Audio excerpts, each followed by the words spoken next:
All right, hello, everybody. Um, so last time we adventured in the journey of Donavan, and realizing that we're whiners, and the sequel trilogy is better than we realize. It took almost 4 hours, and we ran out of time. It was like 10 p.m. when we stopped, and we started at like 6 p.m. or something like that. Yeah. But now it's Friday, it's the weekend, so we should have plenty of time to get through this. Uh, Alexa, be quiet. Something I noticed is that there's actually, well, two things I noticed while watching the video over again. That for one, I say the word like a lot. That was kind of annoying. And also, there were actually some points in his video that we missed. Like, I think we'll get to them. What I want to do, right, is that we just quickly rewatch what we've already watched, but we don't talk about too much, right? We just kind of, just as a refresher. What we did watch was him try to defend The Force Awakens and The Last Jedi, and we stopped right at the midpoint when he was about to talk about the rise of Skywalker, which even he admits is flawed, as he says. Quote unquote, flawed is a way to put it. Yeah. So, alright. Oh. We're trying to use watch together this time. Never used it before, but it was kind of awkward, getting us to pausing at the right time was kind of awkward before. So we're trying to use this. Fanboy. Oh, Star Wars Whiner. What's your nickname, Fanboy? The Star Wars whiner. Yep. Oh, he's eating food right now. Yeah. Just like last time, too. And he's eating into the mic. Thank you. Toucans gotta eat. No. Yeah. The weird thing about watch together, there's no button to enter full screen. Apparently we can press F to do it. All right. So, are you ready? Yeah, I'm done eating. This is perfect. All right. Wait. Okay, so we're just gonna rewatch everything. Yeah, but we're going to rewatch what the first half we did. We're going to try to get through it quickly, right? We're not going to try to pause too much. Yeah, I heard you. You know what I hate? Can't believe we're doing. Wait, how do I play it? I guess spacebar? It's not showing me the button to play it. Man. Hey, go. Wait, what the? You know what I hate? You know what I hate? You know what I hate? I got it, don't worry. You know what I hate? No one seems to hate Star Wars more than the fans themselves. Well, apparently, the original trilogy is outdated. Wait a minute. Prequels are awful. Okay, can we? And we all pretend like the wait. exist. There's problems. Yeah. If I don't have the pause button, I can't pause it. Why is it not giving me the pause button? Hold on. Escape. It's just giving me more video. Watch together, everybody. Woo! This was a bad idea. Exist. Alright, hold on. Go. Okay.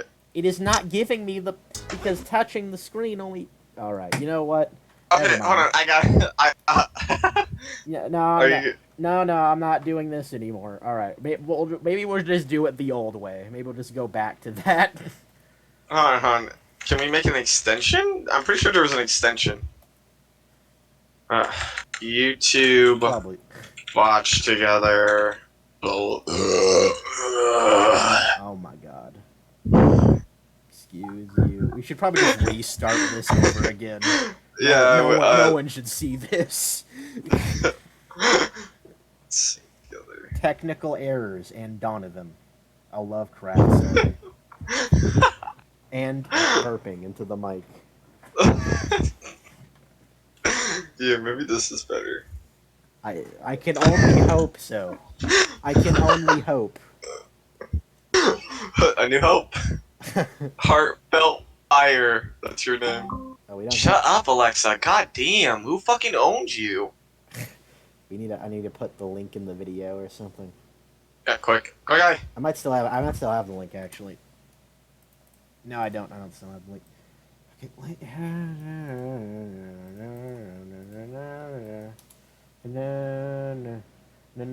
Wrong one. Wrong one. All right. This seems to be working. Oh no, it's not. No, it's not. It has Wrong one.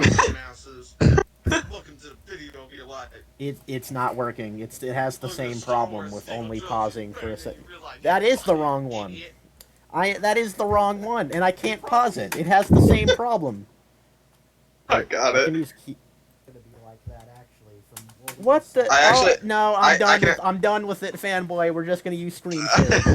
I'm done with it. You want me to get the video? Is this what you're saying? No. Because I can do it. I can do it all perfectly. No, we're done. I'm already. I think I like this though. I think I want to keep it like this. Sync tube. We're keeping it like this. I don't care what you say. Sync tube. Sue me. We're keeping it like sync tube. Hold on. Give me a second. I linked my own video or our own video into the sync tube like an idiot. How do we skip this video? I'm trying to put the new video in. Alright, let me just create a new room here. Yeah.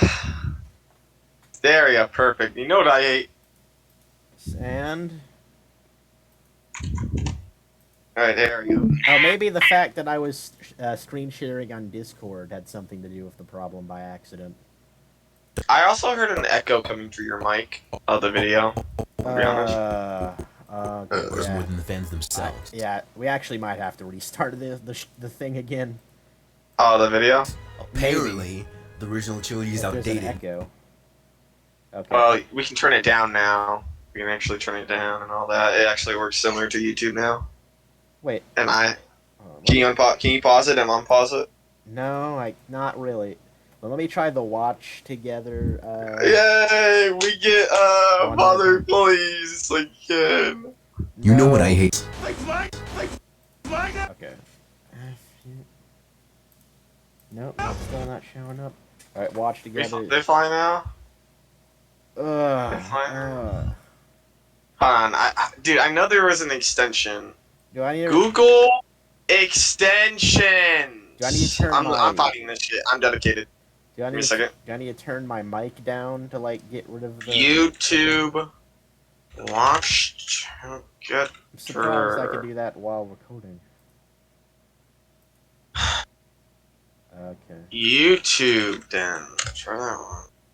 Ad block for YouTube. Ad block for YouTube. Ad cock for YouTube. Ad doc. Whatever fucking block ass fuck. Improve YouTube. Die on YouTube. Alright, it looks like I actually don't know. I forgot. Like, I know there was a YouTube thing where you could watch together. I don't remember what it was. Can I just do the screen share this time? You even said before that I'm better with the pause timing. I guess so. Alright. I'm still recording. Well, actually, I need to see if I still have an echo. So I guess tell me if you hear an echo. Yeah. YouTube with You know what I hate? friends. No Oh one wait, I seems think to I hate found it. Star Wars more than the fans Oh. themselves. Oh. Wait, hear an echo? Apparently, the original trilogy is outdated. What? The You hear prequels are an echo? awful, and we In all the pretend video? the No, sequels I don't really hear exist. it. Download that. You download. Oh, okay. Well, it's more like an extension, so it just. Extension. Add to Chrome. Add extension. Okay. Only I have control. Oh yeah, I already like this so far. Yeah. All right. Yeah, you do. I know you do. Okay, Wait, how do There I we go. use it? I'm figuring out. Hold on. Like, all right now. Click on the link on the video. This. Because I created. Wait. Look at my screen real quick. It says send the link below to friends. Make sure everyone joining clicks on the red YouTube with friends logo after clicking on the link. Wait. Look at my screen real quick though.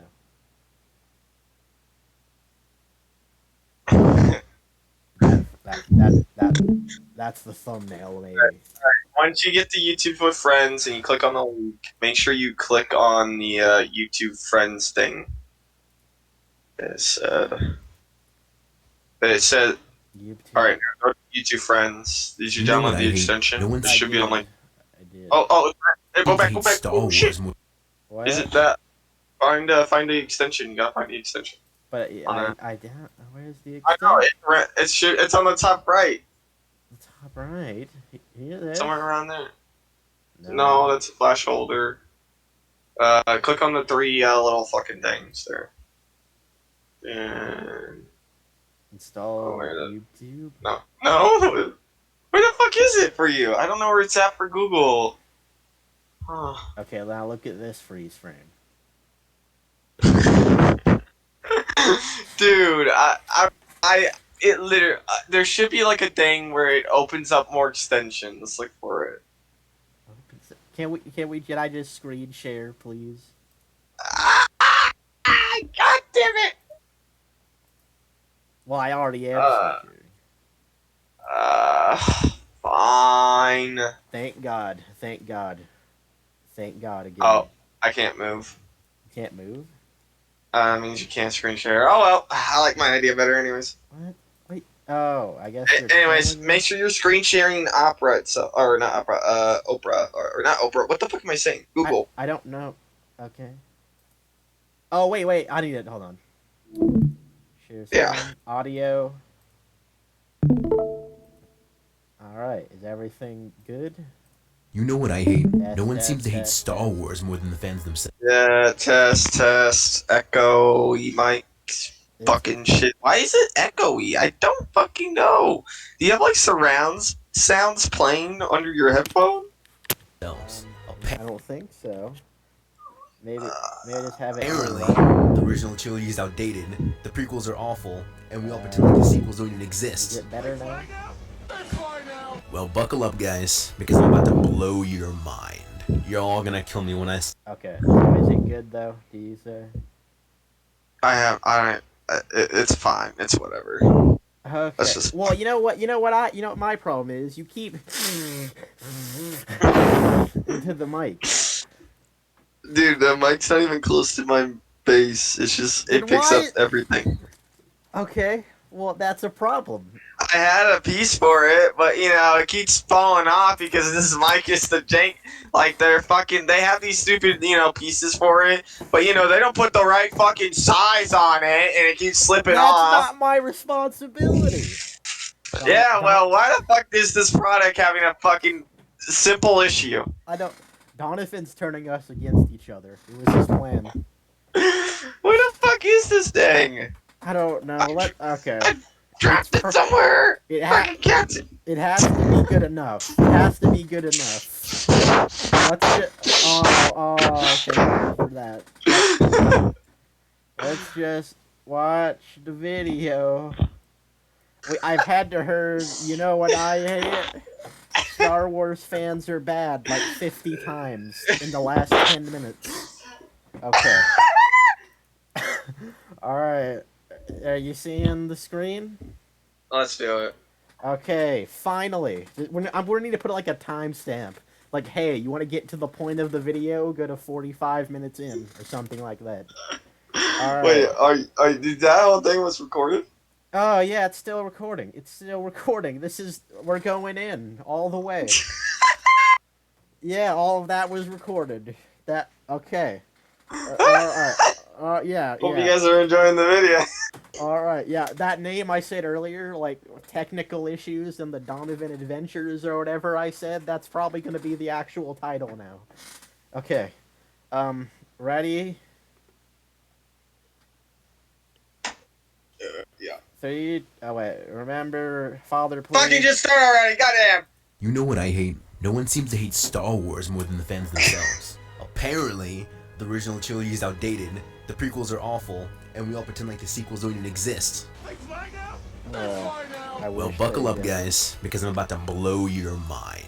You're all gonna kill me when I say this, but I'm already dead. I love all Star Wars movies. I'm sorry, but it's true. That's Don't right. care. I love them all. I love the Phantom Menace, Rise of Skywalker, all of them. And not just the men, but the women, and the children too. Wait, hold up, that came out wrong. Huh? Wait! That being said, there's definitely an unprecedented amount of hate for the sequel trilogy. Some people are even saying that the sequels are worse films than the prequels. And that's kind of ridiculous. Remember when I said 2 seconds ago that I love all Star Wars movies? As much as I love the prequels.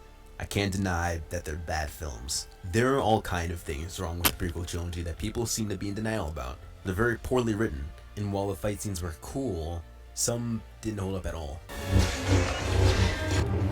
Those spins didn't age. Spins! Why is he just pointing out spinning and not like CG or whatever? I really don't get it. But I think that's the downside of the. we already talked about that. Whatever. Yeah.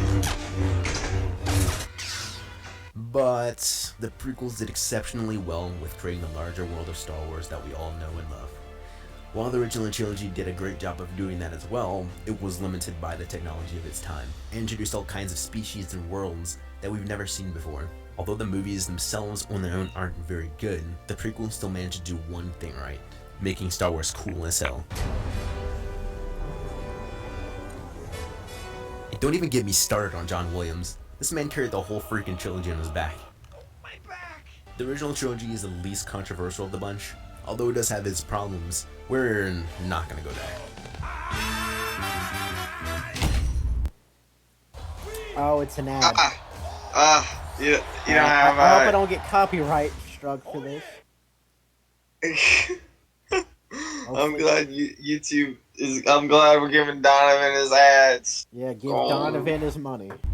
Give Donovan And his then gold there are the medals. sequel films. Say what you will Getting about that these black movies, reference. but you can't deny that on their own, they're really solid films told through the visions of great directors. Yeah, There are yeah, undeniably solid problems that films, each film vision of suffers from, directors. but that's to be expected. These films had exceptionally high expectations considering we hadn't had a Star Wars movie in 10 years. They're all visually gorgeous I films feel like with the top-of-the-line expectations cinematography, broke and after it's The cool Last that no one Jedi. seems to acknowledge its beauty. Yeah, I didn't know there you're was right. this much green in the whole galaxy. The sequel trilogy is composed by John Williams, who created unique scores for the characters, Oh, and they're it's incredibly composed by catchy. John Williams. There's a feeling of magic Oh, he made original themes for the character. Groundbreaking. about these films. He did the that with directors the other captured better than characters Lucas. as well. That's like the basic. That's like 101 of music. Or any of the previous live-action Star Wars directors. Above all else, Right, they're right, inspired. right, Though it does have its problem, but exceptionally high expect. The sequel trilogy is composed by John Williams, who created unique scores for the characters, and they're incredibly catchy. There's something magic about these films that the directors capture better than Lucas or any of the previous live Sorry, action. you like kind of talked over it. Remember, father, please. Right. A Star Wars movie in 10 years. They're all visually gorgeous films with top-of-the-line cinematography, and it's criminal that no one seems to acknowledge its beauty.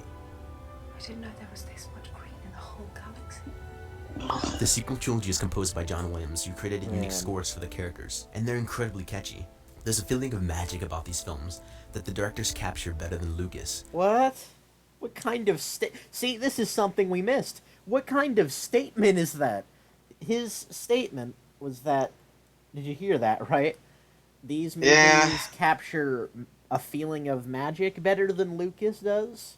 Okay. Yeah. Oh Everyone- my god, dude. If anyone is watching this, I was going to say if everyone watching this, but if anyone is watching this, please tell me what you think that means. Because I have no idea what that means or how you could prove that. And you know what? He says it objectively, too. Like, too. Like, it's a fact.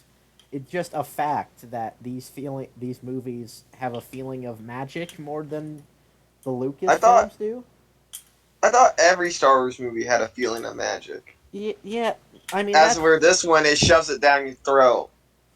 I don't even know what that means. Like, a feeling of magic is literally, like, the most subjective thing imaginable. Like, it doesn't really mean anything. Why did he say it like that? Like, so this is why I think I'm gonna give him the benefit of the doubt. Say that he forgot to, like, he only wrote one draft of a script. Like, he only wrote the script once. This is something you catch in a redraft. Is when you say something, when you declare something as a fact, and Magic. it doesn't make any sense at all. Magic, nostalgia. Yeah, like, what does that mean? There's our magic. There's our magic. The sense of nostalgia. If these The wanting films, to watch the other films. if these films have more of a sense of magic, then why are they the most hated films in the series? What does it mean, Because- Donovan? Because that's bullshit. Yeah, like, I genuinely don't know what to do with that. Like, in the last video, we were going on for hours about one thing you would say, but that's not even Yeah, like, this one you can't. What the fuck does that mean? yeah, like he didn't even make an argument. He just like vomited nonsense onto us. I guess I guess we can Raylo. say that's bullshit. Yeah, there's nothing much to say. Raylo. Or any of the previous live-action Star Wars directors. Above all else, they're By the way, he just well, maybe not insulted, but he just, I don't know, downgraded the other directors, like whoever directed Empire and Return of the Jedi too. And he's not even explaining why. He's just declaring it as a fact. Please stop doing that, Donavan. They're inspiring, fanboy. That's his opinion. Yeah, Everyone's entitled to their own opinion. Okay, it's okay. like, Sheep. but he's declared it as a fact.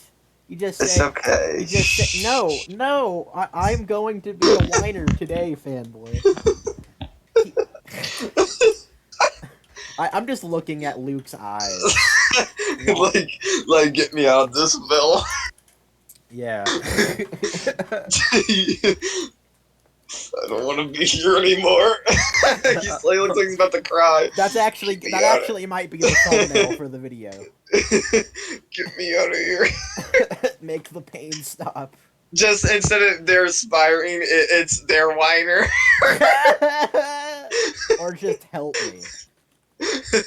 Yeah. Oh, what? Alright, nice. Let's go. Let's go. Hello. They tell you that you can be a nobody and still be a somebody. They tell you that everyone, even the most admirable leaders, aren't perfect and make mistakes. We missed that too, but he's being so broad that I'm not really sure where to start on responding to that, because like we're just gonna have to talk about Luke as a whole. Okay.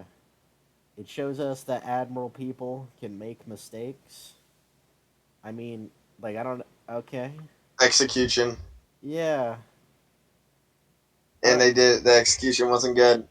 Something wrong with making mistakes. Okay, I know what I want to say to this now. So Luke's mistake, at least according to the film, was having like a split-second reaction of wanting to kill Kylo. But like, and Kylo, I guess, I don't know, misinterprets that as he was going to kill him or something. Like, it's never really explained what Kylo actually knows about that. But it is a mistake, sure. But here's the problem, though. Admiral people can make mistakes, but admiral people will also pick themselves up after making the mistake and try to rectify it. They won't sit on a planet for like, I don't know, 10 years or something, while like trillions of people get genocided. Those 5 planets that were destroyed like yesterday in universe, Luke could have stopped that from happening. Han Solo dying, Luke could have stopped that from happening. Like, honestly, like, if Luke tried to apologize to Ben immediately, which we don't know that he even tried to, he could have stopped him from turning to the dark side. Because it was a misunderstanding, I think. Yeah, completely out of character. That's why I like that. That's the number one thing I don't like about it. It's so out of character. Yeah, admiral people make mistakes, but they fix their mistakes. They don't... And the thing is, like, Luke has to learn that failing is okay. Like, failing is the greatest teacher from Yoda. And why didn't Yoda tell him that immediately? Why did Yoda wait until now to do that? Why did he... And also... Yeah. Wouldn't Luke already know that, though? Yeah, from The Empire Strikes Back. Yeah, we said that before, I swear. Anyways, we already said all this. Yeah, I guess. Yeah. Raylo. They tell you that no matter what you did, you can still pick yourself back up and face the mistakes of your past. What does that have to do with Finn? No matter what you did, you can get up and face the mistakes of your past. But Finn didn't kill the villagers. He didn't make a mistake. What are you talking about? That has nothing to do with Finn. Finn was a coward. His whole character was that he was afraid of the first one. I guess I don't know if I would go that far, but It's like his character changed really. Okay. Well, the point is, Finn didn't make a mistake, and killing Phasma isn't rectifying a mistake. It's just bad editing. It's just wrong. Yeah, I'm killing my comrade. Lol. all else, they're inspiring. They tell you that you can be Why did he have to put the words on the screen like that? Like, They're inspiring. We could hear you say it. Putting the words doesn't Editing. improve your argument at all. Editing. Editing. Okay. nobody. And still They're be a somebody. inspiring. Anyone They can tell you do that it. everyone, even the most admirable leaders, aren't perfect and make mistakes. They We never thought otherwise. tell you that no matter what you did, you can still pick yourself back up and face the mistakes of your past. Okay. As much as I love the prequel trilogy for its epic fight Oh, here it is. sequences and its deep dive into the lore of Star Wars, none of Lucas's films have thematic meaning. So we don't need to go into that. We went into that for 'Cause a he's- while, but last time. He's about to tell us why. He's about to tell us. He's gonna give us our points in a second. Yeah. We need to make like a meme out of this. Like it starts with this clip and then it cuts to like us it cuts to us saying what? And then it immediately cuts to him saying that it does try to have thematic meaning, but it fails. And I don't know what meme to put. Just some like reaction gift. Like maybe Luke's face from earlier, where he was just looking depressed into the camera. The prequel trilogy were the stories that Lucas hadn't Doesn't have as he wrote dramatic the original meaning, but it trilogy. tries to have dramatic meaning. Say that again. Doesn't have dramatic meaning, but it tries to have dramatic meaning. Actually, real quick, I wonder if I can like turn you up. I don't think so. You are a bit quiet. I can turn you up. Here, this is louder. Yeah, maybe turn it yourself down a little bit. I think you're fine. Like you're just right. Fine. I know. Best. Yeah, yeah. Classic toucan thing to say. Yeah, thank you. And its deep dive into the lore of Star Wars, none of Lucas's films had thematic meaning. The prequel trilogy were the stories that Lucas had envisioned as he wrote the original trilogy, but he executed Oh my God, are you okay? Sorry, I had to let that one out. So anyway, he said that the prequels were what Lucas envisioned while writing the original trilogy. Like, how do you know that? Do you have a source? Citations, please. I read your description. I mean- there are no citations in there. Yes. I guess you could say he's saying that because they mentioned the Clone Wars like once. I guess. I honestly, like, I'm sure George Lucas, like, I think he would probably say he envisioned this in the beginning. Like, he said something that, like, the first script he wrote was all 6 movies or something like that. And oh, wait, this is too long. I don't believe that personally. I don't believe George would be that much of a master planner, because if he did, he probably would have, I don't know. There are probably some things he wouldn't have done in the prequels, like Jar Jar Binks or something, if he thought that far ahead. Yeah. Not that far ahead. Anyway, Raylo, whatever. them very poorly. You are in my very soul, tormenting me. The sequel films are similar in the sense that the directors were Donavan, you are in my very soul, tormenting me. Let's just remember this for later. Again, this is our face. given creative freedom to tell their unique vision for each movie. I should also clarify what I mean. The prequel movies have Yeah, you prominent should. themes Hold of on. Very soul. I just need to clarify. The sequel films are similar in the sense that the directors were given creative freedom to tell their unique vision for each movie. I should also Creative freedom. clarify what I mean. The prequel movies have prominent themes of love, hatred, fear of loss, and entitlement. And those are strong themes, but they don't mean anything to the audience. They're You can't... Dude, Donovan, you are in my very soul, tormenting me. You can't just say, well, it doesn't mean anything to the audience. It does mean... Yeah, you can't just... You can't speak for everyone, Donovan. Hey, fanboy. Do the themes in the prequels mean anything to you? Yeah. Well, I have proof it means something to me because I ranted about it in the last video, like before this point, before we even got to this point. So Well- you're wrong. Stop speaking for us. Stop declaring your opinions as fact, Donovan. Donovan, I love the world building. I love the world building. this is a nice shot, by the way. I like this shot. I know. no meaningful or compelling messages the movies try to tell the audience. Wait, what did he just say? But they don't mean anything to the audience. There are no meaningful or compelling messages the movies try to tell the audience. But okay, you caught me. Yeah. right? If You the prequels, they do try to have themes, right? But they don't have themes that connect to the audience. I don't.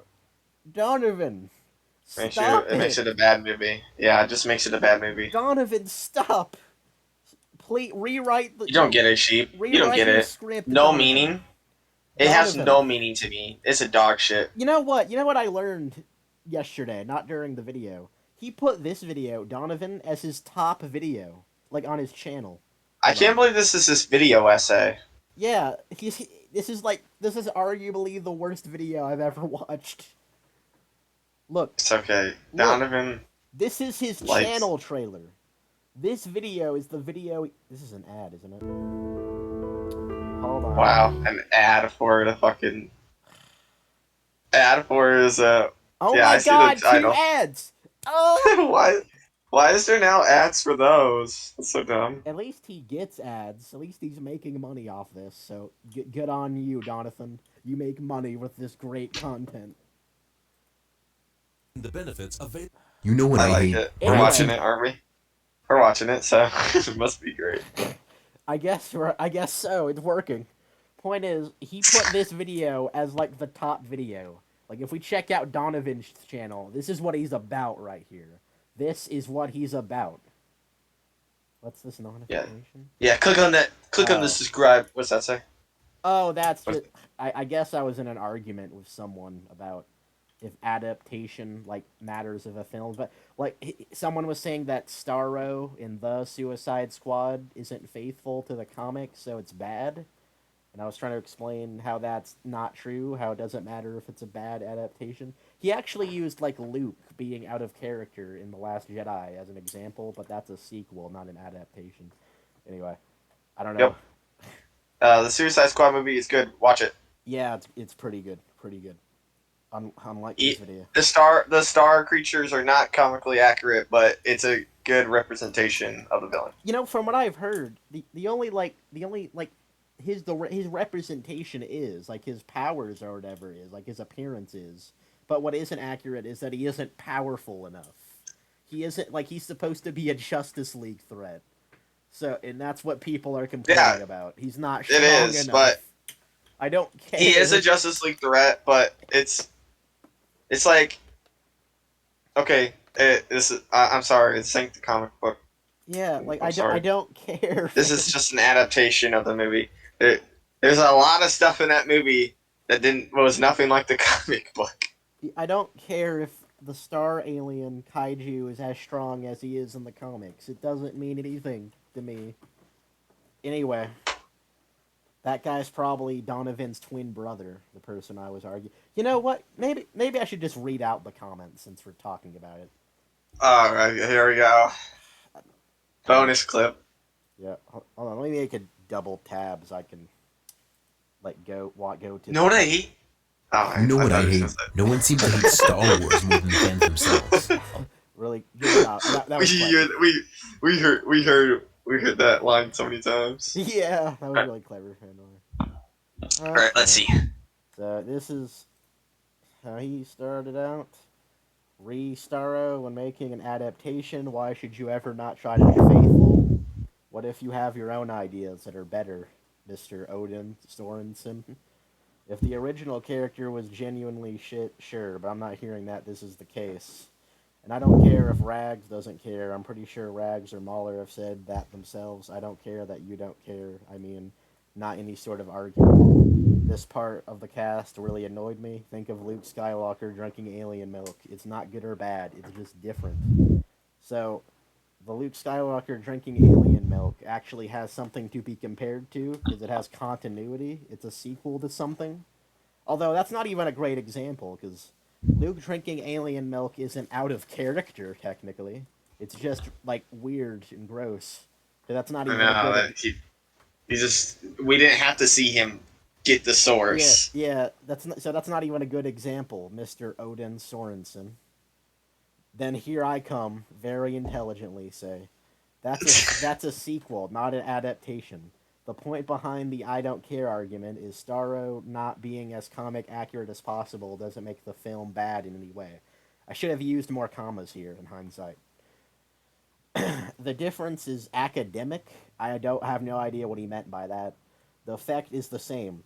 if Lord of the Rings had an all-female Fellowship of the Ring, I would still hate Peter Jackson for changing the genders around. Just like I would if all the girls in Madaka were turned into big, buff, black dudes in a live-action adaptation. And nobody doesn't get or disagree with the film still being fine in isolation. Well, sir. I think he forgot some words there, but he's saying that if someone made an all-female Peter Jackson film, people would think it's bad because it's not faithful. I think that's what he's saying. Anyway, I just said, huh. That's a matter of opinion. Yeah, it is, actually, it is. And then I said, huh, well, I don't care if the genders are swapped as long as it's good. I still don't see why it matters. And then here's his final response I haven't seen yet. You wouldn't care if it were one of your favorite character? He forgot the S. But whatever. If Harley Quinn were portrayed by a man, would you perhaps misunderstand why her fans would be a bit miffed? Why are we talking about gender? Yeah, why the hell nothing is to it do gender with Starro. swapping? This is aliens. This has nothing to Okay, do with this is a Starro. complete different. This is a complete different. Okay, the thing about Starro, you can't just say like gender swapping is just the freaking point here. That's not the point. He had, Odin. The character will still be the same, even if Harley Quinn was a dude. But it won't be a dude because no one's gonna gender swap Harley Quinn. Yeah. He's not thinking logically here. Yeah, he hasn't even made an argument on why Starro is unfaithful, but the only argument I've heard is that he isn't strong enough, which isn't anything like a gender swap, but... Okay. This is an interesting comment. Sorry, go ahead. Get on this guy. If Harley Quinn were portrayed by a man, would you perhaps understand why her fans would be a bit miffed? I mean, sure, yeah. Or if Gandalf was portrayed as a 5-year-old girl with the behavior to match, that just sounds funny, actually.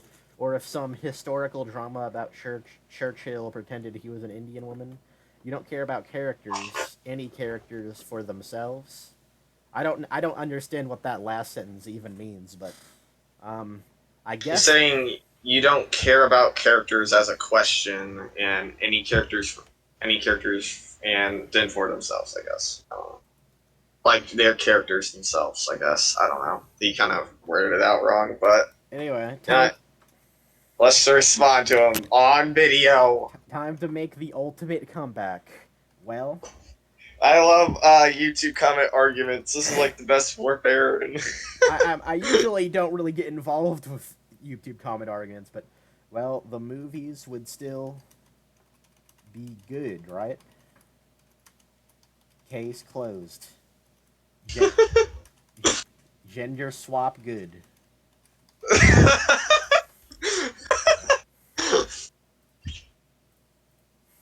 Hold on. Yeah, I think that's all I need to say.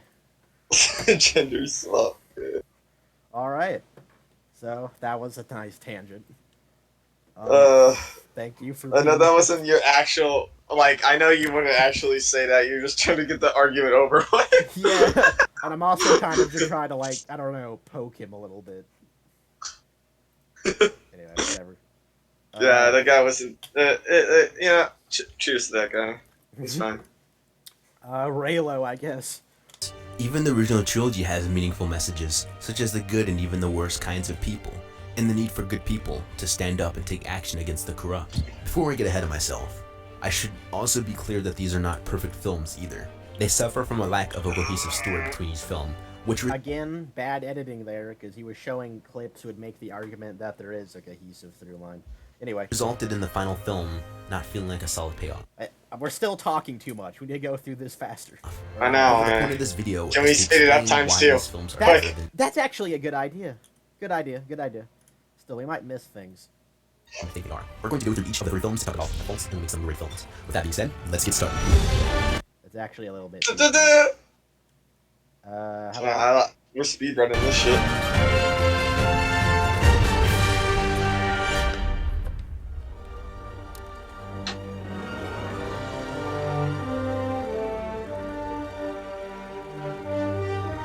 I don't know if we missed anything in the Force Awakens segment, but Well, I think so. I think so. I think we got pretty much down to all the points. One of the things Got that made The most Force of Awakens so everything. great was how important each character felt to the movie. Clearly, the sequel trilogy is about Rey and her journey to becoming a Jedi. Yet for this film, you can argue that Finn and Rey share the protagonist roles of this movie. On one hand, we have the story of a stormtrooper turned good, which is a unique and compelling story. On the other hand, we have the story of an isolated scavenger who knows nothing of her heritage and goes on a journey of self-discovery. This scene sets the stage for the final scene of the trilogy, which we'll get to later. The main problem that audiences have with this movie is that The Force Awakens is known for being so similar to A New Hope that some consider it to be a soft reboot. It does take a lot of elements from A New Hope, including Starkiller Base, but outside of a few similar shots, that's really as far as it goes. There are a lot of original concepts in the movie. Wait. He just said, we missed this, that the only things, as far as it goes, that this movie takes from A New Hope is, the Death Star and Starkiller Base and a couple shots. Pretty sure that's not true. It would be kind of hard to explain it in detail, because it would kind of be something we need to plan out, but... We have to talk about the whole movie. Yeah. But that's the... Not just 5 minutes is what this guy's gonna do. Yeah. Because I'm Yeah, pretty sure he just jumps to the ending. Yeah, he does. He just jumps to the ending randomly just to call us whiners. I remember it. He was like, so, you thought the Empire was gone? Well, I guess that wasn't the case. Anyway, stop whining about the final fight. Anyway, you know what? I'll just... Do you think, as this video essay, he was like forced to show this in class, and his teacher forced him to do the sequel trilogies? Dude, his teacher, like, he doesn't really like the movies, and his teachers trolled him. I'm sorry if that's the case, God. Anyway, to make the case about how this is a complete ripoff, we would have to get more in detail, and it would be too hard for us to do now. So you know what? We'll concede the point for now, Donavan. We'll just concede the point for now. Call it a movie. Because we plan on we plan on watching the movie at some point, right? Yeah. For example, people don't like how similar To clarify, watching it again, we have watched it. Starkiller Base was to the Death Star, but that was the point. Kylo Ren knew about... Okay. Sorry, we really need... Try to listen real quick to what you just said. Sequel trilogy is about Rey and her journey to becoming a Jedi. Yet for this film, you can argue that Finn and Rey share the protagonist roles of this movie. On one hand, we have the story of a stormtrooper turned good, which is a unique and compelling story. On the other hand, we have the story of an isolated scavenger who knows nothing of her heritage and goes on a journey of self-discovery. This scene sets the stage for the final scene of the trilogy, which we'll get to later. The main problem that audiences have with this movie is that The Force Awakens is known for being so similar to A New Hope that some consider it to be a soft reboot. It does take a lot of elements from A New Hope, including Starkiller Base, but outside of a few similar shots, that's really as far as it goes. There are a lot of original concepts in the movie to call its own movie. For example, people don't like how similar Starkiller Base was to the Death Star, but that was the point. Okay, that was the point, that it was unoriginal. Well, it was the point that I broke your fanboy. I just broke into your car, rammed your car into your grandma's house, stole all your grandma's money, and then ran away to Vegas. But I intended to do that, though. That was the point. That's the point of why I did that. So that makes it okay. Yeah, and I did the same thing to you, just a year ago. That was the point of why you did that. Yeah, that was the point. I did that for a point. It's I'm okay. a good person. At least the point was you did it to me. I'm a good person. Yeah, at least you didn't do it on accident. On a side Philip slipped on my crowbar.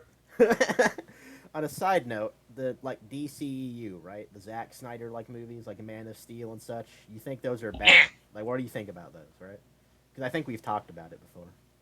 I think Batman used gun, he shoot. Okay. Well, I guess that means you think it's bad. Anyway, all I know, what I do know is that people defending those movies say that was the point, though. It's okay. Like someone said, why couldn't Superman try to pull Zod away or aim his eyes somewhere else, when he snaps his neck? And then there's a video responding to that by saying, yeah, what the fuck? Why is Superman killing? What's going on here? No. Well, here's the argument, though. That was the point, though. That was the point that Zod died. So shut up, whiner. He was forced to kill him. When did Superman not have enough strength to turn Zod's head around? No, you're not getting it. It was the point of the scene that he killed Zod. So stop talking about how it doesn't make sense. I hate Man of Steel so much. Yeah. I definitely want to cover that movie at some point.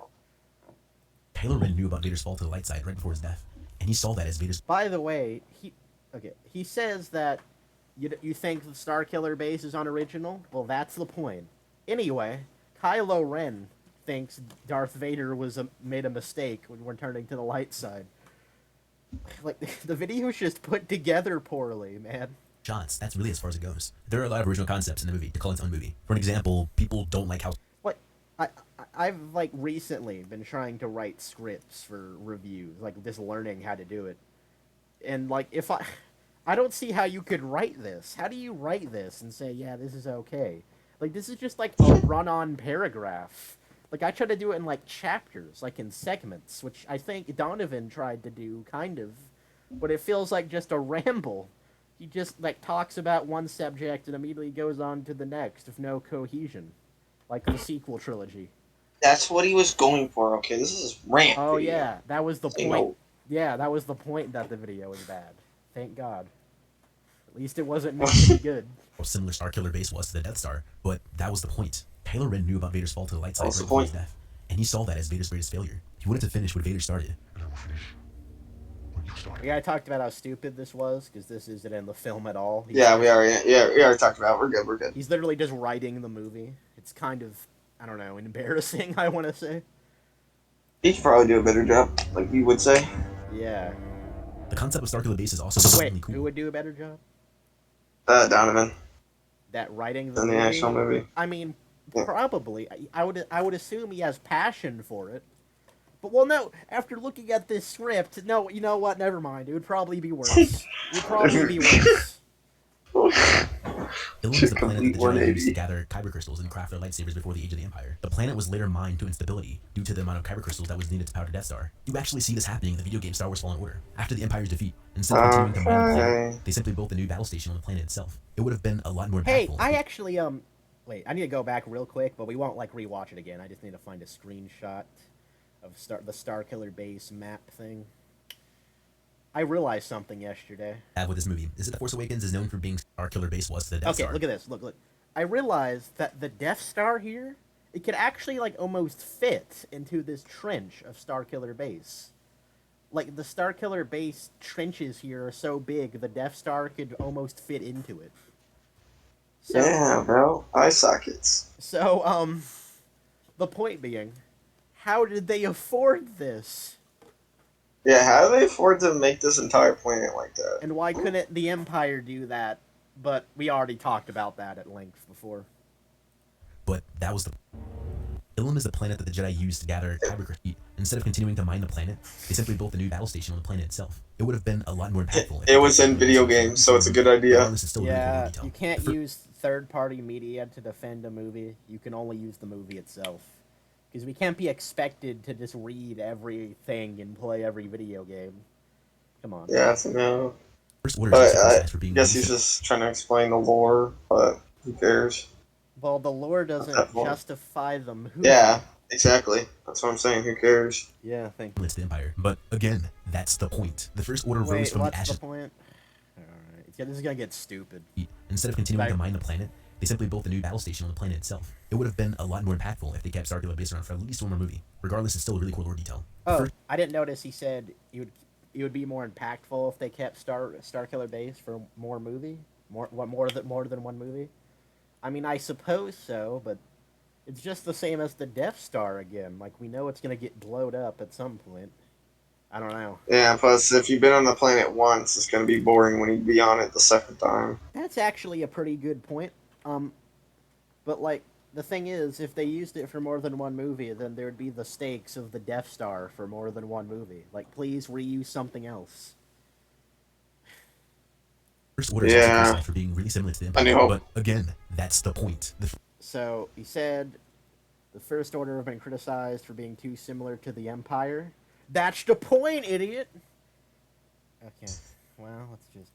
Planet, they simply built a new Yeah, battle station on the we planet had itself. no doubt. Yeah, we can tell. That We watched was the movie. point. We watched the movie. We can don't tell just by their clothing they're wearing. Yeah. It- Been a lot more impactful if they kept Starkiller base around for at least one more movie. Regardless, it's still a really cool lore detail. The First Order is also criticized for being really similar to the Empire. But again, that's the point. The First Order rose from That's a bad point, Donovan. Like, why can't we have a unique story with a unique thread instead of trying to just remake the original trilogy with the same enemies and same world almost? That's what The Force Awakens tried to do. Have like the same world as A New Hope. Yeah, we couldn't just like have a. And I then, don't. I don't know what direct they could have made. That probably was the hardest decision you could probably think. yeah, isn't that like But what like, Legends did though? Like the books or whatever. yeah, Legends did that. Why couldn't they? Exactly. That's what Yeah. that's what I was gonna say. If they can do it, why can't you, Disney? Anyway, I don't know. I guess they're just like Star Wars. The Tupperware guys are coming back.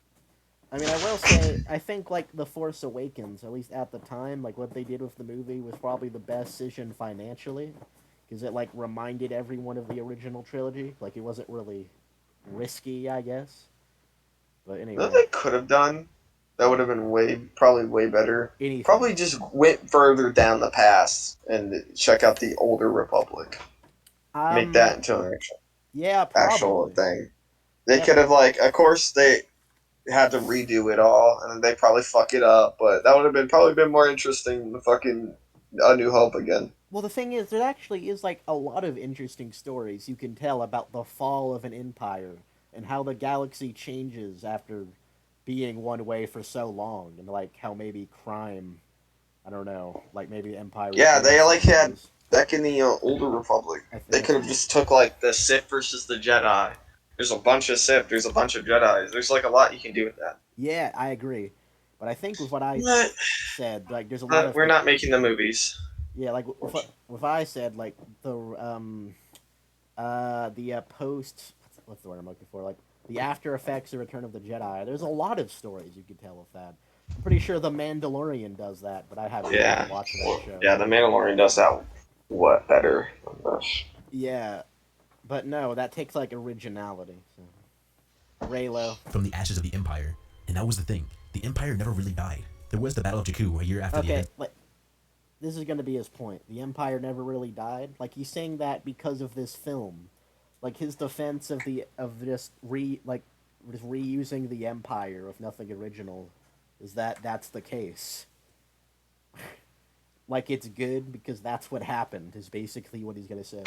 And so Return of the Jedi. And then apart from a few minor skirmishes, they just sort of disappeared. But they were never gone. The First Order is literally the Empire reborn. They plotted their galactic takeover, quickly established dominance by destroying the New Republic. Some people also like to whine about... See, now we just suddenly randomly go... He just randomly goes to the final battle. No transition even, just goes to the final battle. Yeah, and I can explain about the Maze's castle, how she got the lightsaber. Yeah. Anyway, the world building. How she can just do mind tricks. The world building for The Force Awakens is literally the worst imaginable. Like, I don't know if you can get worse than that, arguably. Arguably, never mind. I feel like there's at some point I wanted to... Alright, let's just push through it. Let's go. We have to resist the urge to Kylo talk. Ren was literally shot in the chest by Chewbacca's bowcaster, which was seen I multiple know. times before. We'll be talking about the same shit. Yeah, we have to resist the urge. He was literally beating his chest during the battle, trying to null the pain, and he held back fighting. Wait, because he- real quick. I don't think that was to numb the pain. I think that was like exemplify the pain, so you can use the dark side. Why would you punch your wound to numb the pain? Yeah, that's how you open the wound, you know? Yeah, is that how you fix your wounds, Donavan? Like, him punching the wound showing how edgy he was and how dark he was. Yeah. Like, yeah, that was nothing. That was nothing, Ray. I like your Kylo voice, but no. That was nothing. Cowards! That's really good, actually. But no, that's how you heal your wounds, by punching them. The moment Rey tapped into the Force, she was able to use these factors to overwhelm him. We already From that talked moment about on, this. Kylo Ren was prepared to face Rey again. Enter Han Solo. I think we missed something here, though. Entire Han Solo. A lot of this character is driven by nostalgia. A lot of people question why Han Solo left Leia and in Rebellion. People wonder why he went off to do his own thing again. Some argue that it's out of character for him. And you're right. The canon material outside of this movie does a better job of showing a reason for why he is where he is in The Force Awakens. For the sake of this review, I can't really justify his actions based solely from this movie. But the important part about Thank you. Solo's character is that there's still a part of him that believes in the Resistance cause. It's obvious that something's happened between him and Leia, but he still feels attached to her and cares deeply for her. And that's the critical part about him that makes him different from who he was in the original trilogy.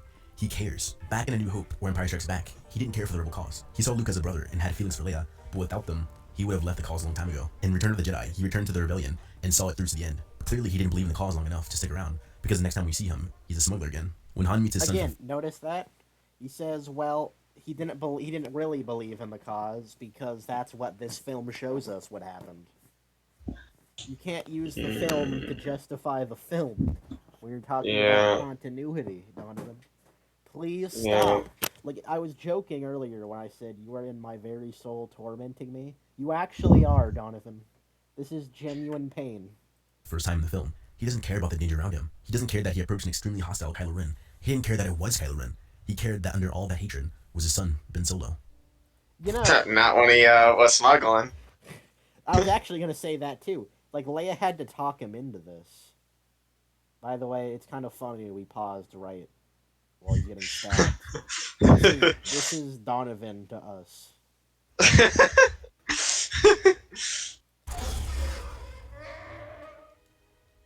And that's the story of Han Solo. And that's all I have to say about the Force Awakens. Hey, why are there no safety railings here? Why is there... Like, that is a danger hazard. Where was the safety railings for the Death Star when to turn off the tractor beam? You're probably right, actually, but I said... Obi-Wan had a shimmy to fucking turn it off. Danger hazard isn't a word, so I'm sorry for saying that, but... Yeah, to make the most narrow how would you not die walking on this? I hope whoever designed this got fired. And what does this even lead to? This is just nitpicking. Awakens, for now. Alright, we're on The Last Jedi, and we're probably only be doing this for like 2 hours, so... Although, I think we missed more here than we did in The Force Awakens, so... Uh-oh.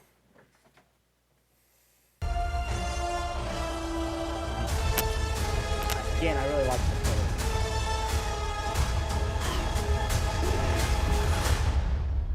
It would be an understatement to say that this is the most controversial Star Wars film of all time. In fact, I'd go as far as to say this is the most controversial movie of all time, period. The toughest thing about this movie is that as a fan, you either hate this film and love The Rise of Skywalker, or you love this film and hate The Rise of Skywalker. And there's absolutely no in between. As someone who didn't like this film at first, I'm here to make the film more controversial than it already is. I know what I have to do. This movie is more controversial. Okay. Amazing. That's not controversial. We've heard a lot of people say that. Never subscribed yet. This is me holding the subscribe button at hostage. So I'm never gonna subscribe. Look, we're in a 68 video playlist. Like, people saying this movie is amazing is not new by any stretch of the imagination. But whatever, nitpicking. I know what you're thinking. What kind of idiot actually like The Last Jedi? Okay, well, we did talk about this, but no. He just strawmans us as saying, man, you're just an idiot for liking this movie. No, we're not evil monsters. It's okay to like The Last Jedi. We don't care. When you want to just declare that, like, it's good because... I don't even know. You want to declare it's good because there's point... You try to prove a point in a movie, but then we're just gonna come up behind you and be like, you forgot about this scene, buddy.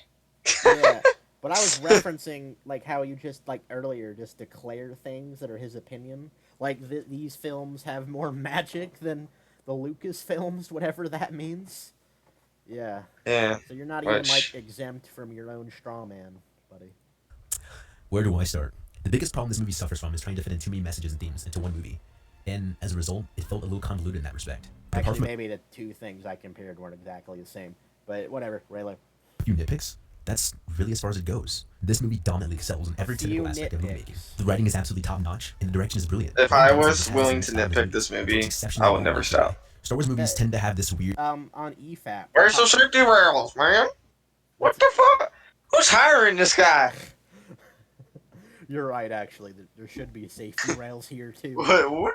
Dude, the Death Star didn't have one? Now this fucking place don't have one. The stupid Naboo's... Yeah. Nabooians don't have them damn safety rails? Yeah, they just hired Darkside Phil as the architect for everywhere in Star Wars. That's why underwater Naboo is better. They have safety rails on their bridge. So I guess the lack of safety rails is a problem in all Star Wars movies. Anyway, Yeah, but yeah, that's what I was trying to say. The Dust Company. anyway, I don't even remember. Weird habit of constantly cutting between the main confrontation and whatever other battle is going on elsewhere. And these sequences are Yeah, usually the really pacing's bad. pretty bad. Yeah. And the Phantom Menace, we get it. But saying that this movie's bad, doesn't mean the other movie's bad. I'm sorry. Or that the other movie's good, you mean? Or yeah, I mean good. Sorry, my Anyway, you're brain's right. dying. Yeah. What this film does though is it like cuts away from serious moments to jokes a lot of the time. Like Yeah, therefore making the pacing bad, terrible. yeah, I'm trying to think of like the best example. I know one where there's like a serious scene and then it cuts to like you think to be a ship, but it's like a drying iron or something. But that's probably not even the best example. I would have I to don't know, watch there's it a lot again. of weird cuts This in problem Star began Wars. first with Return of the Jedi. Luke and Vader was the most interesting conflict, but it cut a lot between the space battle and the whole ground battle involving Storm. As you brilliantly pointed out last time, each story here actually had like a point to it, and it was about characters we liked, which isn't really true for the Phantom Menace though. Yeah, I can't defend that movie. So, Yeah, I mean we did defend it quite a bit yesterday, but you're mostly well, talking I about mean, the like Darth Maul fight. as a good movie, I can't defend it. Yeah, I don't think I can either. Troopers and teddy bears. It did improve when the Phantom Menace and the rest of the By the way, did you know that? See that? Yeah, I couldn't. Can't fucking Like teddy bears. he has to explain the joke of calling them teddy bears. Like that's one of the most overused joke in all of Star Wars fandom. Who are you saying that to, Donavan? You know, teddy bears, dude. They're fucking calling them Ewoks. I call them teddy bears sometimes. Yeah, man, it's funny. Like there's just a freeze frame of this droidica having like the perfect moment to shoot Jar Jar here. They're no match for droidicas. The first half of the movie is centered on the conflict with the Resistance and builds up to the second act. By the time we got to the throne room sequence, not only was it well edited, but it cut a lot between the space battle and the whole ground battle involving stormtroopers and teddy bears. It did improve when the Phantom Menace and the rest of the prequels came around, but Rian Johnson broke that cycle and did it really well. The first half of the movie is centered on the conflict with the Resistance and builds up to the second act. By the time we got to the throne room sequence, Wait. So we pointed this out yesterday, but this is what he said about the fight, the last act, the fight scenes, is what this entire movie is. It's three completely different stories, stealing time from each other that could have been used to develop one of the stories, like the Rey and like Kylo's backstory, for example. Like all that's like all the Holdo stuff, all the like Canto Bite stuff, would have been cut out so we can relate to Kylo more, instead of just a 3-second flashback. But whatever, Raylo. not only was it well edited, but we equally cared about the Resistance conflicts as well. This movie also established the first. Okay. So remember, he just declared earlier in the beginning that we didn't care about the prequels themes. Now he's just declaring that we do care about the sequels, not themes, but stakes, I guess. Stop declaring things, Donovan. Sort of world building during this time period, which is really scarce in this trilogy. You really get to see how the emergence of the First Order affected planets such as Canto Bight. Although the whole sequence Again, we pointed out how that's wrong, because the First Order took over yesterday, and they shouldn't have been able to take over, because their Starkiller base was destroyed. But anyway, so yeah. Yeah. Canto Bight couldn't have become a thing in a day. It would have had to exist while the Republic existed, so just wrong.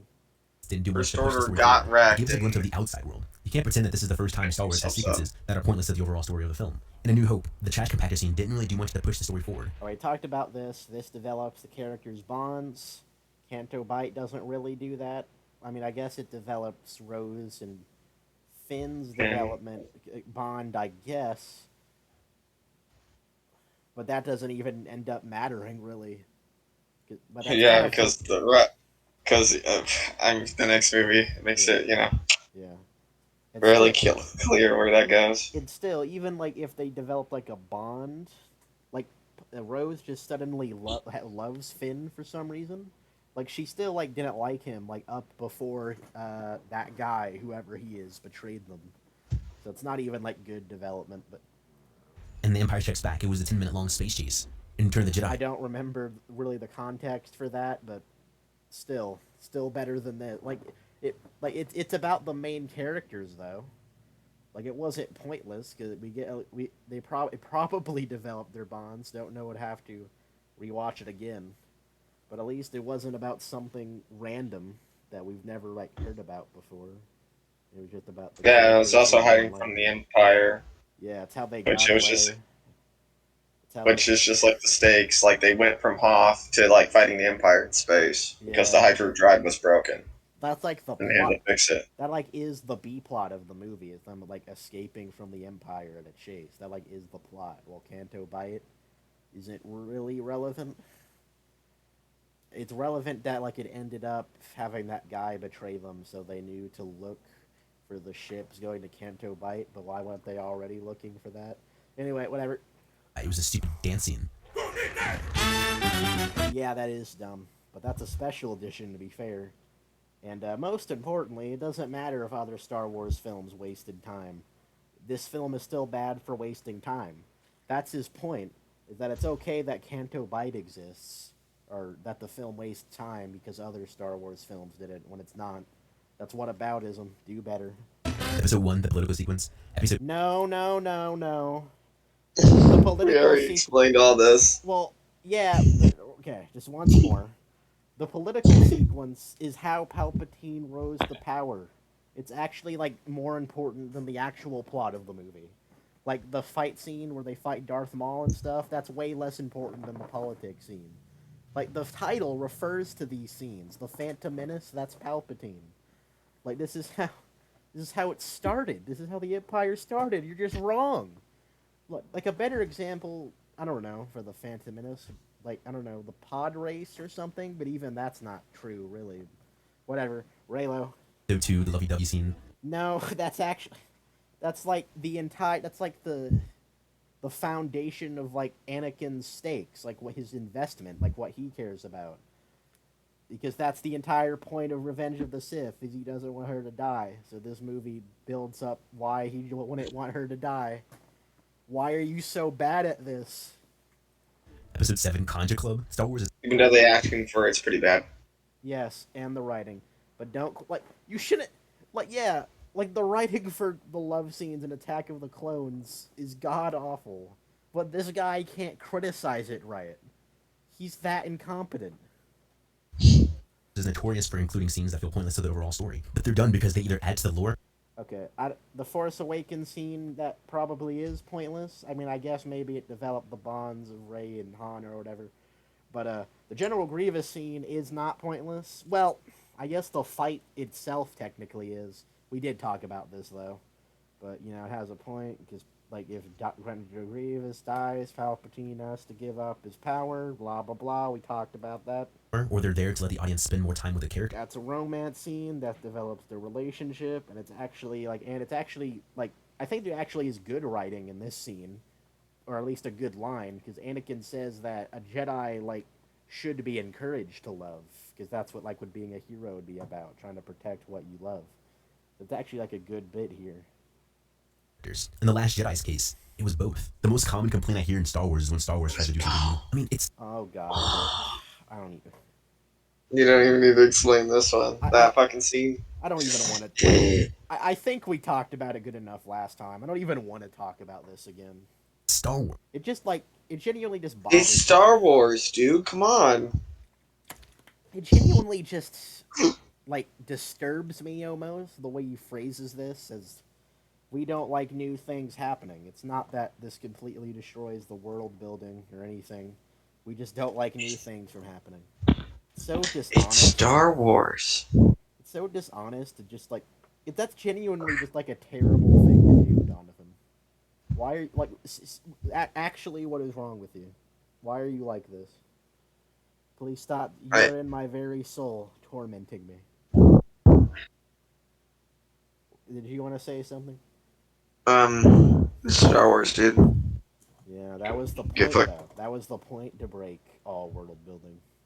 Wars. You can literally do whatever you want. No, Do whatever you want. no. Star Wars. The source material doesn't matter. All universes have rules. That's right. That's how storytelling works. That's where like Yeah, the fuck stakes, the rules. that's where I'm the cool stakes- kid. That's where the stakes of storytelling come from. They're from rules, because you can't. We talked about this. You're allowed to create new concepts to existing idea.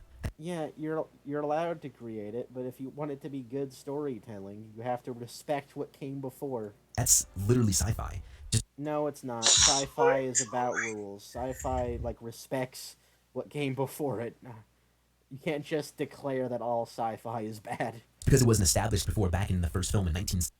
Okay, we said this, but it was so the hyperspace kamikaze was de-established in the first film by it not being in the first film because they would have used it in the first film. 77 doesn't mean that it can't exist. Some people also argue that Ryan Johnson doesn't understand the characters, such as Luke and Understand the characters? I mean, I don't know. I agree. Yeah, I don't understand Luke at all. It's a little too broad. Doesn't understand the characters. Like I don't think I would say that necessarily. I would. Yeah, we'd have to get specific with it. Like, what do we mean exactly? Well, I'm sure, there's probably a point where Luke had his own character, Yeah. and then Ryan Johnson's like, yeah, you know what? I want to do it this way, though. Yeah. And no one liked it. Well, here's the thing. Like, Luke letting trillions of people die by choosing not to act on the First Order when he could have. Like, that is not understanding the character, but I don't think Ryan Johnson, like, realizes that. So... Yeah, because he was so, like, entrapped to his vision, I guess. I guess.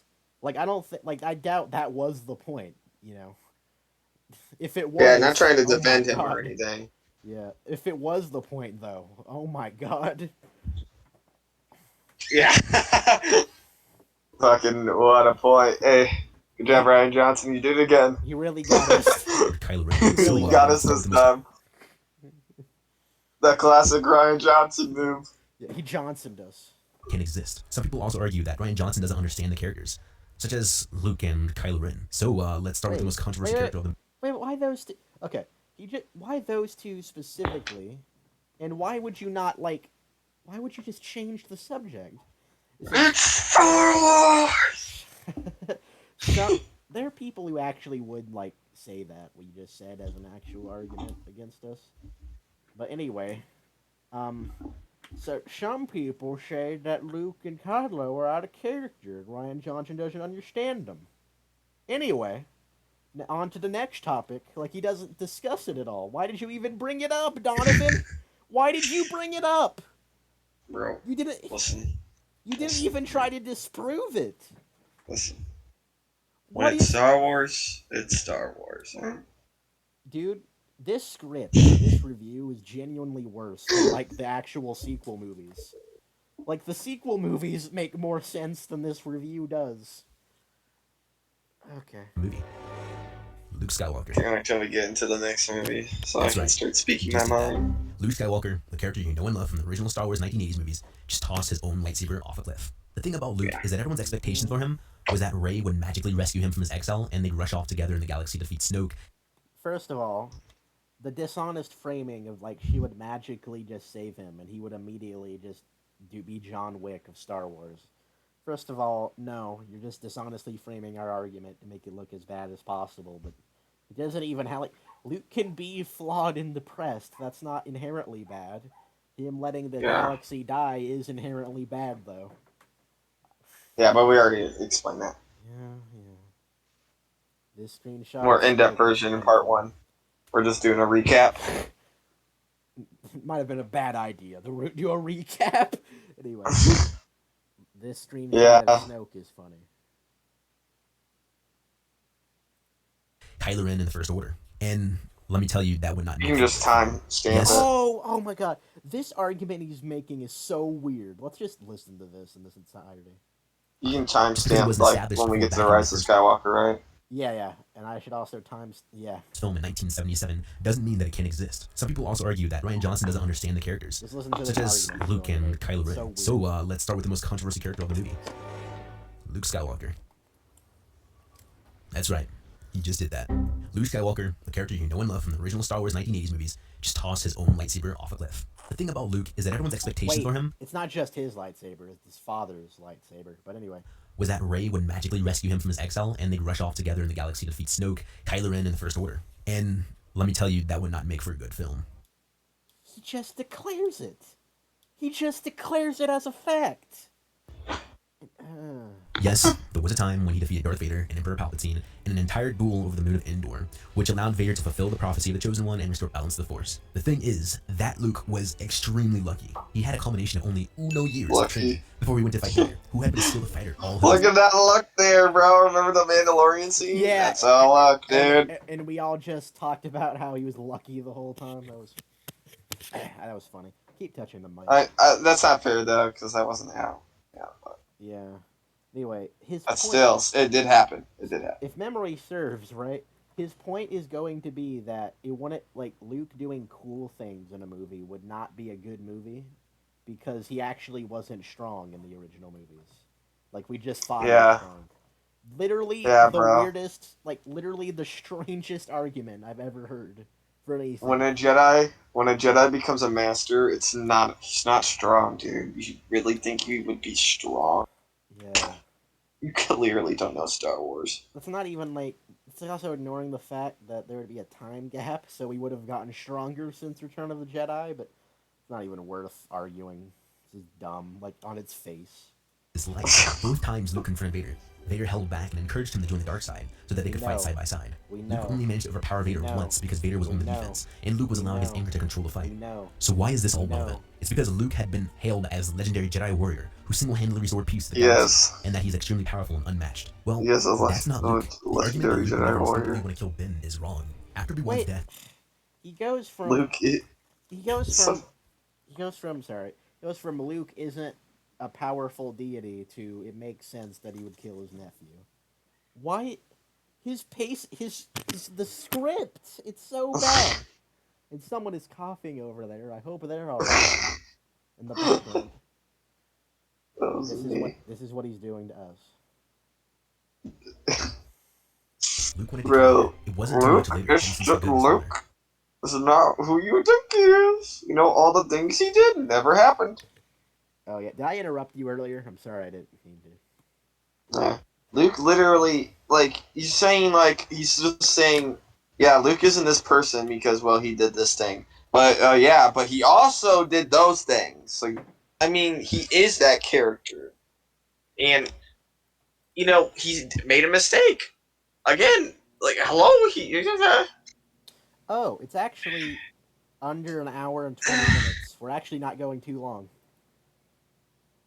Or at least not as long as it felt like it was. I know, we might actually be able to, get this done. When we get to the actual topic, the Rise of Skywalker, we should probably take a quick break just to refresh. And it's important to remember that Luke reacted on pure instinct. Luke, as well as the audience, realized how unlike him it was to react the way that he did. But it was too late. Even Luke in Legends made out-of-character decisions. When Palpatine revealed himself in Legends, he immediately bowed before him and turned to the dark side. He eventually did redeem himself when his friends were in danger. But this just goes to show how flawed Luke's character is. Yes, he is known for seeing the best and the worst kinds of people, but when it comes to himself, he easily doubts himself and makes mistakes. Luke went into exile because he was never I don't care. Wait. This is that entire legend scene was pointless, man. Yeah, it doesn't mean anything. It would just mean that comic is bad too. But he was about to talk about why Luke went into exile. I don't remember this, but this is going to be important. How flawed Luke's character is. Yes, he is known for seeing the best and the worst kinds of people, but when it comes to himself, he easily doubts himself and makes mistakes. Luke went into exile because he was never the perfect Jedi. He was a heavily flawed Jedi who wasn't capable of facing the First Order. He didn't. A heavily flawed Jedi that let trillions of people die. So, even if he's not capable of taking on the entire First Order, he can still help a lot. He could help a lot. He destroyed the Death Star. You can't tell me he couldn't have destroyed Starkiller Base before it destroyed 5 planets of trillions of lives. Ridiculous. You know what? I like the what if stories more than the sequel trilogy. Yeah. I swear. The what if stories, you know how the legend was what if Luke bowed to Emperor Palpatine, even though that isn't a what if, that's actually a story. Yeah. But imagine if that was a what if. That would have been an more interesting story then. What if they make a what if where what if Luke acted in character and did try to fight? And someone. Please. There is Marvel what if now, so they might do Star Wars what if. I'm not sure. I haven't watched Marvel what if. Star Wars what if? Oh, is fucking Luke gonna act his character Yeah. What it and it could actually be like interesting ones too. Like what if I don't know Anakin tried to arrest Palpatine instead of killing Mace Windu. Anyway, Raylo, there's a comic here, so that's Turned to help with a but the light side is a blade, and so am I.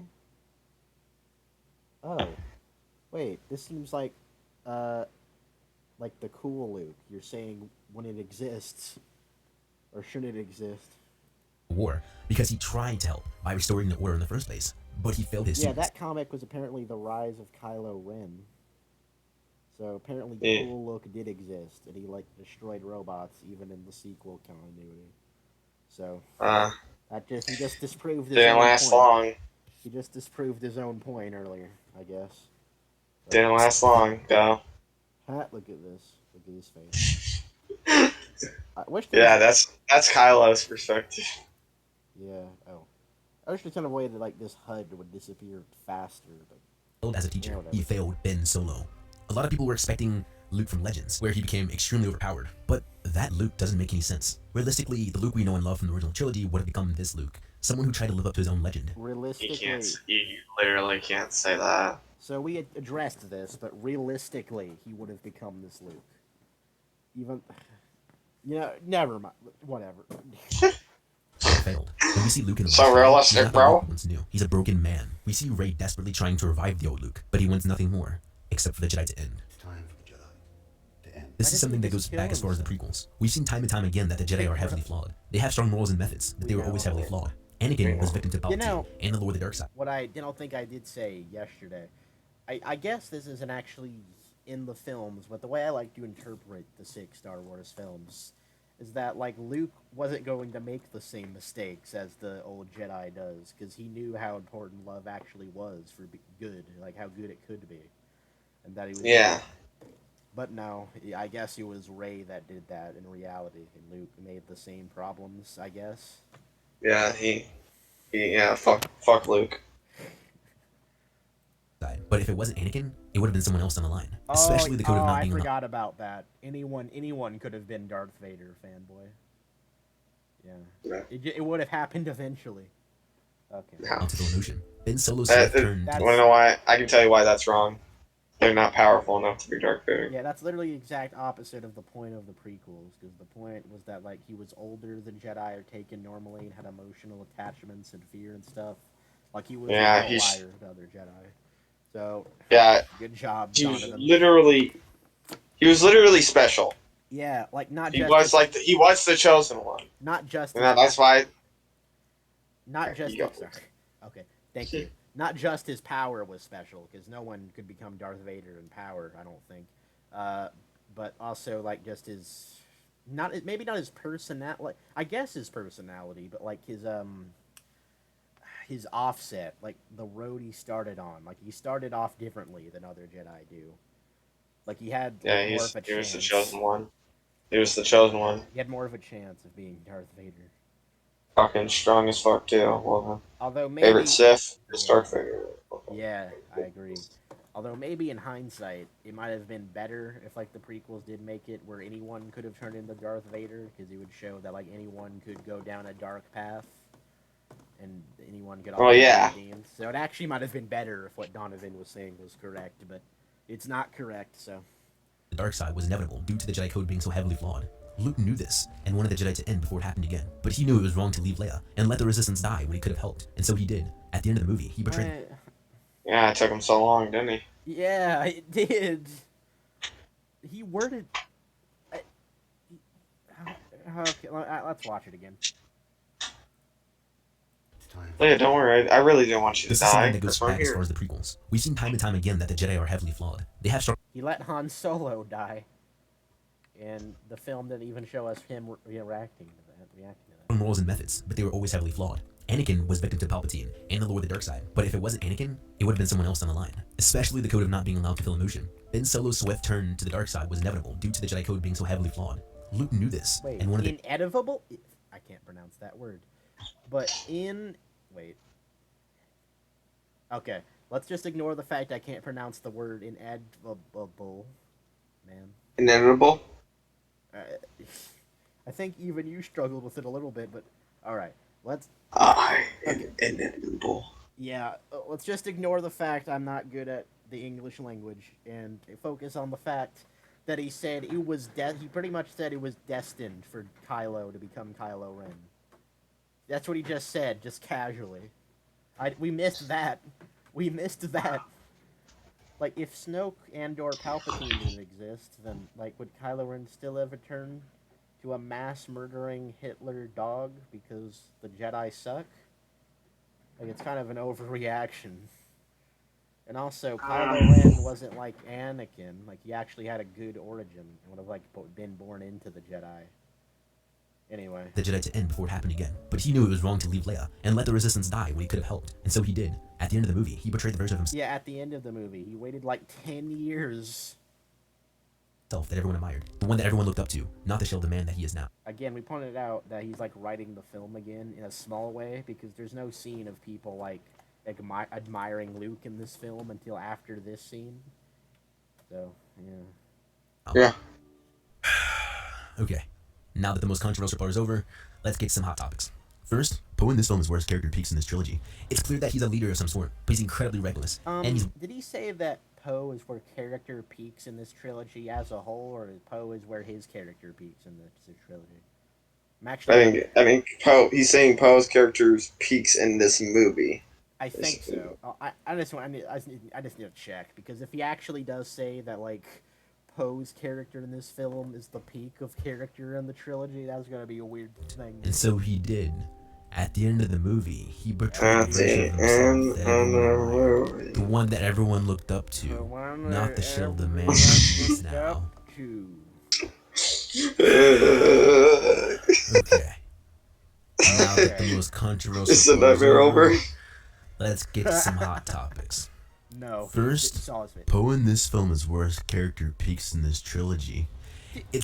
Where his character peaks in this I trilogy. swear he said is where character peaks in this trilogy, but it's hard to tell because I think he was like slurring his words there.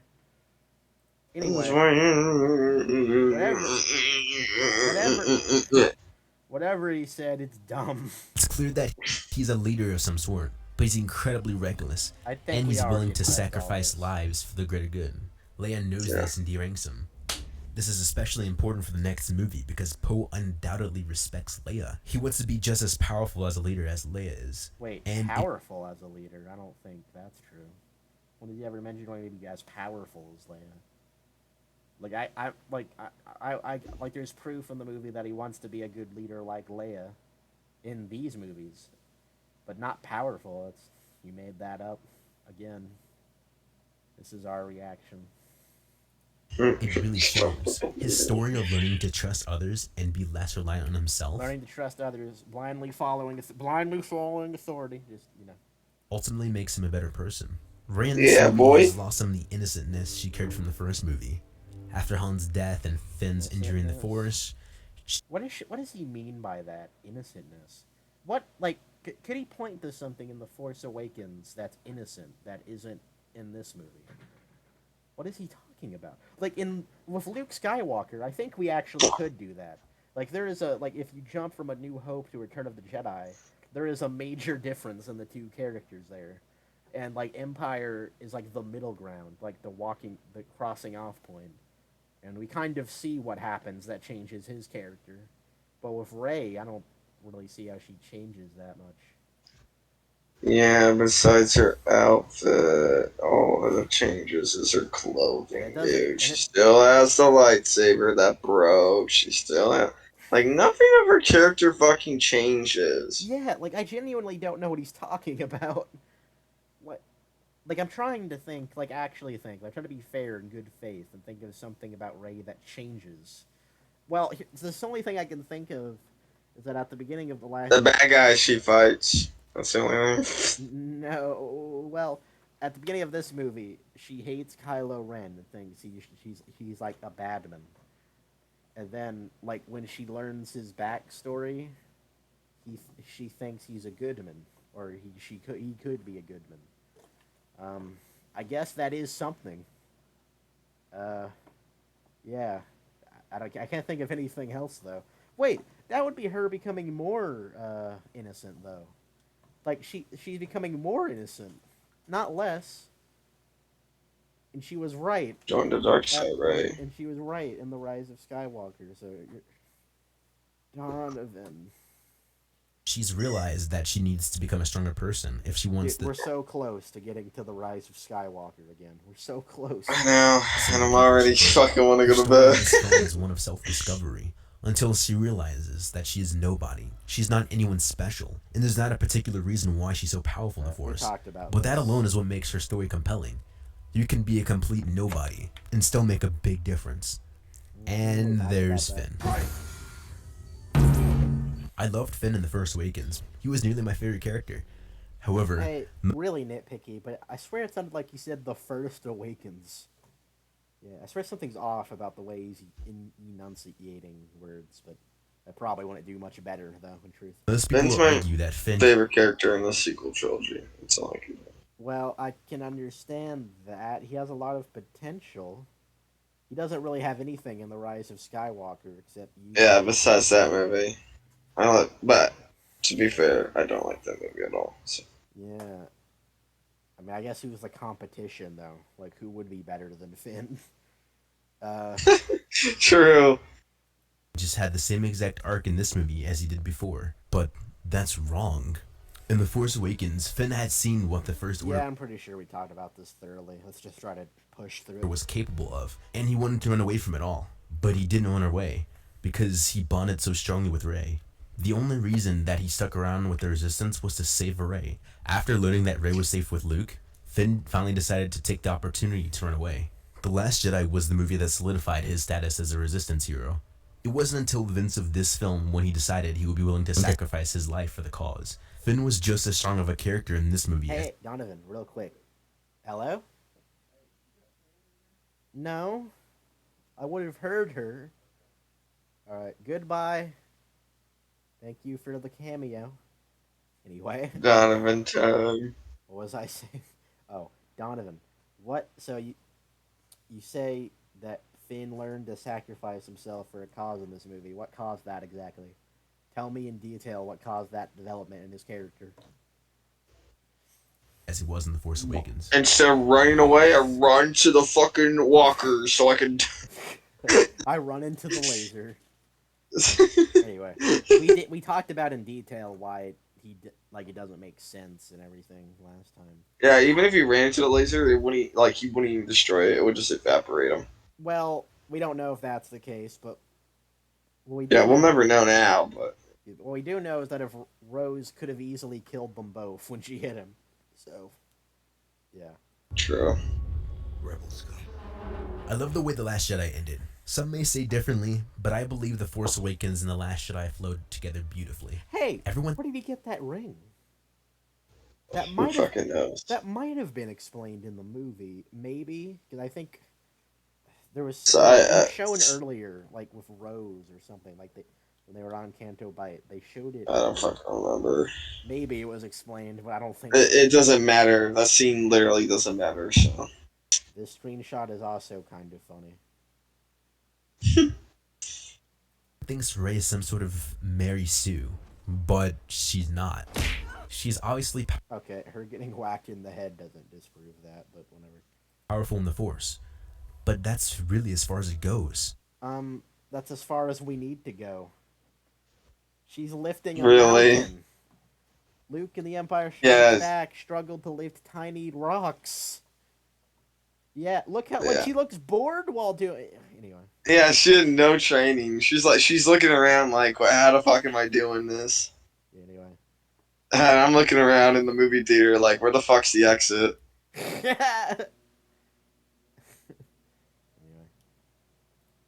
The last shot of this film establishes that you can literally be nobody and be gifted in the Force. That's the message this all fine and good by itself. Sure. movie did so Why well. not? And yes, she does know how to operate a ship. She's literally a scavenger. The first time you see her in the trilogy, she's pulling apart pieces of an Imperial cruiser. She knows how Yeah, these things it's not the work. Millennium Falcon. Yeah, I mean, we said Luke knew how to fly, but he didn't understand that. Look at this screenshot. Hi, boy, press the boy. Press her. And he fucking remember the meme where it just blows up. Yeah.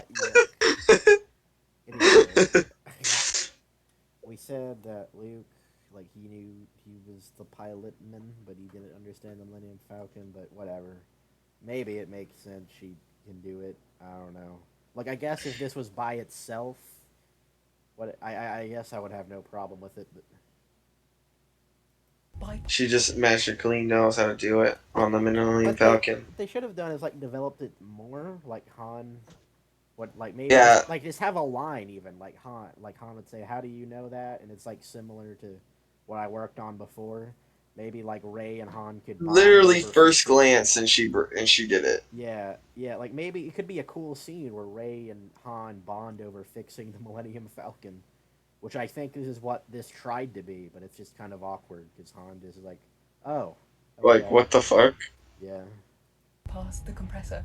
Not to mention, both Anakin and Luke are guilty of knowing the ins and outs of spaceships. Doesn't matter. Doesn't even matter. Does it make these films good? Yeah. Yeah, it's not well explained why. Like they brief it.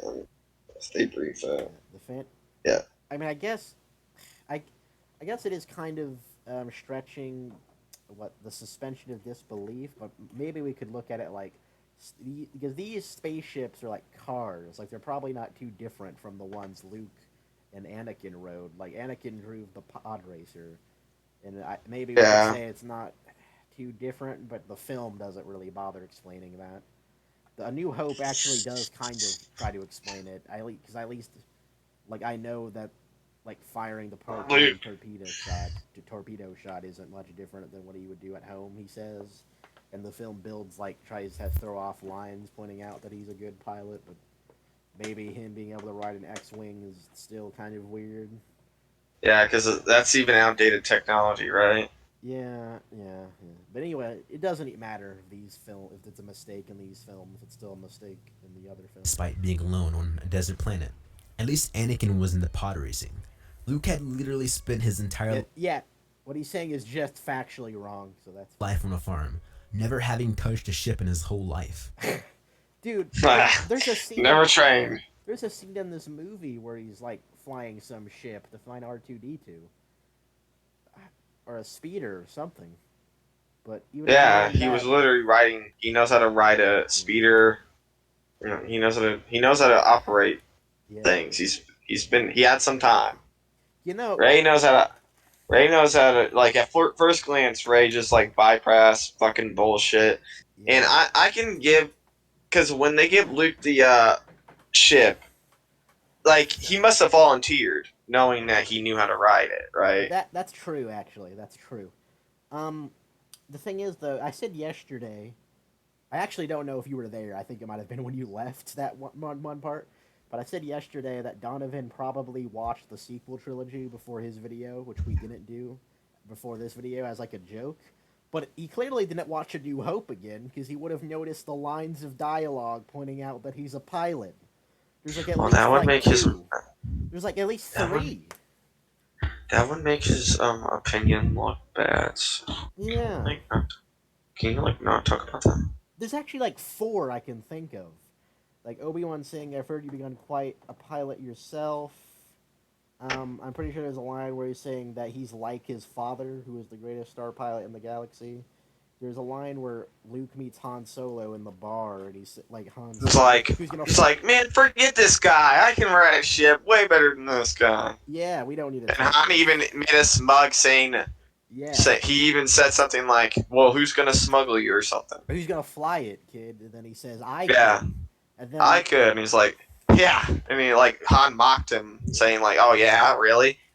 And then there's at the end where he says that firing the Torpan type proton torpedoes like that shot isn't impossible because he would do it on Tatooine. So yeah, good. Yeah, job. because they were like, oh, it's impossible. It's like, no, it isn't. I've done that plenty of On time. Big East Yeah, Canyon or whatever. yeah. And the first thing he does is blow up a Death Star. Ray It is wasn't easy though. Like he was literally one Yeah, second from they lost a dying. lot of. Yeah, they lost a lot of people. Like Luke was 1 second from dying if it wasn't because of Han Solo. Yeah, Literally, Han Solo saved him. And the only reason he did it is he used the Force to know when to time the shot, which is like nothing compared to what Rey did in The Force Awakens. Yeah, there was no like she just gets off it with ease. Yeah. Anyway. Also not skilled at all with a lightsaber. She knows how to wield one, but that's really as far as it. She did like great. She did amazing in the fight in the throne room. Like I'm pretty sure we put her better than Kylo in that fight. But wrong. Yeah. goes. No, she does not You get her don't need arm cut training off to be a throughout any of Jedi. the movies. But since Sorry, Windows sorry. are guilty of knowing the ins and outs of spaceships despite being alone on a desert planet, at least Oh, wait a Anakin minute. We need to put it back on. We need to speed it up. was into pod racing. Luke had literally spent his entire life on a farm, never having pushed a ship in his whole life. Then the first thing he does is blow up a Death Star. Rey is also not skilled at all with a lightsaber. She knows how to wield one, but that's really as far as it goes. No, she does not get her arm cut off throughout any of the movies. But since Windows not losing a limb make you a Mary Sue? I don't know, maybe I like Rey so much in these two movies. Did you notice how she was able to like perfectly block the sword in time? And he used that clip. He used that clip after saying that she doesn't have any training. Who knows how to wield it? By the way, you keep breathing into the mic again. Like, stop. Alright, let's continue. Wait. Okay. At least it stopped, I guess. That's our face. Movies because Daisy really is kind of hot. By the way, if you're watching, please send me. All right, we're done here. I forgot about Alright, that. well, God, I forgot. Dude, we made it. Okay. All right, we need to take a break. Alright, so, like, okay. We're done with the recap. I know none of you guys probably watched that. Let's see how long we can. What's the time? 1 hour and 41 minutes. Actually, not too bad. Anyway, do you want to take a break, try to refresh? I can put something on while we're gone. Yeah, put on some elevator music or something. Maybe I can put on one of my videos. Non-copyrighted elevator music. No, non-copyrighted elevator music. Okay. We need some, No, yeah, something calming. No. Alright, the reason why we did that so we can refresh what the guy was saying earlier. And it was a mistake. Probably We shouldn't gonna- have done that. Yeah, you probably would be like, well, why didn't you do it off camera? And, you know, you're right. Yeah, we'll never get that time back. Anyway, Alright. break time. Yeah.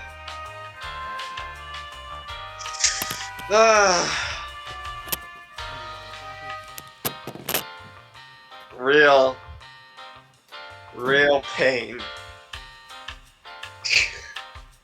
Let me fucking tell you. This is not easy, man.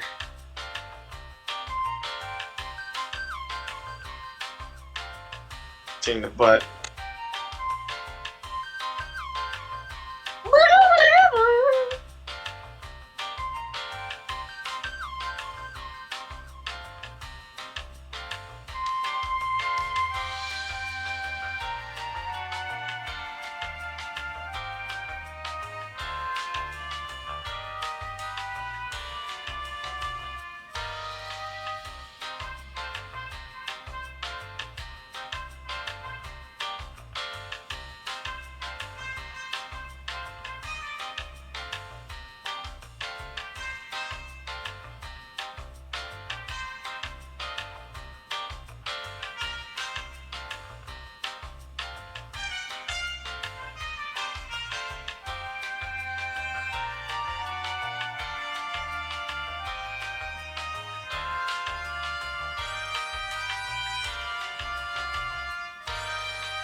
Oh.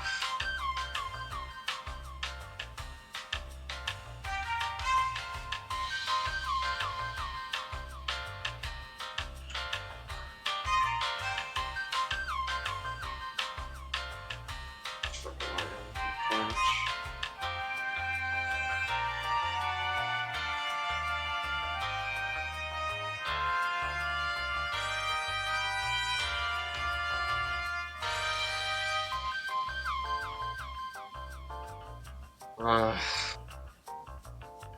real? You know what I like about the Star Wars films? Like, I remember liking the good bits of it. I remember when before the sequel trilogy came out.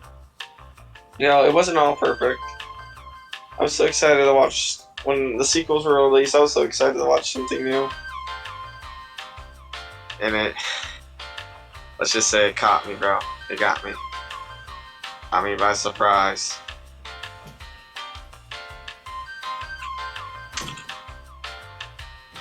Real pain. Yeah. All right, I'm back. Ugh. Are you have you done your break? Are you satisfied? I'm. I guess tell me when you're ready. I have pretzels. I'm something. Eating like you. I'm trying to.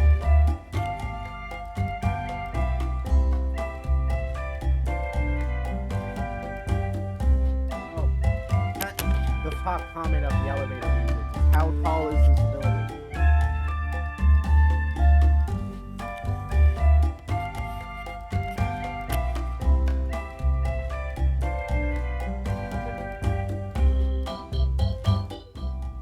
Let's take out some comments then. Let's take out some comments while we're waiting. This video has 6K more likes than dislikes, so that's cool. Oh, Donavan responds to him someone pointing out that he's wrong. I should wait. Alright. Fanboy, wait. Sorry, I was watching something. Okay. Alright, let's see. Luke actually has flown before, and it's constantly brought up in the film. He even says at the Death Star briefing that he has shot much smaller targets than the exhaust port in the 216 Skyhopper. Just a point I wanted to bring up. I never caught that. Thanks for pointing that out. How do you miss that, Donavan? Anakin was the best Star Not gonna judge. Not gonna judge.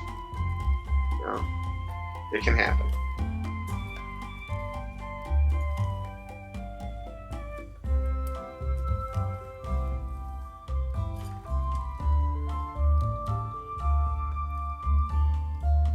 Such a shit.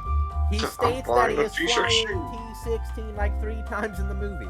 And then this guy says, a T-16 and X-Wing are 2 completely different things.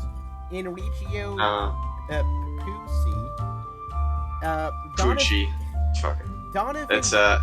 It's a JoJo meme, I'm pretty sure. Okay. Well, Donavan said Luke never touched a ship in his life. Pucci, Mr. Pucci.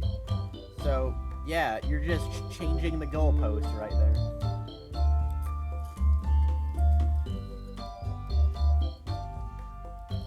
Yeah, bro, you fucking just bad.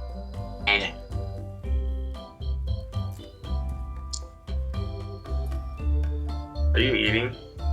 Yeah, is it loud? I'm trying not to be loud. What are you eating? Pretzels, I said earlier. Oh, yeah. Oh my god. Wait. I'm Donovan level of hearing, my man. Search over Donovan. Wait, I respect you for not being a soulless, toxic Disney hater. I'd say, according to reliable fans, aka you and the audience, and critic scores of Rotten Tomatoes averaged out, no Star Wars movies are bad. In my opinion, Episode 1 and 2 are just painfully meh. I love the originals and like the sequels, with the prequels being okay. I guess we're toxic Disney haters. I'm all for it. What a banger of a comment right there. Okay, let's finish the video. Come on, okay. Alright, now we're actually on the video. This is what we need. Yeah. Time to finish this. Timestamp it. Everyone who clicked on the timestamp, we're on the video topic now. Let's go. The major topic. Yeah, exciting. This music is a representation of how happy we are to almost be done with this. Yeah. Oh, what? You know what I hate? Oh no! Okay. No, not again! Did you notice how in that one shot Kylo pushed someone down with his lightsaber? Yeah, remember he cut people in half with This it. movie suffered the most from the lack of an outline for the truth. Does not get her arm cut off.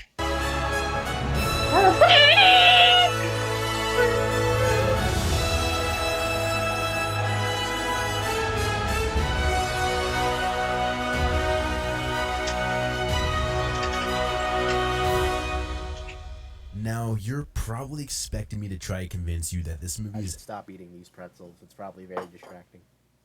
actually really good.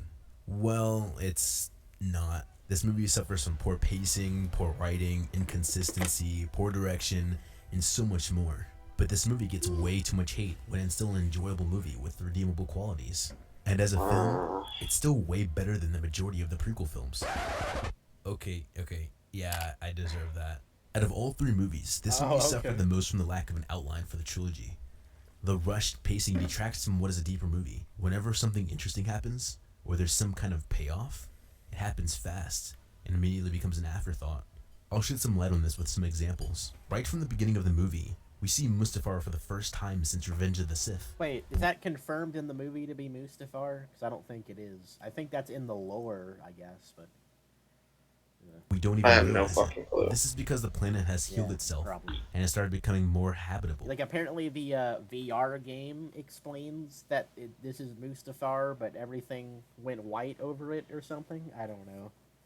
Very dumb. Yeah, it's not explained in the movie. We also see Kylo Ren reforging his mask. Most people took it as a sign of Abrams just wanting to change what Rian Johnson did in The Last Jedi. In reality, Yes.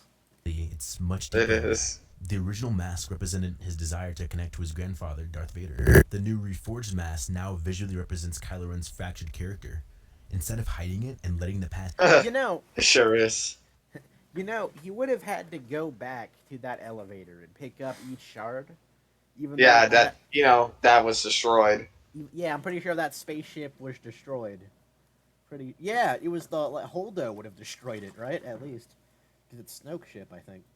die. He now wears the mask as a symbol of his own history. Later in the film, when Rey hears Kylo Ren, Wait, he's writing not- for the film. How does he know that's what that means for a fact? The helmet having cracks in it means it's a representation of his own history and not Darth Vader. Yeah. He's just That's making it his up. opinion. Stop It's, writing. No, his opinion is Yeah, wrong. I know. He's trying to state it as a fact, though. I get it. Yeah, this is our reaction. This actually kind of looks inappropriate, but only heals his wound, but also the scar that she gave him during their duel in Starkiller Base.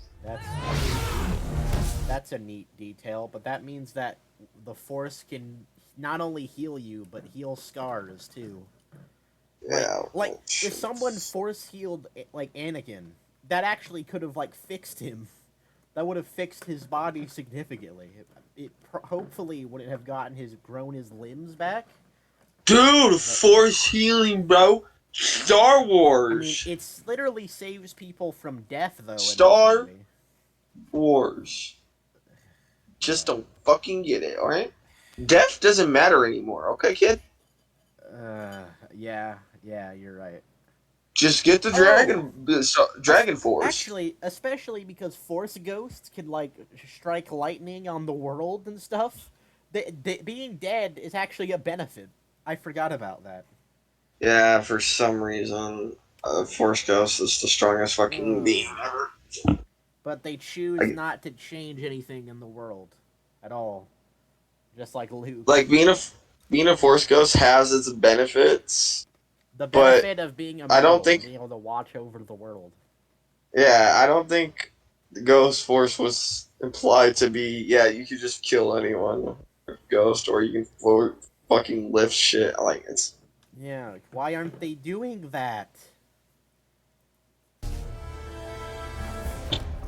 It's an important detail that symbolizes his return to the light side. Wait, how does More on that that later. symbolize his return to the light side? It's just the scar getting healed. Donavan. Oh, that was actually pretty loud. Anyway, Donavan. But he talks about this movie the most too, which is weird. Like half the video is this movie. The movie also gives off the impression that there's a constant conflict between the trio, Ray, Finn, and Poe. But if you look closer, Although it doesn't really mean any, like end up meaning anything. It's just banter, like trying to have witty banter. Yeah. the conflict is only between Ray and Poe. And I noticed. I watched the film. that makes the most sense. Finn and Poe met under extreme circumstances, and so did Finn and Ray. Up until the end of The Last Jedi, Poe and Ray had never met each other. Even after that, Yeah, that's a problem. Ray stuck to her training with Leia, and Poe continued to lead the Resistance fighters. They don't get along well, and that's because Poe is brave, but reckless. He wants to be a leader. Okay. Nothing's changed, Wait, boys. wasn't the point of The Last Jedi is he learned to become not reckless? Pretty sure that was the point of like his character Bro, arc. never So that means that never like, happened. that 1/3 of the movie truly was a waste of time. Thank you, Donavan, for that, pointing that out. But this is this movie now. But Rey is busy following her own path to becoming a Jedi. Over the course of the film, Poe's.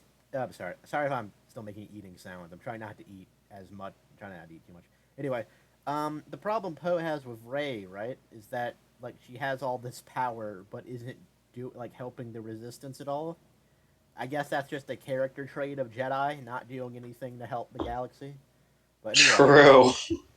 Yeah, what the fuck, Ray?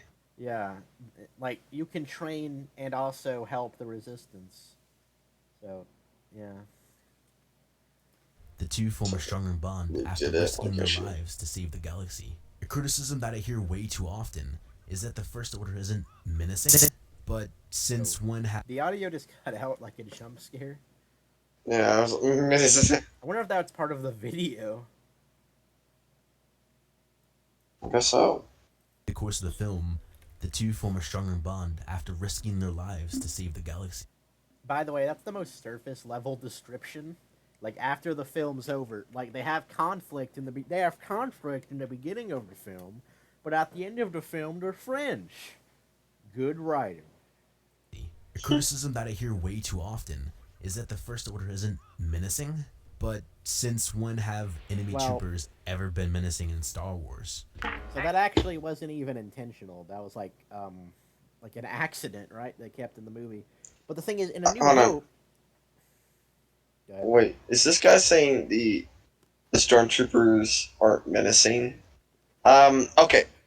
Can we just take the Bad Batch for example, where No, we don't even have stormtroopers to. had. Okay, good.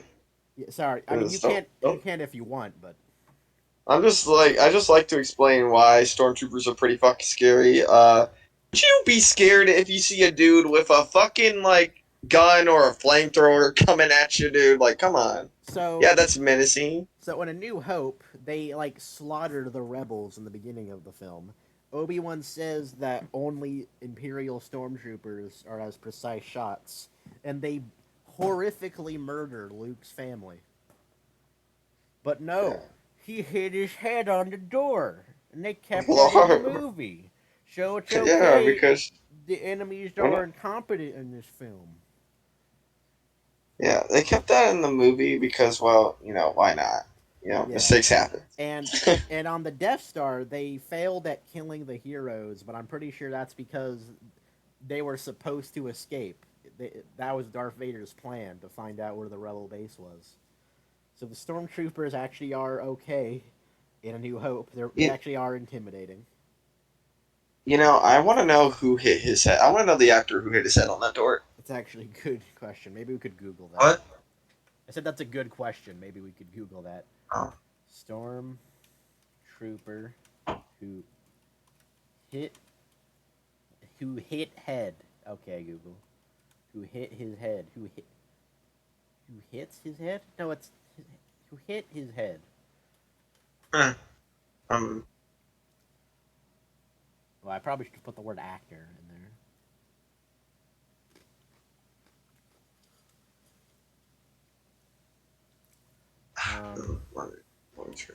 Stormtrooper actor Actor explains what happened. The actor explains what happened. Oh my god, we're getting sidetracked, but this is very important. It is. Way better than the actual video. Yeah, way better. Disney adds racism warnings to classics? Oh, I thought that said Disney adds racism to classics. Uh Anyway. oh.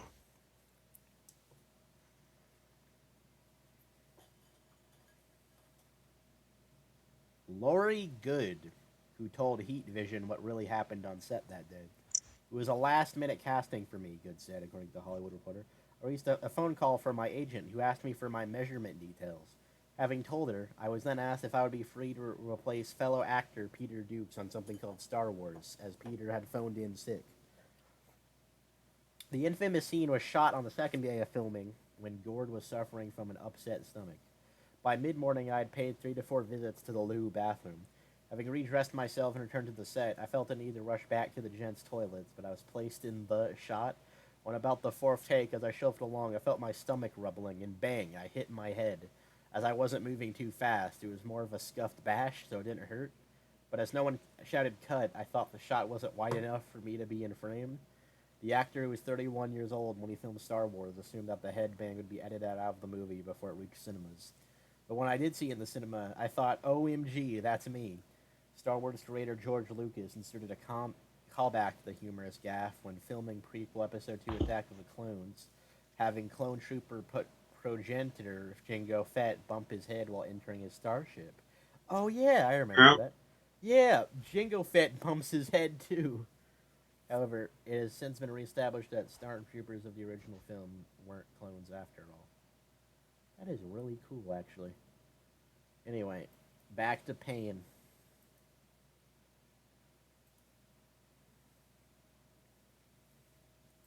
So he just had a bad case of stomach issues. Yeah. The Jango Fett reference, though, is genuinely really cool, though. I like that a lot. Extremely common. You're probably lying to yourself if you think the droids in the prequels were ever menacing or felt threatening. Well, the droidicas do in that scene. They make Qui-Gon and Obi-Wan run away. And they also defeat the Gungans, which were actually like a warrior tribe. Jar Jar isn't a representation of them. And, I don't know, they were the main... I actually will say, I think they have a lot of intimidating moments in the Clone Wars. Not that that matters for the sake of this video. Yeah, you know, like the Mandalorian where it had B2 battle droids. Oh, it did? Oh, yeah, I think so. Yeah, I don't know too much about that. When he was a kid, he was like traumatized that he didn't even like droids anymore because of that. Yeah, but he's talking about the prequels. Yeah, for the most part, they're not really intimidating. But, like, I don't know. I mean, I would say that doesn't justify the enemies in this movie being not intimidating. Well, I think... But, like... anything with a gun can be imitating. Like, why? What? Intimidating. Why is he even talking about this? Like, he was random... Like, I'm pretty sure it's something about, like, important subjects, right? I don't even remember. But in that... Alright, let's just get to the next point, honestly. This is, like, really dumb. I don't know why he's talking about this either, but he is. Like, this is literally, like, meaningless, really. The original trilogy were literally notorious for missing every shot they fired. We know. But in A New Hope, they were fine. In Empire Strikes Back, they won the Battle of Hoth. But I think they were incompetent at the end of the movie. I'm not sure. In Return of the Jedi, yeah, they suck. Kind of. Were also defeated by a bunch of it wasn't just the teddy bears. Like, the teddy bears were a distraction for rebel reinforcements, if I remember. Yeah, those teddy bears had them jungle warfare tactics. In fact, I believe Captain Rex, like, it said that Captain Rex is actually in this movie. Like, as a retcon. And plus, they're throwing heavy rocks at him. I think that's gonna fucking hurt. I'm sorry.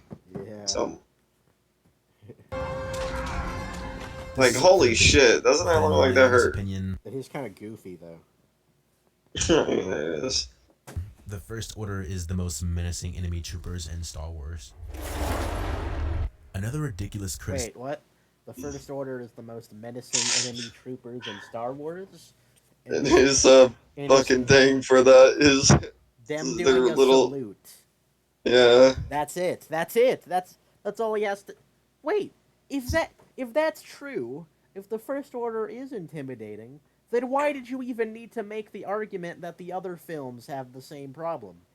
You wouldn't even need to make that argument if they actually are intimidating. Donovan, Jesus, this is Donovan to us.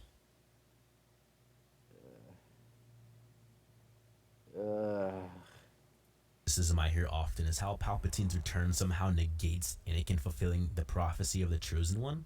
That's I think I know what he's gonna say. not true. Anakin did restore balance to the Force, but of course, Well, no, he didn't. Anakin actually says in this movie, "Rey, restore the balance like I did." But what he did accomplished nothing because Palpatine didn't die, and the Empire just came back again. The victory. Yeah, Like, Palpatine just came back, right? yeah, not So only was Palpatine alive, but everything he worked for came back as well. Just suddenly, it just happened. Like Han Solo, Leia, and Luke never lived in a world where Palpatine was gone. So yeah, it does ruin the point. I thought he was gonna make the argument that well, just be like the development of Anakin's character is still there, even if killing Palpatine didn't affect anything. But Anakin, like, the sacrifice still meant something, and he might still say that, but he's starting off on a really bad foot. be permanent. George Lucas defines balance as the removal of the toxicity of the dark side. You keep the Force in balance by making the light side pure and free of the dark side, but there will never be permanent peace throughout the rest of the galaxy. That's impossible. That's like hoping the First World War. Well, yeah, when they killed Palpatine, I'm sure a lot of balance came because all his dark sides would have been not for nothing because he would have been dead. what is having eternal peace forever would be impossible, right? But having Mm-hmm. Palpatine be dead would be possible. So, yeah, this isn't like a good example of whatever he's trying to say about balance of the Force. War Yeah. would be the war to end all wars. The prophecy of the Chosen One was fulfilled, but a new conflict will always arise. Yeah, a new conflict will arise, not the exact same conflict. Hitler, like, bad things are always going to happen in the real world. Hitler is not going to just come back suddenly. Nobody's ever really gone, except Yeah, for like his body got like his body was destroyed. It's like, how did he come you back? literally see his body like evaporate into like light. Like he You know? blows up in the movie, and then the Death Star blows up like 5 minutes afterwards. So weird. Like, yeah, that's just one thing the movie's weird about. This is what you're defending, Donovan. In Legends, This is your best video, Donovan, or like the face of your channel, Donovan. the Force was quote unquote threatened multiple times by Sith and lightsaber users alike. Yeah, not Palpatine. Palpatine came back in Legends too, and Okay, that's also stupid. Don't care. it Well, it probably is stupid. I would assume it's stupid. was pretty bad. I'm sure they probably I came up with a better time reason than him just coming back. Again, it's execution, really. Well, I'm pretty sure it's cloning in the comics. Yeah. But in this, it's like it doesn't even. This film doesn't actually care to explain. Yeah, maybe if they would explain it, we'd be like, oh, okay, I guess that can work. You know what this film does? It literally has like one line. Palpatine says the dark side of the Force is a pathway to many abilities one would consider to be unnatural. That's all the explanation he gives, which doesn't explain anything at all. In fact, the context of when he said that in Revenge of the Sith is that only one person could achieve the Sheet of Death, but he couldn't even. Plagueis couldn't even achieve it for himself, though. He could only achieve it for other people. And then there's one other line where some random rebel resistee guy says, dark science, cloning, secrets only the Sith knew, which Yeah, it's like is really stupid because the comedians, no, the com the Camino Great, now you got people. me. The the Camino, comedian. God damn it, you got me saying it now. the Camino long neck people, they had a business where they made money off making clones. So incorrect again. The Caminos. No, it's like Camonians. Something. It's close to that. It's close. Comedian. Camoni. God I had it. And then, Yeah, I've been there too. I'm sorry. Maybe Rey we'll remember embodies all of the later. Jedi and ultimately defeats Palpatine once and for all in an epic climax over Han Solo. woo! Oh, he's gonna start insulting the comics like that means anything. Users alike. Palpatine came back in Legends too, and it was pretty bad. I easily prefer the timeline where Rey embodies all of the Jedi and ultimately defeats Palpatine once and for all in an epic climax over Han Solo killing Palpatine by casually shooting him in the back. No, I'm not taking that out of context. Look it up. Okay. Well, I don't care, but I Yeah, actually, because we can already tell that was bad. yeah, yeah. It doesn't matter if it's bad. It doesn't change this film at all. But I actually do have to like give credit to Donovan for saying that this is his preference this time, and it's not a fact that this is better. So good on you for understanding the concept of subjectivity for once. But more importantly, I don't know about you, but I prefer the timeline where the first time Palpatine was dead for real, he was dead for real. Because that was like the actual ultimate climax or whatever you said. But no, why couldn't Palpatine just come back again? Like if you Donovan, if you were going to defend it here, would you never defend it again? Like what would make it different a second time, Donovan?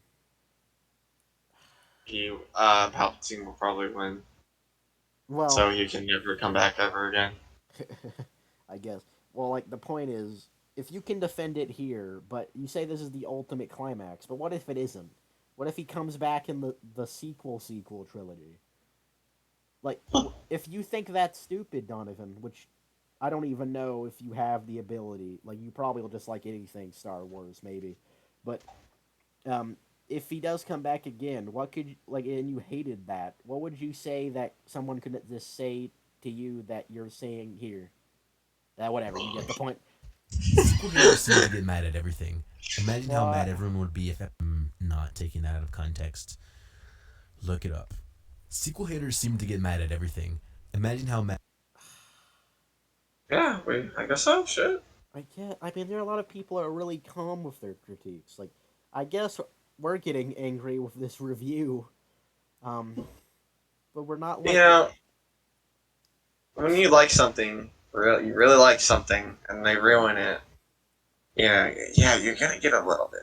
I'm sorry we criticized your movies. We're not angry hate monsters. And that's the way they always try to like paint just critics of the sequel trilogy every time. Ugh. Mad everyone would be if Episode 9 ended with Han Solo shooting Palpatine in the back. There would be riots everywhere. Riots. Okay.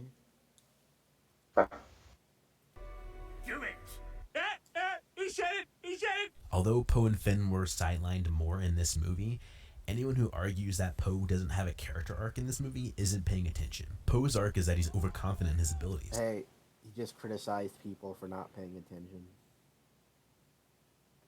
When he didn't remember the fact, he didn't realize the fact that Luke flew a spaceship before the Battle of Yavin. Anyway. Although Yeah. he believes in the power of the Resistance, he believes that he can do everything on his own. He argues with Rey the most because she's the powerhouse to the Resistance, but she's too focused on her own training to help substantially. Wait, Poe also looks up to Leia and aspires to be as strong. My training. Although I want to replay that because he like said something about Poe's character, but I was dozing off and he probably made something up that's not true. So I need to check. Poe and Finn were sidelined more in this movie, anyone who argues that Poe doesn't have a character arc in this movie isn't paying attention. Poe's arc is that he's overconfident in his abilities. Although he believes in the power of the Resistance, he believes that he can do everything on his own. He argues with Rey the most. What? He believes he can do everything on his own? Where's the proof of that? Citation needed. Like, that's not true in any of the movies. Like, even in The Last Jedi, where that's, I think, actually supposed to be the arc, is that he's arrogant or something. I don't see how that's even the arc here, but like, let's say it is. What does he Say my ever, head hurts. what does he ever think he can do it alone? Like, he can just do something alone? And if he does think that, where's the scene where he has an arc and learns that's not true? Like this, I was right. Good thing I rewinded because he did just make up the story again. This is our face. Dude, my brain left the building a long time ago. Yeah. It's getting painful. This podcast might not last too long. We might. It's because she's We're gonna die. the powerhouse to You the know, resistance. Yeah. We might just. We should watch like flat earther videos to get some reason back in our lives. Hey, that might be a topic for next time. Flat Earth, why it's smarter than Donavan, and the sequel trilogy. But she's too focused on her own training to help substantially. Poe also Why? No, really. Come why? on, Don. Why you gotta do this? Don. I like that. Why is she too focused on her training? Like, she's pretty powerful already. What is she I don't know, she's training in new for? training. Like, I don't know. She beat Kylo already. Like, what's there to train for? Like, Luke had to train to fight Vader. That was, like, the point of the trilogy. Yeah. Maybe there is some reason given in the film. I do know she's training to talk to the Force Ghosts, but Force Ghosts could just talk to you at any old time, so I guess they were just ignoring her. For some reason. Because no one wants to talk to her. Sorry. No one's on the phone right now. also looks up to Leia and aspires to be as strong as a leader as she is. Wait, who does? What? Strong? He said this earlier with The Last Jedi, if he's talking about Poe. And again, there's nothing that he wants to be as strong as Leia. There's nothing in the films that say that. It's because she's the powerhouse to the resistance, but she's too focused on her own training to help substantially. Poe also looks up to Leia and Oh my god, aspires it did the jump scare again. to be as strong as a leader as she is. Okay, he is saying that Poe wants to be a leader. But Leia's dead. Yeah, Poe wants to be She as died strong because as her. how did she die in the movie again? Actually, She was a Force ghost, and then she got stabbed by Kylo. So what happened? Like no, she's like there, but she wasn't there, but she got stabbed like Luke did. Just died. No, here's what happened, right? I don't think there's even really a reason given in the film, but like Leia dies to help out Rey because she senses Kylo is about to kill her. But I'm not sure. But like, she doesn't do anything though. Like I think she just dies, and that distracts Kylo, and Rey stabs him in the gut. So I think she died just to distract Kylo. I guess. I don't know. Maybe it's just old age. I don't think it's explained. Also, I might be remembering this wrong, but like when these people die, they're supposed to like fade away into the Force. But I don't know if Leia did that.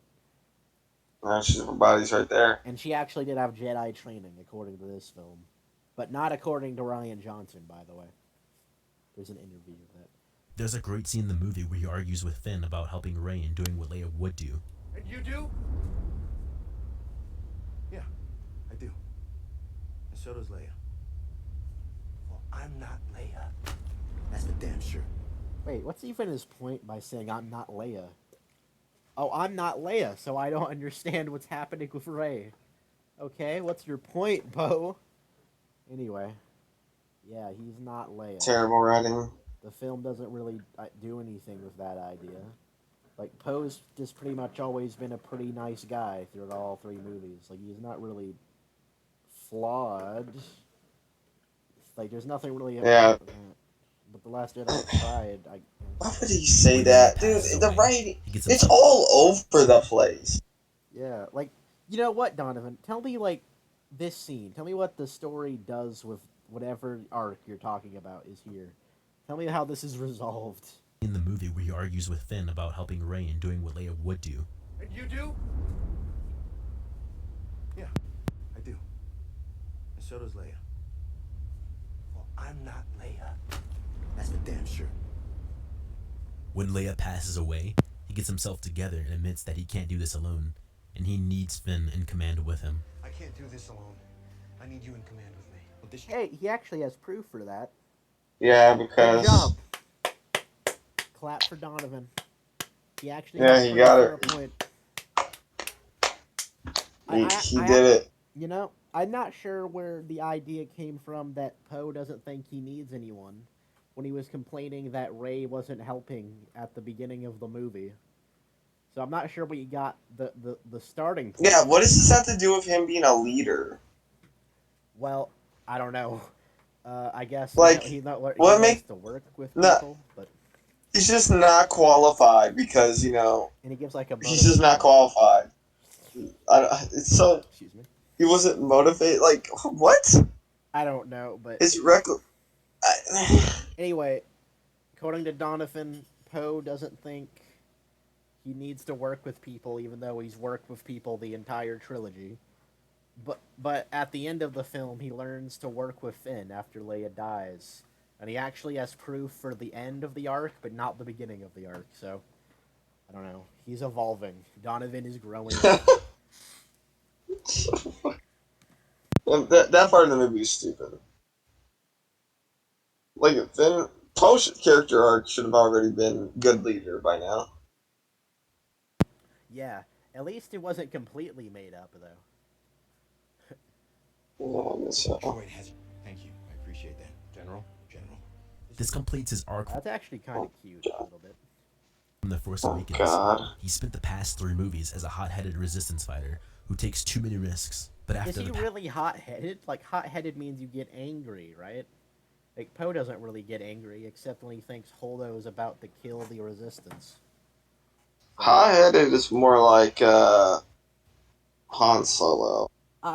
Yeah, that makes sense. Like Poe's kind of always been a nice guy, although I do think Finn says that he's always angry in this film, but I don't know why. Anyway, Oh yeah, Lando's we see face is our Lando. face. Yeah, Lando's in this. Yeah, Lando's in this movie for a bit. We forgot, but his face is our face. Look at his left Yeah, eye. he's only in like 2 scenes. Look at his left eye and how like just sick of this he is. I know he just doesn't doesn't want to be here. Yeah, his right eye His is left. actually like way bigger than Like his which left. one? Yeah, which one is really his lazy eye? The one where he's looking at Poe, or the one where he's like, I don't want to be here. You be the judge. That's the thumbnail. passing of Leia Organa, he's more aware of what made Leia such a great leader. The fight scene between Rey and Kylo Ren is also massively underrated in this film. One of the most common complaints I hear about the sequels is how none of the fights are as good as Anakin versus Obi-Wan. Wait, that's not a complaint. That's a statement. That's not a complaint against the fight. That's just. I mean, I guess it's technically a complaint. It's not really a criticism, though. Like, it's not a constructive criticism. Whatever. It's just Battle dog of the shit. Heroes was an epic duel because the fight had great choreography, the visuals were visually gorgeous, and the soundtrack was amazing.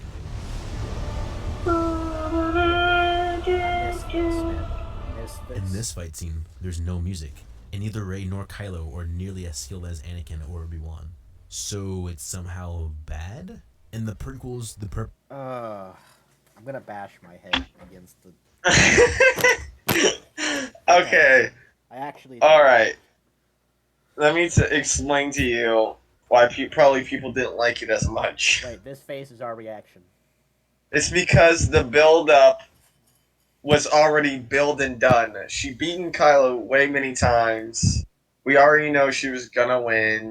Like Except there she was really doesn't no win. build-up.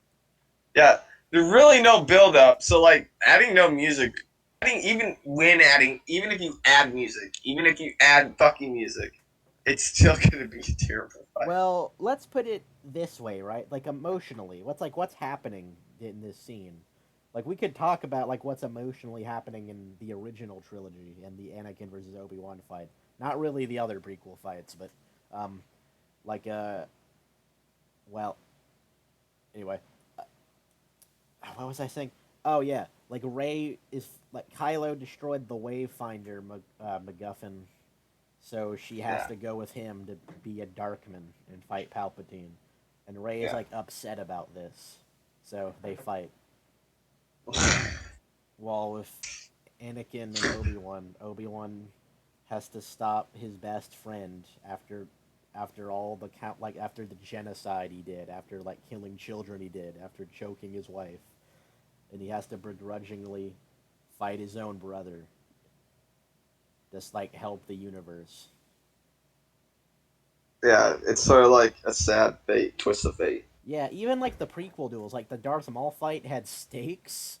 Like if the Jedi lost, Anakin wouldn't probably would have turned to the dark side or whatever. Who knows? Even what he probably would have been dead, and like the Yeah, planet would have like been taken over by the Trade Federation. So yeah, like the Jedi would have lost there. Honestly, if well, Palpatine would have had its pupil do yeah, it. Like Palpatine must have had like more plans than just this one plan. He must have been like multitasking plans. yeah, If one way happened or the other way happened, or he just did the everything's going as I foreseen method. yeah. In Attack of the Clones, well, Count Dooku actually does win in that fight. He just doesn't kill them, but he actually does win. And but the stakes of the climax of Attack of the Clones is that if Count Dooku gets away, he will start the Clone Wars. We have to stop him Yeah, right now. And they yeah, but fail. they fail. In Revenge of the Sith, Yoda and Obi-Wan have to stop Palpatine and Anakin from controlling the universe. And in A New Hope, Obi-Wan has to sacrifice himself because he knows that the hope for the universe is in with Luke. Yeah, because when Yoda failed, that means Obi-Wan really failed. Yeah. Because Obi-Wan truly did fail because Anakin was still alive. Yeah. Kind of weird how he just like left him there to burn on the volcano. That wasn't really a I mean, smart move from. yeah, but he was like in the moment, I guess. I guess. Well, I guess he had to leave quickly because Palpatine was coming. I don't know if that's in the movie, but I think it's in the Well, books or I'm something. sure he didn't know that He might have censored because it. It's not really in the movie, so I don't think we can use that. Yeah. either that or he just couldn't get himself to do it. Anyway, So he took his lightsaber to prove that. Oh, look, I did. and the Empire Strikes Back, right?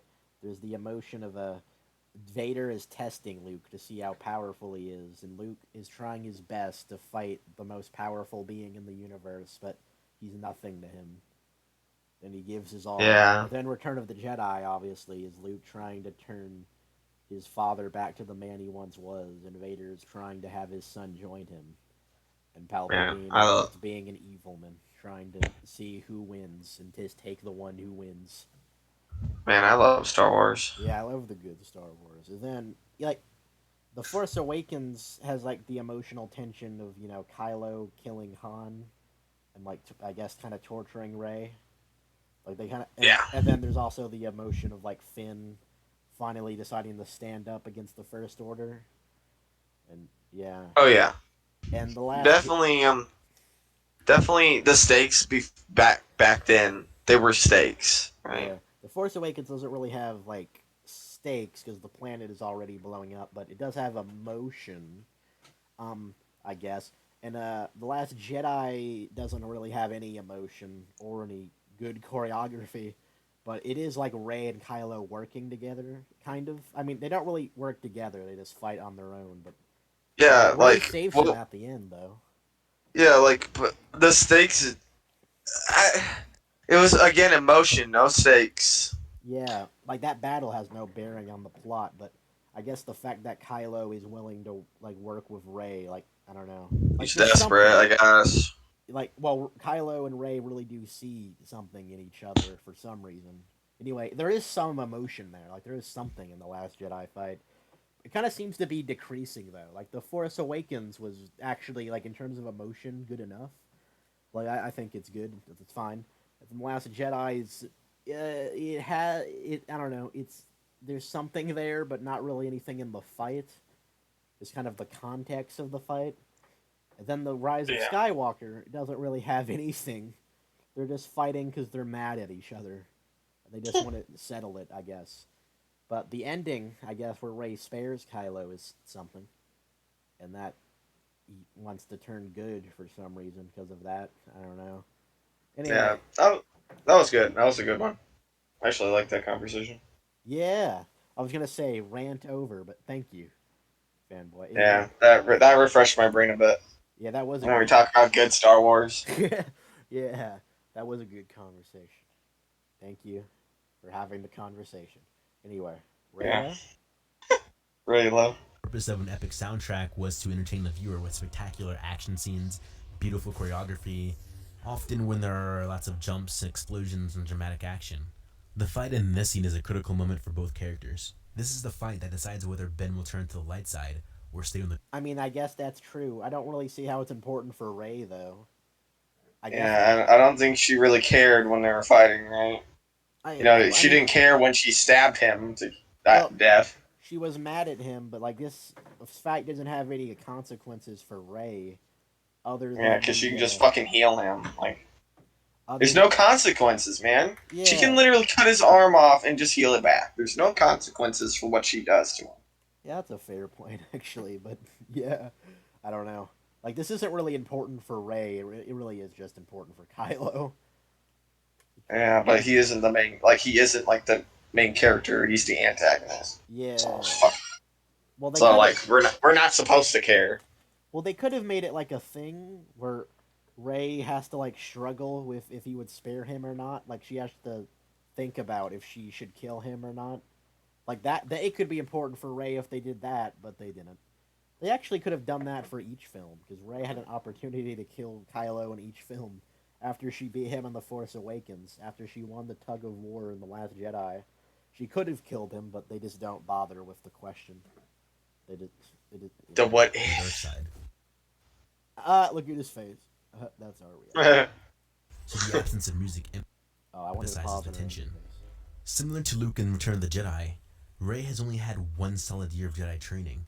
Although she's demonstrated some mastery of the Force, Man, she's done some pretty impressive stuff in that 1 year. she still has a long way to go Yeah, to even master for her the combat 1 year. abilities. She's demonstrated her competency with her Yeah. weaponry a few times. She did some But pretty impressive stuff in 2 days. when she's pushed emotionally, she starts swinging wildly and without proper form or control. Isn't that like- Also want to point dude. out that Kylo's fight scenes in his movies You were saying that like she always does that. Well, I guess he's saying in this movie she has not. to go to master her combat abilities. She's demonstrated her Right. competency with her weaponry a few times. But Well, when she was always good with the staff. Like she was always good with that. So that yeah, Yeah. that you can't use that. she's pushed emotionally, All she did was just use a lightsaber to threaten someone with. She didn't even use the lightsaber in this scene, and she was already good with the staff since the beginning. What? Yeah, she was. The problem was she wasn't good with a lightsaber. You know what? It's a really good. I mean, she's good enough, but apparently, but I Well, guess she doesn't apparently. have the grace of the prequels or whatever. But not that really seems to matter. Anyway, point is, That's good good. thing we rewind in this video because, like, if we didn't, we would miss so many of Donovan's failures. Donovan's. Let me check. Donova, Oh, it is and Donovan. that's how you spell Donovan. That's how you spell pain. she starts swinging wildly and without proper form or control. Also want to point out that That Kylo's that doesn't even seem like wild with no form of control to me. I think it's fairly graceful, like not prequel level or anything, but it's not like Luke in Return of the Jedi where he's like beating his father into submission. fight scenes in his movies prove that he can fight and move like a prequel Jedi. Man, good thing we learned that in the 3rd movie, at the end of the 3rd movie. He's just never had an opponent who was capable of going at I'm it at so that dead. speed. He never wanted Even to does kill the Rey, classic so he let Anakin her set the block pace from behind. Wait, he does? That's actually kind of cool. Hold on, let me just. No, just take one from that one. emotionally. She Yeah, that starts one's swinging mine. wildly and without proper form or control. Also want to point out that Kylo's fight scenes in his movies prove that I'll he be can there in a fight sec. and move like a prequel Jedi. He's just never had an opponent who was capable of Hey. going at it at that speed. Wait, is that right there prequel Jedi stuff? Like, I guess. I guess. Where's? Do you know where Lily's red controller is? Huh? It's around here somewhere. Wait, are you talking to me? No, I'm talking to my brother. Oh, okay. I'll wait then. Pretzels.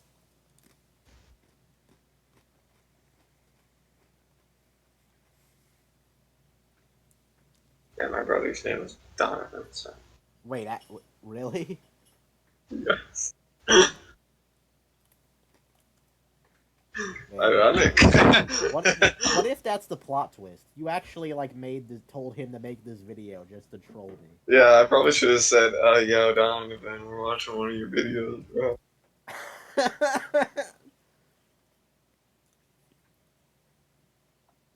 I wonder what his other videos are exactly.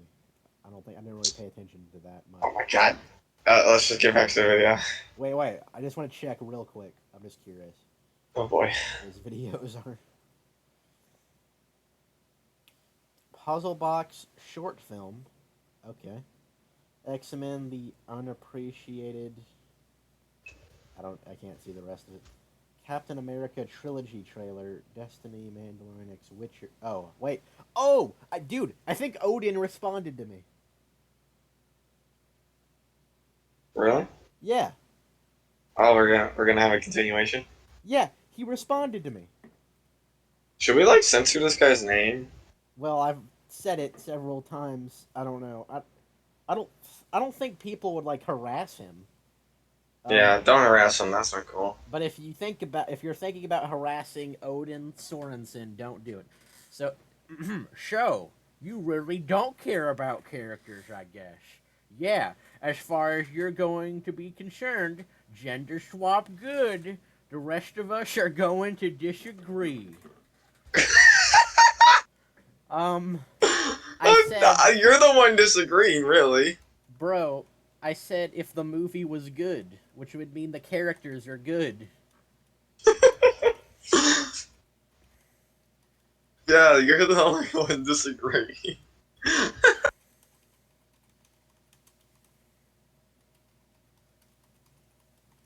Plus, what does this have to do with, like, he just brought up gender swapping. Like, he just brought up other characters that weren't aliens, like, we're supposed to know. Sorry. This conversation is about adaptation, but he made it about gender swapping, which doesn't... He's so dumb on so many levels. It's gonna take me, like, some time to fully write out a response.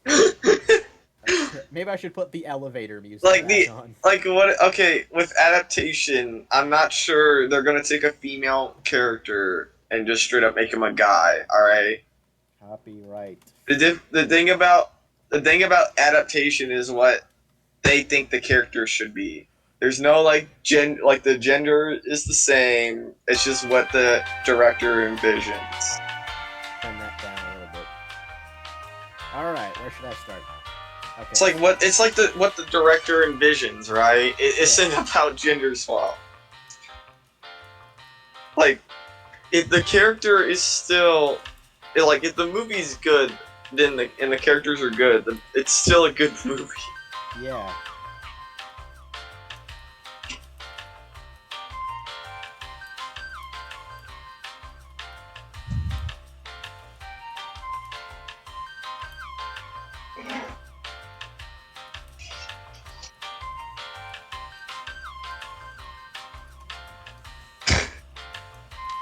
Bro, I said if the movies were good, which would mean the characters are good. First of all, the characters after gender swap wouldn't detract from the quality of the characters at all. The argument is that it's not faithful to the source, and you have still never explained to me how not being faithful to the source makes the movie bad in its own right. I think that's it, actually. I kind of combined my two arguments. Yeah, boy. Yeah. Live. You get to see live comments. Oh shit, not to fall off my show. Anything you would want to add to this? Oh wait, there's one thing. If it's a good movie and a character isn't what it's supposed to be, it's a bad movie. Wait, say that again. It's a bad movie because the character I like isn't who I wanted it to be. So the movie's bad. Bro, roll credits. Yeah.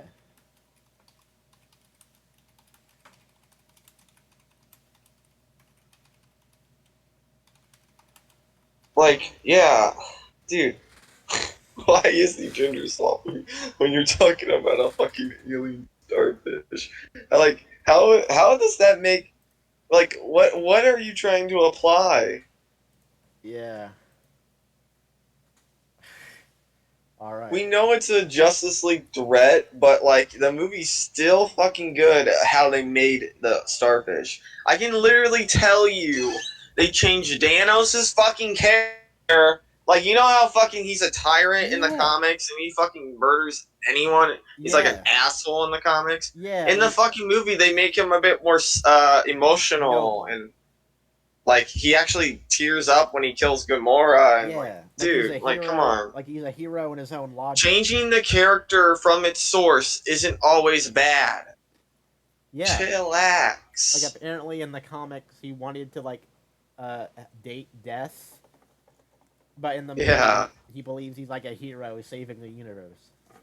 Yeah, like chillax, right? Imagine Infinity War if they went with the original character motivation. For Yeah, it would have been so lame. It would have been like, what? The MCU would have died. Anyway, back to The Omega Simp. The simp for death. Alright. Dude, look, we're actually like kind of close to the end. Can you believe it? Ugh, the last stretch. He never wanted to kill Rey, so he let her set the pace of every fight. And we You got know those what? Him saying he never wanted to kill Rey, there actually is like proof for that in the film. Now he's not providing that, but like we know that is true if you watch the film, because his motivation is to turn her to the dark side, as he says. So Yeah. good job. Again, I have to praise Donavan for not making up the film. slow fights with him and Rey. Imagine if Ben had another to go up against other than Rey, Okay. and he had to It go jump all out scared to again. defeat them. Hold on. What? Fight and move like I a liked how pro he had Jedi. it. He He's turned just the never had lightsaber on an his opponent back. who was capable of going at it at that. Did he? Excuse me. Did he do that? Yeah, I She's remember demonstrated her it. competency Oh, well, with her kinda. weaponry a few times, but when she's pushed emotionally, she starts swinging wildly and without proper form or control. Also want to point out that Kylo's fight scenes in his movies prove that he can fight and move like a prequel Jedi. He's just never had an opponent who was capable of going at it at that speed. He never wanted to Wait, I kill didn't see Rey. him Yeah, put the Rey. lightsaber behind him. You lied to me. No, keep going, keep going. Okay. So he let her set the pace of every fight, and we got those slow fights with him and Rey. Imagine if Ben had another opponent to go up against other than Rey, and he had to go all out to defeat them. Oh, Even the well, that's actually kind of dumb because they intentionally Yeah, tried to. you know, it would have been. They stroked okay. the lightsaber.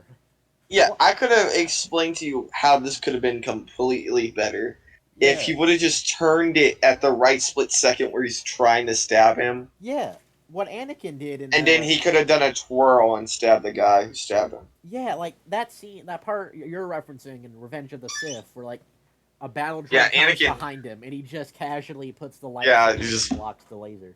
That's actually like Yeah. cool and it makes sense. That he What this is, it's kind of like it. It can be a good idea, but like the Yeah. guy fighting him is kind of like retarded in its own sense. yeah, he's Donovan.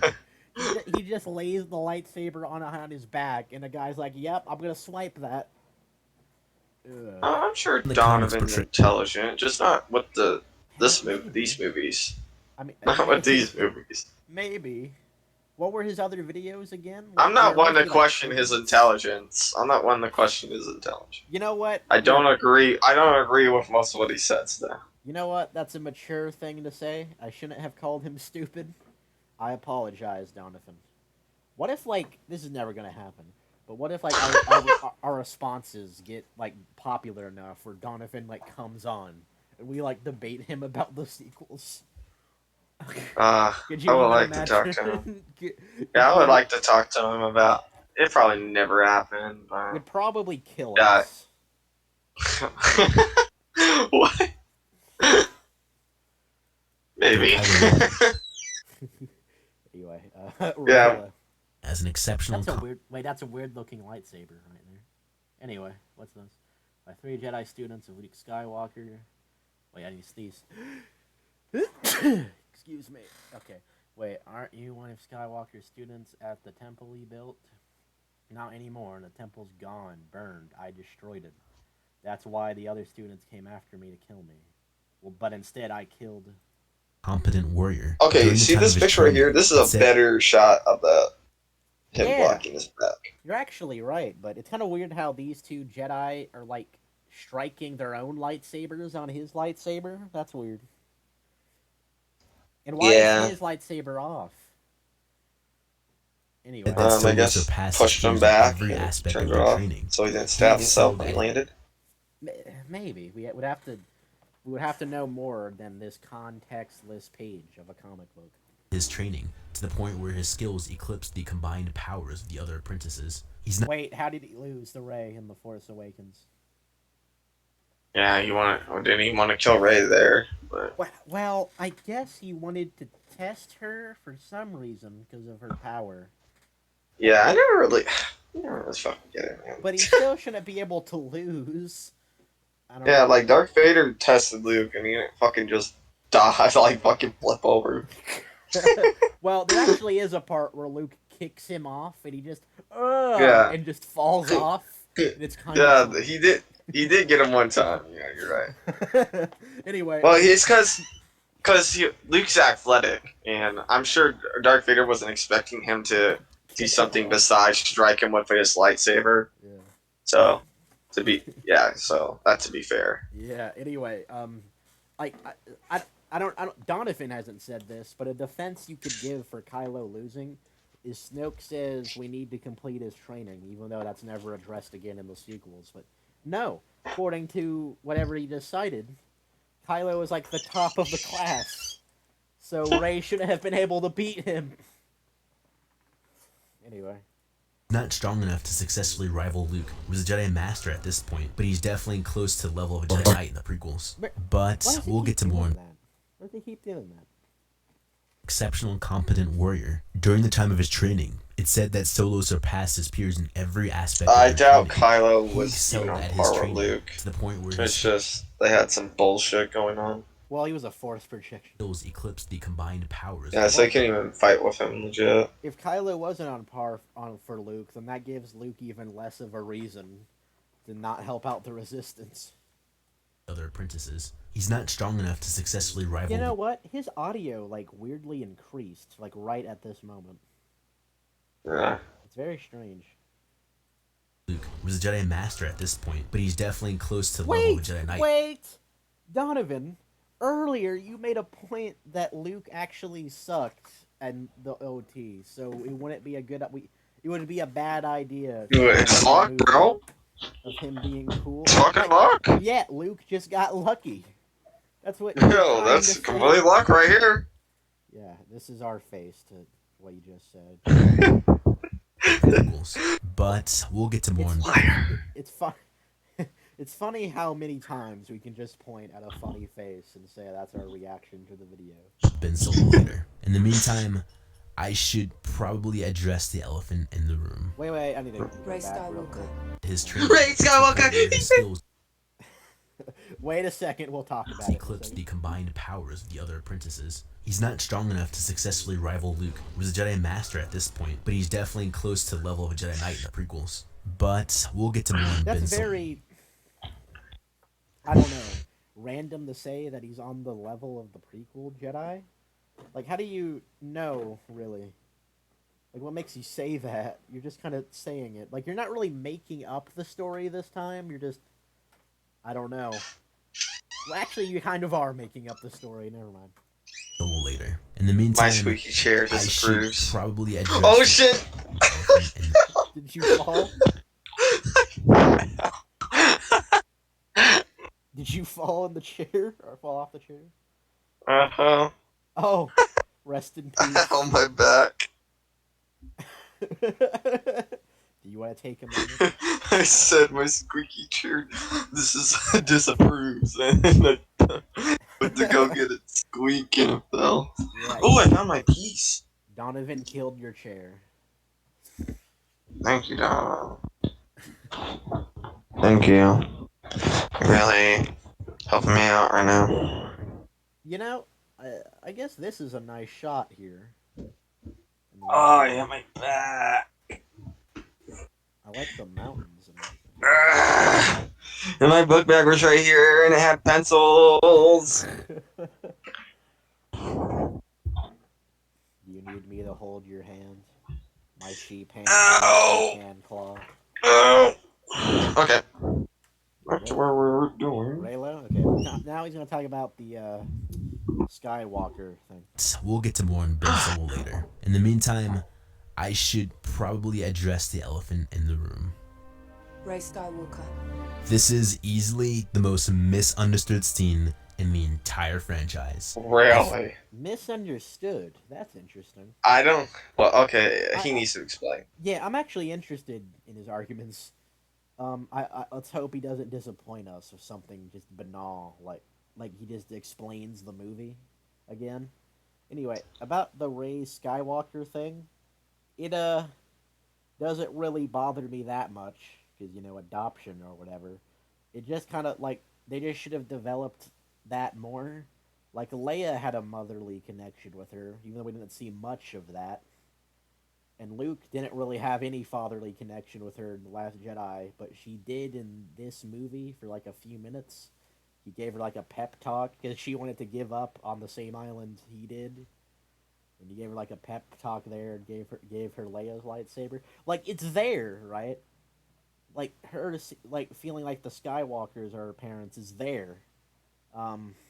And she did see Han Solo as a parent. The film just outright says that, but it really isn't developed that much. Well, Like, she never has the last name ever in the entire fucking movie. yeah, It's the only well, time she actually has a Palpatine, I last guess. name.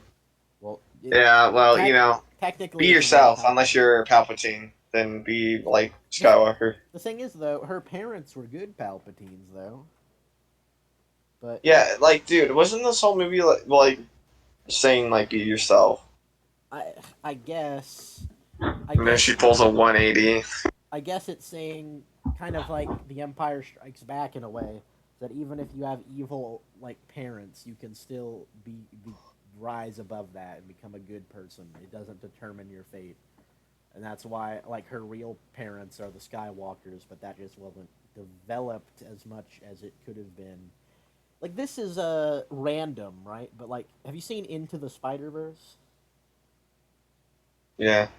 Like I genuinely feel like there is like a parental connection between Peter B. Parker and Miles Morales in that film, like way more here. Like you can see like Peter B. like start getting proud of him when he starts teaching how to web sling and stuff. I don't know, and then like realizes that he might not be fit enough for this mission yet, and then becomes like fully proud of him when Miles proves him wrong. Like I don't know, it's just very nice to watch. Like it really is development there. Yeah, Um, and he didn't want. He even went as far as not going back to his universe because he was like afraid of Miles dying yeah, when he yeah, left. yeah. That's not in the Last Jedi though. Luke didn't. No, it wasn't like that. But anyway, Hmm. yeah. I guess that's it. First, Yeah, the I'll Spider admit, First was I good. didn't Good understand the movie. Spider Verse was an amazing movie. point the scene was trying to make, and I sided with the hatred in the entire franchise. Oh my god. At first, I'll admit, I didn't understand the point the scene was trying to make, and I sided with the hatred. The But then point the scene was trying to make, like the point is pretty obvious, but I realized you just have Just to look people deeper. off. Before I go any further, sorry, put it back a little bit. at first, I'll admit, I didn't understand the point the scene was trying to make, and I sided with the hatred. But then I realized you just have to look deeper. Before I go any further, I'm about to give a quick recap of Rey's story from her perspective. All right, I like how he showed a clip of the thing going deeper when he said you have to go deeper. I guess that's better editing than most of the video had. Like when it showed, like when it proved the opposite of his points wrong and stuff. But anyway. If you feel like you understand the story deeply enough, I'll put a time code in the screen you can skip to see the point that I'm trying to make. No, That's not even that long from here. That's not even that far away from here. But thank you. Oh boy. Anyway, we'll stay though. she's not a Skywalker. But let me put you in the shoes of Rey for a minute. You grew up in a desert with no family, no friends, no one to care for. You don't even know who your parents are or what the purpose of your life is. The next thing you know, you're thrust into a galactic war between good and evil, and you're to be trained by Luke Skywalker, who will single-handedly save the galaxy. Although at first he was skeptical, he respects you for who you are and treats you like family. You're then trained by Leia, who's also a Skywalker. Ever since the death of her husband and brother, she's treated you like the only family she has. You also find out that your grandfather was once the most evil and most powerful dictator of said galaxy. However, Ben Solo comes to your aid during your confrontation with your grandfather, who's also a Skywalker, because of his connection to his mother. Wait a minute. This is not even relevant to this, but I just remembered she kisses Kylo in this movie. But Oh yeah. if Leia was her mother, that would be incest, or would it be like a married thing? Like she was married into the family, I guess? I honestly, I don't know why the fuck Kylo died. Oh, wait. Wait, hold on. I honestly, like, because Oh. Rey fucking healed him from a mortal wound. And she didn't die. She don't fucking die. But when Kylo does it, it's a fucking problem. That's a great point. Well, Kylo had a stab wound through his stomach, and Rey healed that and was fine. But I think Rey, like, had all of the energy from her, like, used all the energy from her body doing the I am Iron Man thing. And I guess Kylo had No, that's bullshit. all of the energy in his body. That's bullshit. This is our reaction to this. Yeah, it's bullshit. You know, that actually would have been interesting if Kylo had to face, like, you know, repercussions for his actions. Like, he had to live in a world where people hated him for what he did. Unlike, instead of just having the exact same thing as Darth Vader did, where just gets to die as a hero, except Kylo Ren didn't even do, like, the hero part in this movie. He just saved Rey. Anyway, That would have been better. Yeah. Rey died and Kylo lived. That actually That would would be be way more interesting. Yeah, that actually would be interesting. That would be like a bittersweet ending. That actually could be like an emotional ending now that I'm thinking about it. Because he kind of has to, like, I don't know, I guess carry the Jedi and or Skywalker legacy. But literally everyone hates him. Like, literally everyone.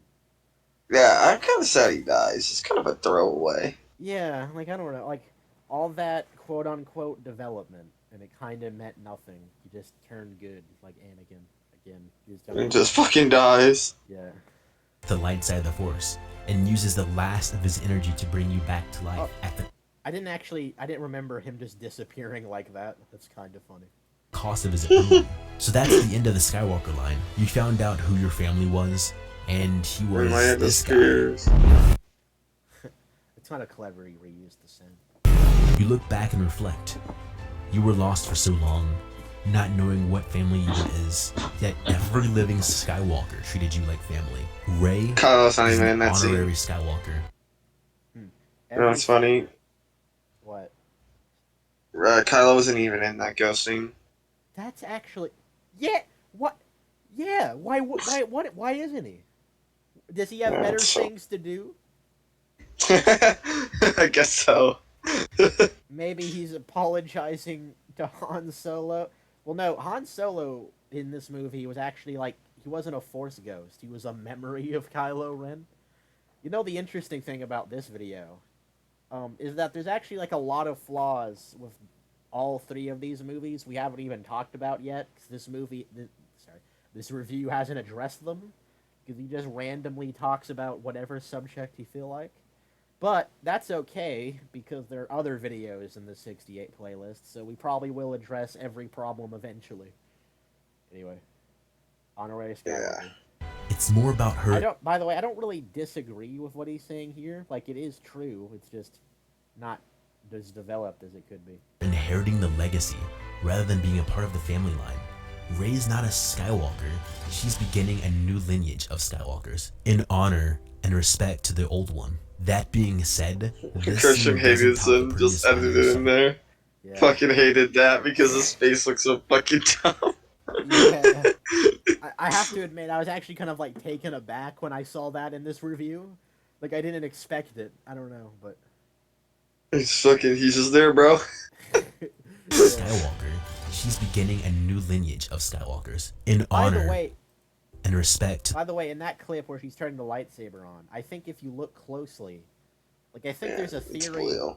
Yeah, I think there's a theory that she used both Luke and Leia's lightsaber kyber crystals to make it yellow. On a side note, what happened to Luke's green lightsaber? That like the last thing he ever did with that was try to kill Kylo. So Yeah, bro. It kind of just like didn't exist anymore because if we see more than like one fucking lightsaber, like Jedi lightsaber in this movie, it would explode. Yoda's face is our reaction to this. It was also your reaction to Hayden Christensen. Bro, why does he look like that? I saw What? like, I don't know why he had like the urge to edit him in there. It was fine how he was old. I think the idea. Like it would have made sense. You notice how he's like shinier than the other two, kind of. Hmm. Anyway, I think George Lucas said it was because so people would recognize him as Anakin and like would I guess. Yeah, but you would know, like you would think, right? I mean, yeah, you would think, and I guess maybe it also kind of puts a whole like a nice bow around the 6 movies. I guess. I guess. Fuck. I read in a comment that Anakin is actually wearing like white like colors instead of edgy black like he always would. Oh yeah, that's true. So that's something, I guess. To the old one. He's wearing like the same clothes as Obi-Wan.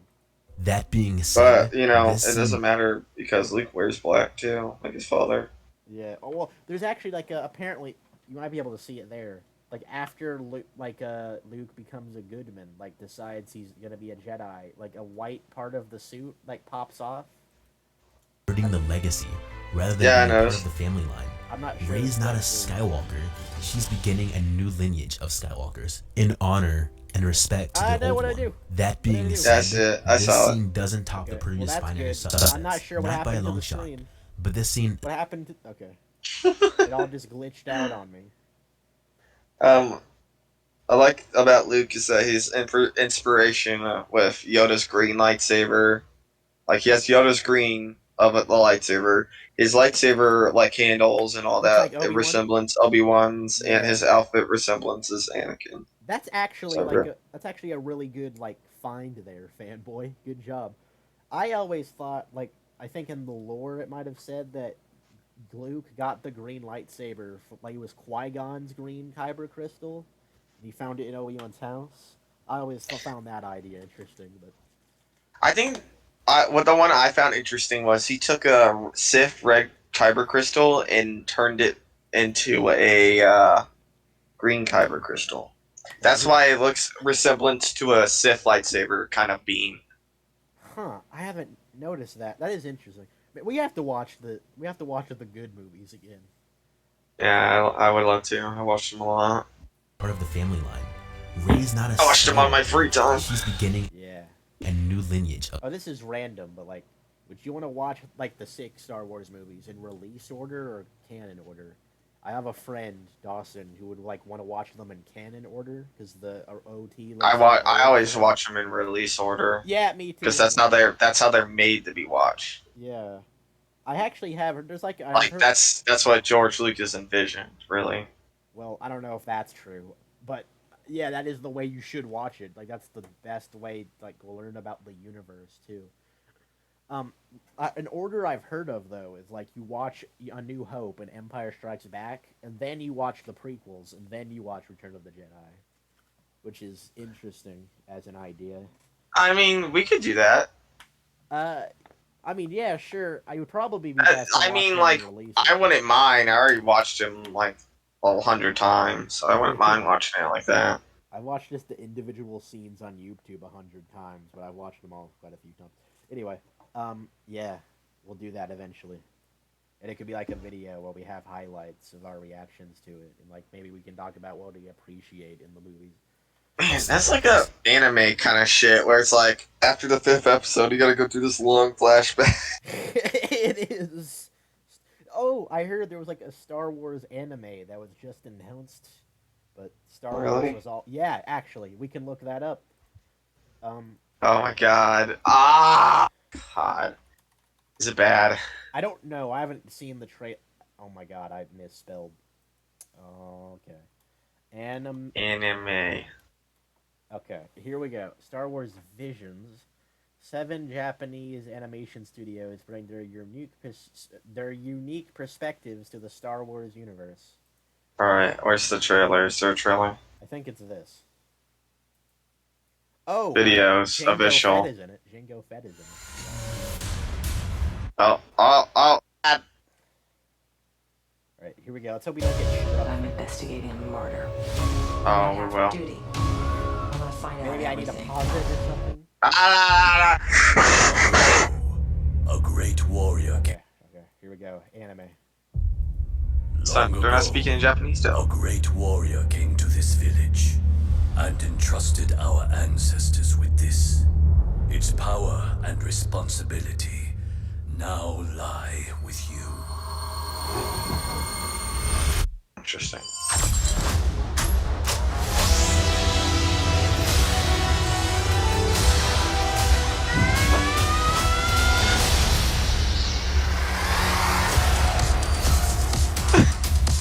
Okay, it's a bit dumb. Since you were born. At last, the moment arrives.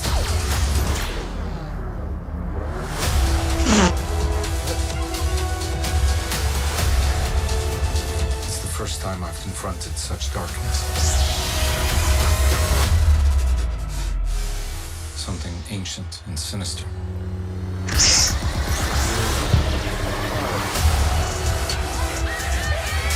We are going to be a proper family. What? Family? Let's make this our best show ever. コースと共にあらんこと。 Oh, no, sub. I'll probably watch it in Japanese.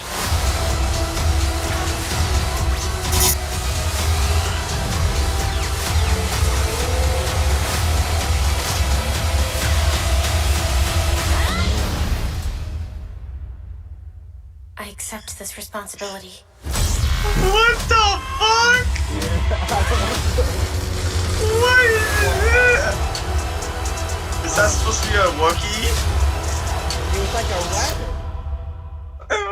I guess that was a Wookiee. I don't know. So, all right, fanboy, hear me out. We have to do like videos where we react to each episode when this. When is that coming out? September? 22, September 22nd.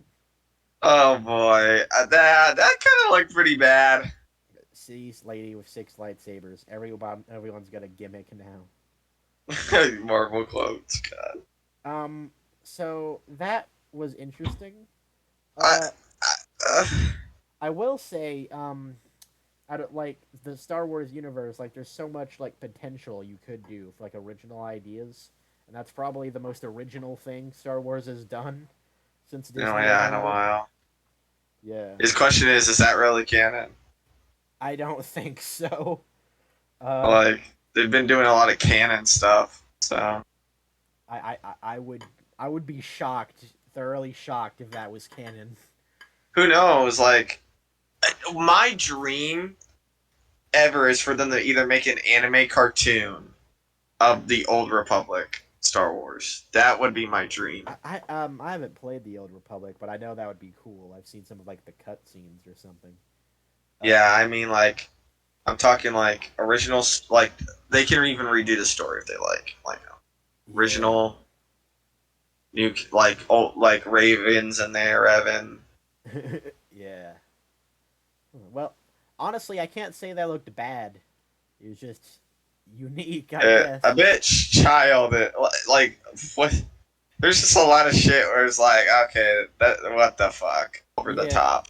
The only thing, well, the thing that was kind of funny to me is that, like, at the beginning, it had, like, the most generic and cliche, like, samurai voice, like, mentor voice. And then it had, like, dudes popping out lightsabers, like, samurai sword. Yeah. Like, there was so much happening in that. Like, that was Like, under 2 minutes, but it felt like 10 minutes. And that wasn't dubbed too, so it was definitely cringy. Every anime that's voiced in English nowadays is the most cringiest shit Oh, I've ever heard. oh, you know what that reminds me of? Yep. Uh, Here we go.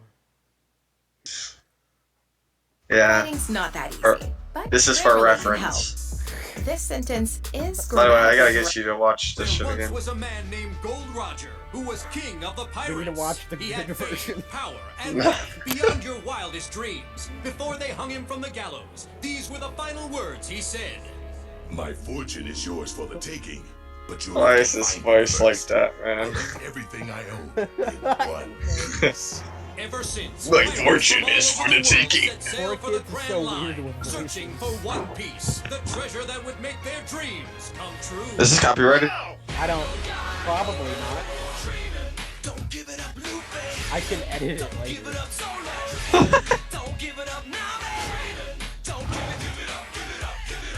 Here's how the story goes. We find out about a treasure in the Grand Lines. whose eye is on it. He'll sing, I'll be king of the pirates. Pirates, you're gonna be king. Yo, That's Monkey D. Luffy. so you do this king of the pirates. Yo, you got my gun now. Just like a samurai and a LADY. Nami's not shy. Usopp, marksman thing. Doing that sniping thing or marksman thing.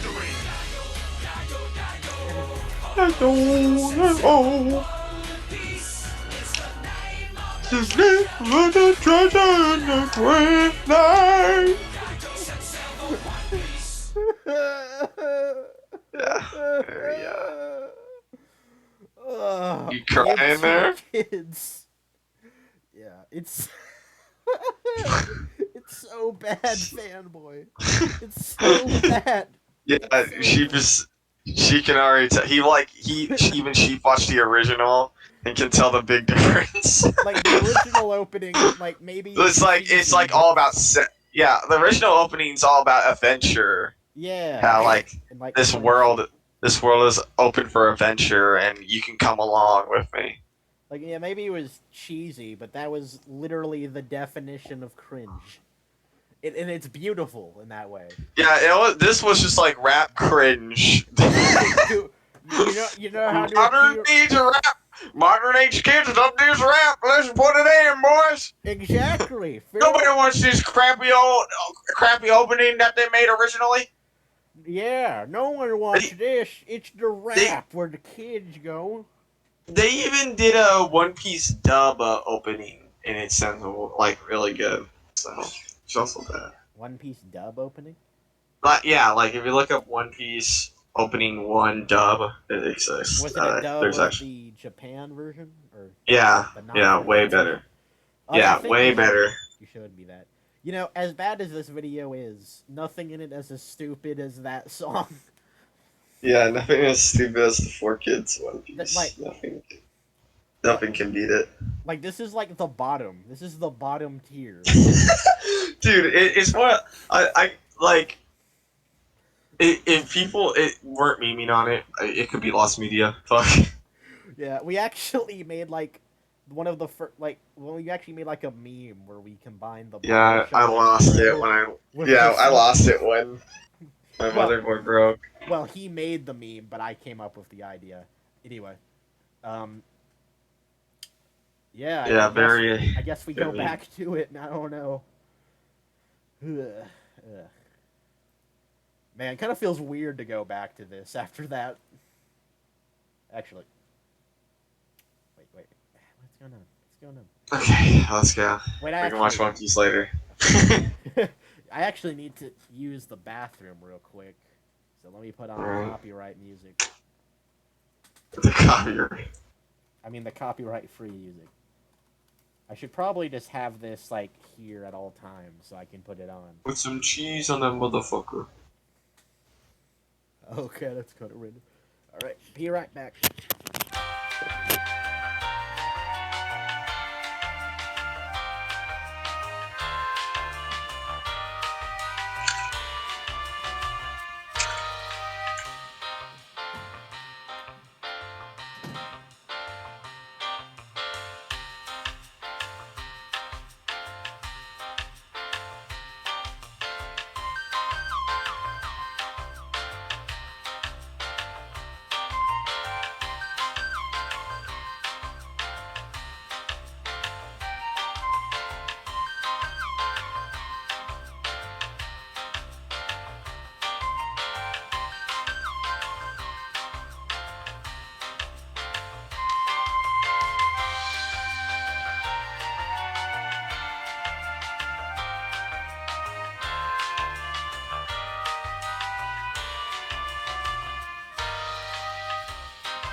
Oh, he died. Just so you know, just to be clear for anyone watching this, if you're wondering why we're taking pause and we're not editing it, you know, if this was my video, I would have edited it. Oh, shit, I never said that. All right, I'm back. What were you saying? You wouldn't like the joke. I'll be honest, you wouldn't like it. Okay, I don't know if I want to know what that means, but I guess I can watch it in the video when it comes out. I'm like scared now.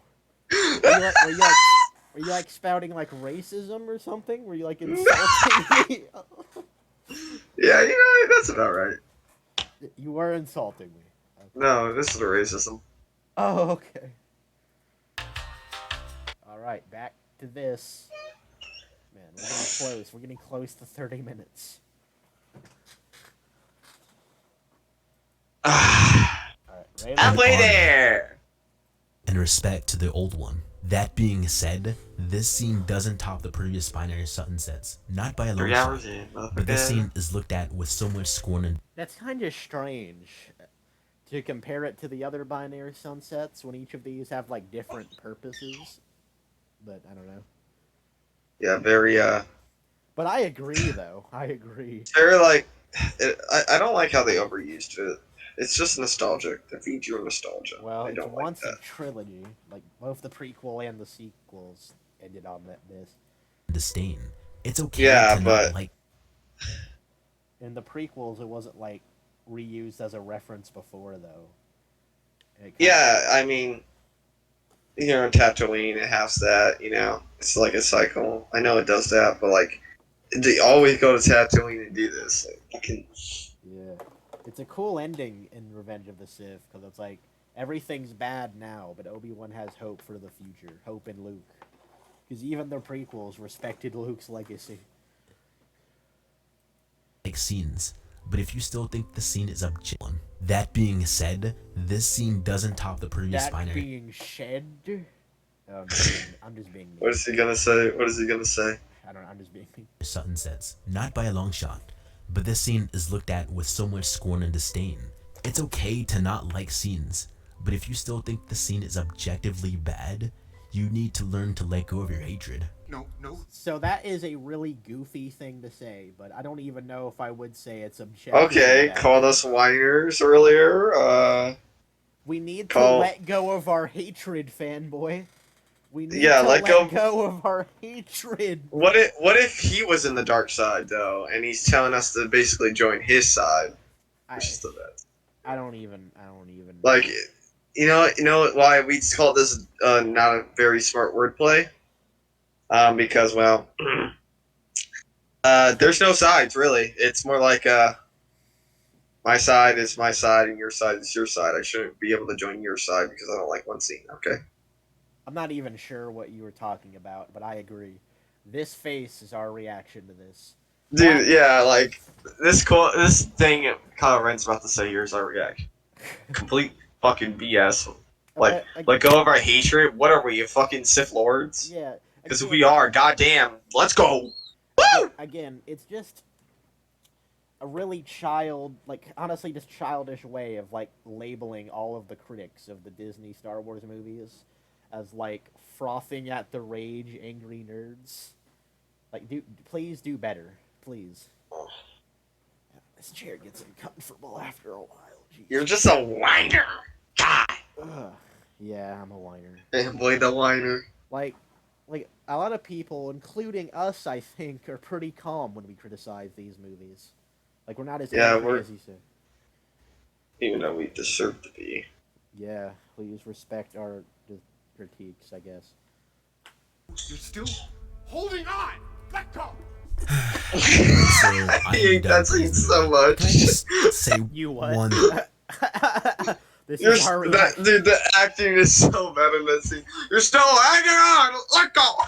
Yeah, that is kind of. It's a cringe. He is a good actor, though.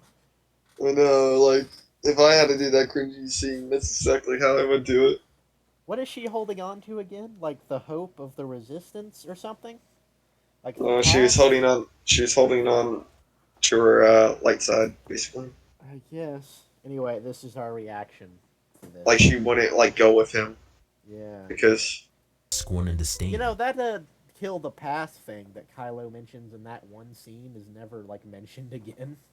It didn't mean anything. He just decides to become as evil as he was before that scene when Rey rejects him. Like, man, he's kind of like an incel, actually. I smell It's food. okay to.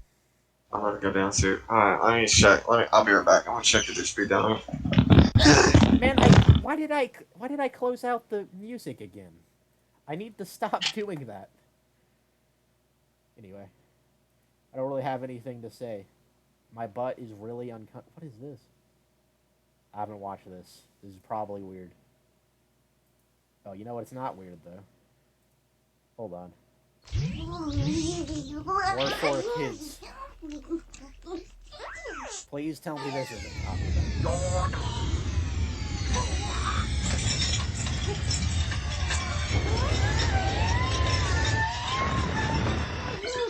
Yeah. Herb. This is our reaction.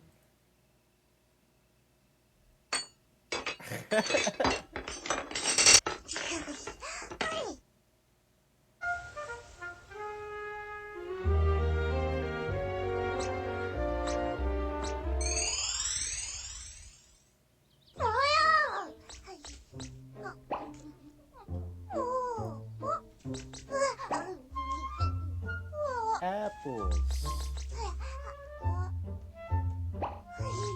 Is it stealing this video by just not really saying anything on this? I'm not sure. Credit to Dame Man Lacombe.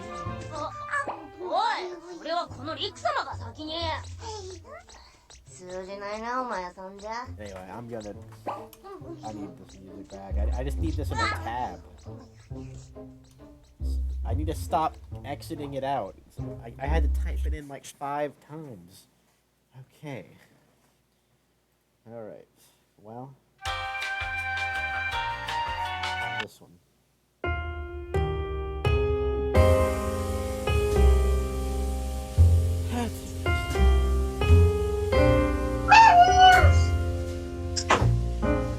Oh, are you back? Play the movie. Oh, are you back? Yeah, just played already. No more filler. Alright. Let's go. Alright. Okay. Wait, say the word. Raylo. Not like scenes, but if you still think the scene is objectively bad, you need to learn to let go of your hatred. No. You know, I don't even think that scene is objectively bad. Like, I don't know if it really has problems in it. I guess it's kind of weird. She would go to Luke's old home and bury their lightsabers there. I guess Luke would have good memories of it, but Leia wouldn't. I don't know. Anyway, I don't really care about that scene. I think it's fine. What do you think? Yeah, were you watching Kirby earlier? Oh, yeah, I was. The Kirby anime, also made by 4Kids. I swear, 4Kids do, like, weird things with voices. Like, they made Meta Knight, like a Mexican voice, and they played, like, what was it, like a Mexican, like, banjo or something whenever he's, like, spoke. It's very strange and probably racist of some kind. Anyway. Yeah, you heard Goldie Roger. That's 4Kids. The best company. Alright, that's Holding on! What are you eating?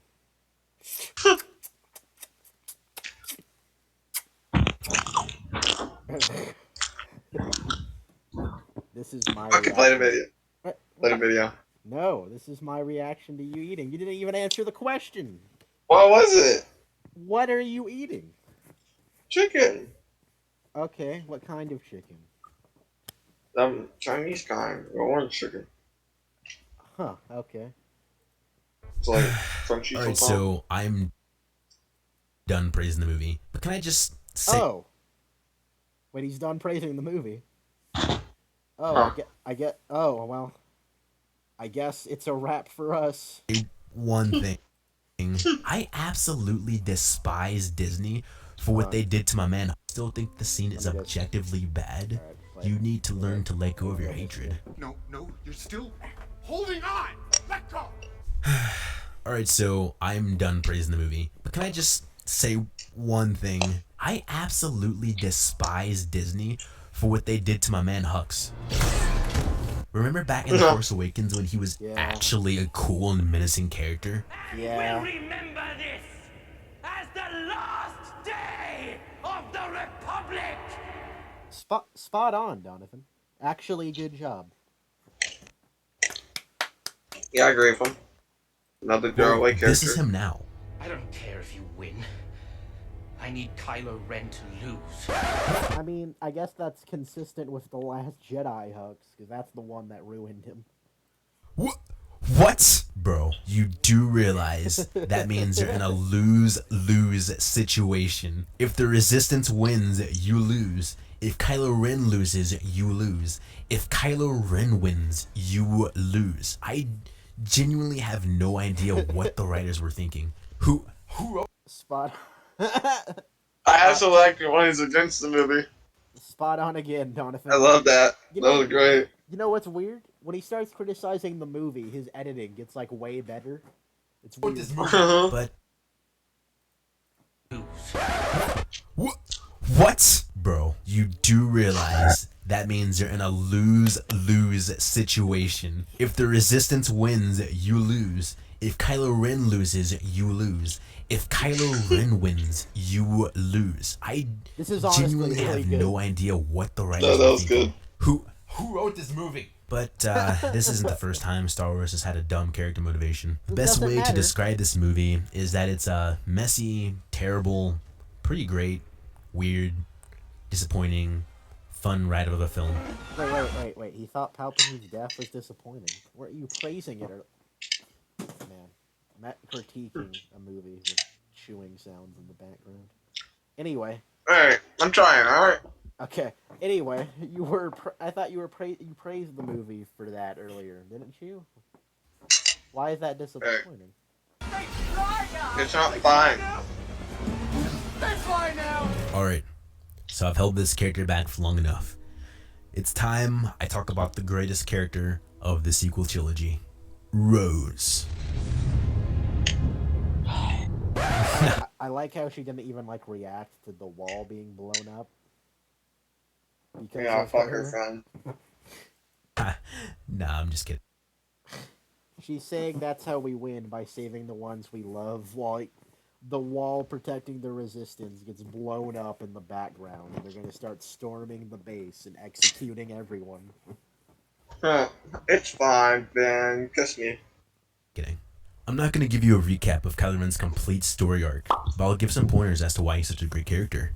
Kylo Ren first comes off as an unstable and unforgiving villain, but as you learn more about him... Well, he still is in The Rise of Skywalker. Like, someone asks, like, a genuine question, like, what does Palpatine want in return? And Kylo just pushes him into the floor, or into the ceiling. So, he's actually always unstable. Mm-hmm. Yeah, I like him. I like Kylo. I like Ben in the light side, and I like Kylo in the dark side. Those are my two favorites. Oh, really? Mm-hmm.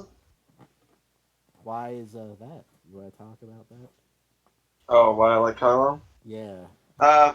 Well, to do with it at first, I like how unstable he was. You know, Yeah. at first he really did give off traits of Sith.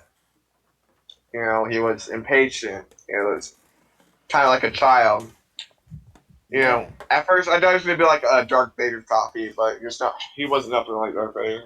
Thankfully. Yeah, he was trying to be a Darth Vader copy. Yeah, he was trying. He failed miserably a lot. Really fucking sucked at it. Yeah. But I also liked how he fought. I don't like the movie's plot, but I like what his character was going for. Oh, is that all? Mm-hmm. I like Kylo Ren definitely has the most potential for a character, but like, I don't know. I feel like they don't really do much with him. Finn, I would say, has the second most potential, and they definitely don't do anything with him. But Kylo Ren, Yeah. well, the first movie is that he's trying, like, he's a Darth Vader wannabe, trying to be Darth Vader, but not really being able to imitate that, replicate that. But he has an emotional connection to his father, but he has to submit himself to the dark side, and it's truly like hard for him to, I don't know, kill Han. And that's something. The Last Jedi, I don't know. He realizes Snoke doesn't care about him at all. I don't know why Snoke was so mean. Like, was Snoke ever nice to him? That's not really developed, but he really. Yeah, why did he join? Like, why did he join Snoke just for him to be a kind of a cunt to him? Yeah, like the Emperor was nice to Vader, like in Return of the Jedi, like he was polite and everything. But Yeah. even then, like Darth Vader wasn't like really loyal to him at that point. Anyway, Yeah, well, better example is Revenge of the Sith then, where he was yeah, being trying to get what he like, trying to say what he wanted to hear. yeah. Anyway, Kylo Ren decides to become his own man, and for a moment, he wants to be done with both like the Resistance, the Jedi, and the First Order and the Sith. But then Rey, well, he sees something in Rey because I'm not really sure, but I guess Rey sees something in him, and they have like a connection. Like she feels bad that Luke tried to murder him, so they have a connection about that. And like Kylo senses darkness in Rey too because of that scene where she goes into the dark hole thing, and they try to Yeah. touch hands over Skype. And yeah. Very But then when he gets rejected by Rey, like he just decides to be full bloodthirsty evilman. Yeah, it's just like And then his motivation. like he just didn't know his fucking place, man. Like Yeah. And I then, hated it. And then his motivation after that point was just to turn Rey. Like he was girl thirsty, really. Yeah, like And then getting spared by Rey. I'm not sure what he realized, but something about that made him good. very very like what the fuck are they doing to his character at moment. So I will say, I guess I can give credit to the film that I was able to talk about Kylo for like 5 minutes, which is probably more than the other characters, but I don't know. Like Yeah. for one, like we don't like the film doesn't show us or let us like learn anything about his backstory at all. Even though Yeah, gotta read the comics, bro. Come on, man. yeah, Gotta read them comics. even though the entire point of his character is that he's supposed to be a sympathetic villain that like we could relate to, that is like tragic, but they never like let us try to help us understand his backstory at all. And someone like Donavan might say that we didn't learn anything about Darth Vader's backstory in the OT, and I guess that's true. Like, but it still doesn't excuse this film or these films anyway. We also don't understand like Kylo's obsession with Vader at all, and we don't even like know why Kylo wants power really. Like Luke, like he was betrayed by Luke, and I actually don't know. You know, this is gonna be like a weird thing to say, but I've listened to like Kylo Ren ASMR that actually has some like interesting takes on the character. Like I'm not joking. Like I need to show you this ASMR because there is like I'm being serious. There's Kylo Ren ASMR where like he actually has like a reason for being evil. Like he has a logic to it, and he thinks he's doing the right thing, like Thanos or something. I'm being serious. Excuse you. Kylo Ren, excuse you again. Alright, which one is it? Let me try to find one. No, not that one. Oh, here's one. There's this one. There's two that come to mind that actually, like, do more with the character than the films do. Not that one. Oh my fucking Christ. No, I'm not joking. I'm being serious. Where's the second one? Oh, The Lament of Kylo Ren. And, this one, Kylo Ren seduces you to the dark side. Alright, which one do you want to watch first? You'll see the character work. I promise. Just watch it. Okay.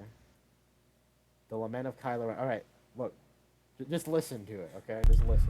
I'm gonna listen. I hope you understand. You must. I saw it in your final moment. I felt it. I thank you. You complete my transformation. Your sacrifice will not be in vain, and you will never be forgotten. My turn to the dark side is fully realized. I will become more powerful than Anakin, more tactical than Supreme Leader Snoke. My control and knowledge over the Force will be absolute. A final puzzle piece is all that remains. The death of my former master. Your friend will join you soon. Rejoice, Father. I take no pleasure in what must be done. It is the only way. The Order cannot be destroyed with blasters, rebels, or Jedi. No amount of firepower can penetrate its core. An implosion, a collapse from within. This is the fatal strike that will once and for all bring balance and peace. In order to destroy evil, I must embody it. Seize control and sabotage the very heart that pumps life into it. The resistance must fall. False security must be established. Only then can I wipe the darkness out and give way to a new world. A world free from age-old vendettas and an eye for an eye justice. As long as there is light, there will always be dark. This is why all your friends must die. Then I will be free to annihilate the frail and weak shadow that remains. When I struggle, the temptation of the light, the good, is the most difficult trial I've ever faced. I will be strong, though. I promise. I have gained Supreme Leader's trust, and I will continue to please him, hiding my true power. He must not perceive me as a threat, but continue to find use for me. This is why I allowed the girl to win. If Snoke ever believes my training to be complete, he will grow cautious of betrayal. That is the way of the Sith.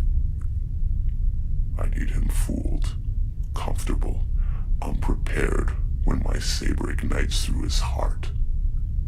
With the Sith and Jedi eradicated, I will take no apprentice. I will drive the Order into the ground from within and myself along with it. And then, the galaxy will be cured. Forever. The Force will no longer be manipulated to the will of ordinary mice. It will be an entity untampered, immaculate. Life will take its natural course. Existence will be purified and made pristine. What a glorious future that will be, Father. The girl found Skywalker. I have felt it. He will train her, and she will come for me. I had not predicted this complication, but I will be ready. As for the other, FN2187, he has not realized his potential or role in this. I pray that remains so. It does. I will prepare as best I can regardless. I cannot allow myself the luxury of chance. Only I can fulfill the galaxy's destiny and see it fully realized. You have granted me strength in my darkest hour, as I am certain Mother will, when the time comes, as will Master Luke. They will see as you did, with their final breath. They will be at peace. They will be proud. I will fulfill the prophecy Grandfather was chosen for. I will finish what he started. So, oh man. If only he was writing the movie. Yeah, like ASMR aside, memes aside, that was like way better than whatever the sequels did. Yeah, that would have actually, that would have actually been kind of cool. That was kind of a cool moment, Yeah, like Kylo's diaries. yeah. By the way, that was Cinemassimer. I don't know what you combined cinema and ASMR. Not sure why you did that, but go subscribe. Cinem ASMR. Yeah. Anyway, subscribe to him. I guess we kind of stole his video there, so I'm sorry about that. I can cut that out, I guess, if needed. But anyway, I don't know if you want to Yeah, watch that was the other. good. Holy shit. Yeah, Yeah. I don't. That's fine. We can continue with the real reason we're here. Yeah. The other one's interesting too. Uh, Alright. You know what? Fine. We're watching this one too. Fine. You want to kill me? I sense your... It's not anger. Conviction. I was born of conviction. Sacrificed every last trace of my former self. Well, nearly. No one's perfect, but you do not seek to sacrifice. You seek to salvage. There is the line in the sand between us. I fight for change. You fight for preservation. And of what? The system that suited you. A history and world order you happen to be on the fortunate side of. Do not presume ethical superiority or noble cause with me. You campaign for your interests, as do I. You yearn for a new republic. A republic so easily corrupt and manipulated it elected its own demise, giving birth to the Empire. You would destroy all I have built to entrust the future of the galaxy to politicians? You believe me evil? Imagine what hundreds of less competent senators, all thirsty for wealth and power, would bring you. You child! I will provide balance, safety, laws, order, without the temptation of bribery and wealth, and you could be there to see it all through, at my side. See, I don't condemn diversity and reason. I condemn hypocrisy and stupidity. Join me and I will show you the way, and together we can build a galaxy of value and competence. A society united, not in constant debate. You would serve as my second in command, a kinder voice for the less fortunate, a harmony to my more abrasive qualities, a voice that could change the lives of millions. No resistance or rebellion could ever offer you the true opportunity to see the galaxy reformed as I do. You're conflicted. That is why I offer you this position. You see reason. You're critical, skeptical, even in the face of such power. You would make a most capable asset. I wonder, does my mother even know your name? Does she give you a voice when decisions are made? Or are you not even invited to the table?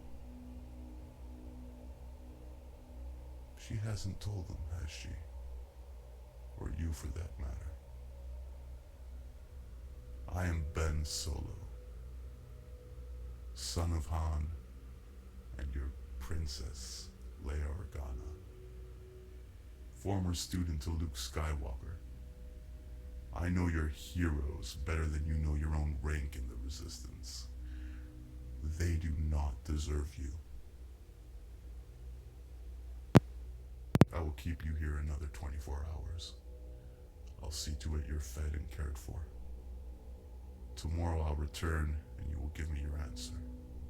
After that, you'll be free to go if you choose. Don't disappoint me. Don't disappoint the galaxy. They need you. So do I. Farewell. Wow, that's really good. Yeah. Not only is that like a really interesting and actually like believable, like understandable take on the character, but it also makes like Raylo believable. Raylo. Yeah. So, yeah. Dude, like, that's just more character. Yeah. That. What a waste. The This sequel trilogy is just a waste. bro, this ASMR artist like showed us so much more potential than the entire trilogy did. Subscribe to this man. I don't even know what his other videos are, but subscribe to him. You subscribe to Dear Santa. Oh. There's also one of him torturing us, but that's not really like, I don't know. He's not really like an understandable character there. He's just kind of like really scary. Anyway. Don't forget to subscribe. Yeah. Oh yeah, I kept getting Discord not. Oh, it's Potato. Are you sure you should be showing this on video? Yeah. You can edit that out. Yeah, it's fine. Pretty good. I don't know what to say. I'm making Pretty good. a video with fanboy at the moment. I guess he can join if he wants. I don't know if he would want. Let's just finish the video. Sidetrack City. Yeah. We're just doing our own thing, honestly. It's gonna be like 12 a.m. when we finish the video now, but anyway.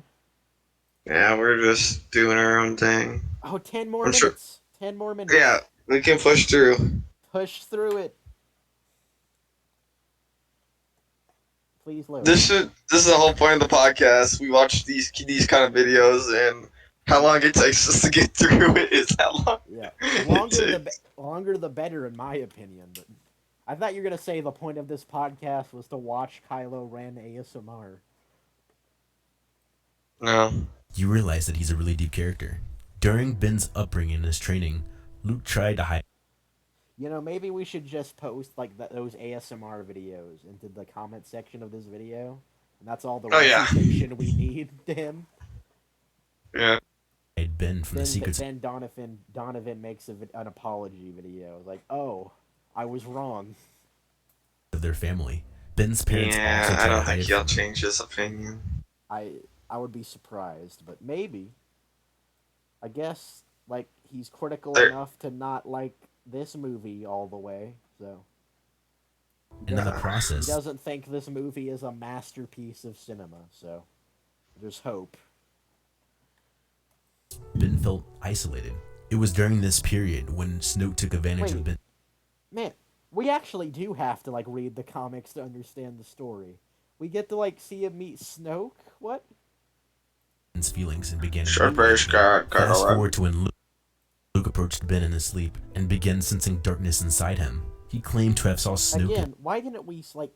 The movie says that he saw a vision of Kylo Ren doing like the worst things imaginable, like taking away his family and everything from Luke.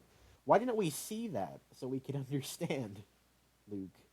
His mind in a dark future, but in reality he also saw Palpatine's darkness. From his perspective, Ben felt betrayed. He's betrayed by Luke. He's betrayed by his Jedi friends. He's betrayed even by his own parents.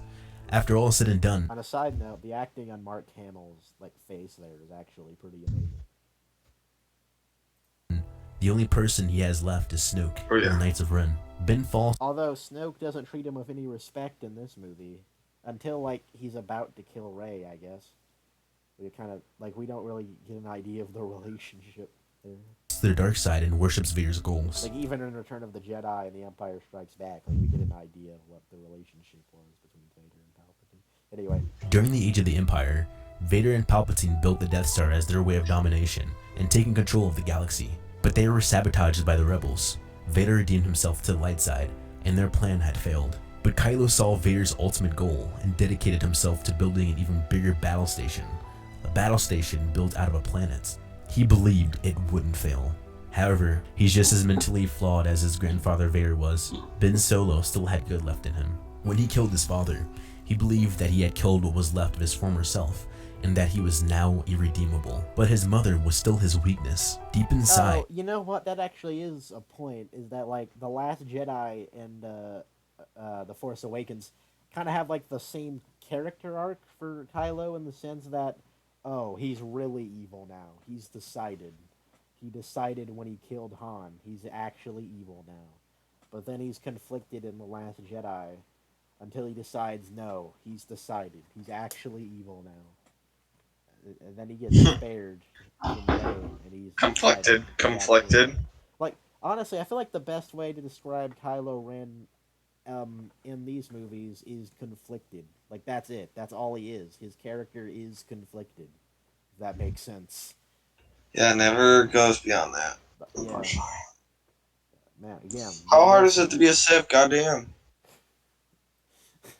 Ben Solo still loved his mother. He always felt negatively against his father. And if there's only two of them, I guess it's pretty hard. Because he felt as though Han had abandoned him as a kid. But Han just wasn't able to stay... he actually did abandon him, because Han didn't try to save him, like, after the Luke incident. So, yeah, he did. ...in one place for too long, and he returned to his life of smuggling. When we see Kylo Ren try to kill his mother, he can't. He's not strong enough. This was the first sign that we realized Ben Solo was still alive. But by this point, his character is becoming fractured. He's killed his father. It's alright, boy. He's defeated by a girl who never wielded a... I was about to say, it's alright, Kylo. If you can't do it, your boys will get you. Fucking kill. Your boys got your back. Yeah. Ooh, remember, you can say father, please. You want me to pause? Lightsaber, Starkiller base is destroyed. He's bullied and tortured. I'll try to pause as much as I can. Oh, yes. Snoke, and he destroys his identity. By this point, Kylo Ren doesn't even know who he is anymore. That is until he discovers something. A dyad in the Force. Ben and Rey are connected. At first, You know what? I forgot about that. The whole dyad thing, which was introduced in The Rise of Skywalker, but it's like supposed to build off of this in Last Jedi. The dyad, where only these two specific people can, like, give each other things through the Force. Like, Rey gave him the lightsaber, and he took a necklace from her. So, here, okay, let me paint a picture for you real quick. Rey, they go to whatever the sand planet is. They need to find the knife thing or whatever. And some villager is like, hey, Rey's awesome. Take this necklace. And then immediately after, Kylo Ren does a Skype call and just pulls it off. And that's how he figures out what planet she's on. But of course, how would he know where on the planet she's at? So stormtroopers, like, find them, and immediately they know where they are. So why didn't they just, like, why did they need the necklace thingy? Why wasn't just having the stormtroopers finding them enough? Well, I guess they needed the necklace thingy to build up, like, to foreshadow her giving the lightsaber to Ben Solo in the final fight. Anyway, the thing is, why has this dyad thing never been established at all in the 6 movies? Like, for example, like, why wouldn't Luke and, like, Vader be a dyad? Or, like, Anakin and Obi-Wan be a dyad or something like that? Like, is it ever explained, like, how you become a dyad? I don't think so. Oh, it is. According to, like, Palpatine, because, like, when he realizes they're a dyad in the Force, he's like, oh, yeah. And, like, absorbs their juice. He, like, absorbs their energy. He's like, oh, yeah, this is the creamy goodness. So I guess it's, like, rare. Like a rare thing. Yeah. Anyway, it's dumb. Is the point. Great. A double egg. A what? Tries to help her discover a double egg. A double egg. I don't know what that means, but this phase is our reaction to the video. For who she is, so that they can stand against Snoke. By this point, he doesn't care about Luke, the First Order, the war. Rey cares for him, and she's the only person who is able to see Ben Solo under all of his hatred. But Rey doesn't want to join him, because his methods are wrong. You know what? I want to, like, take a second to praise, like, the fire, like, just falling in the background, like, the sparks. That's actually, like, interesting visually. Anyway. He's still evil. He feels betrayed again by someone he thought he could trust. And this time, he has no one left. He repairs the mask as a symbol of his fractured character, and he returns to the Knights of Ren. Palpatine's returned, and Palpatine wants Ren to kill Rey. But Ren... Oh, you know something really important. Kylo looks weird here. Anyway, you know something really important that, like, isn't addressed at all? So, according to Palpatine, he's been every voice in Kylo's head.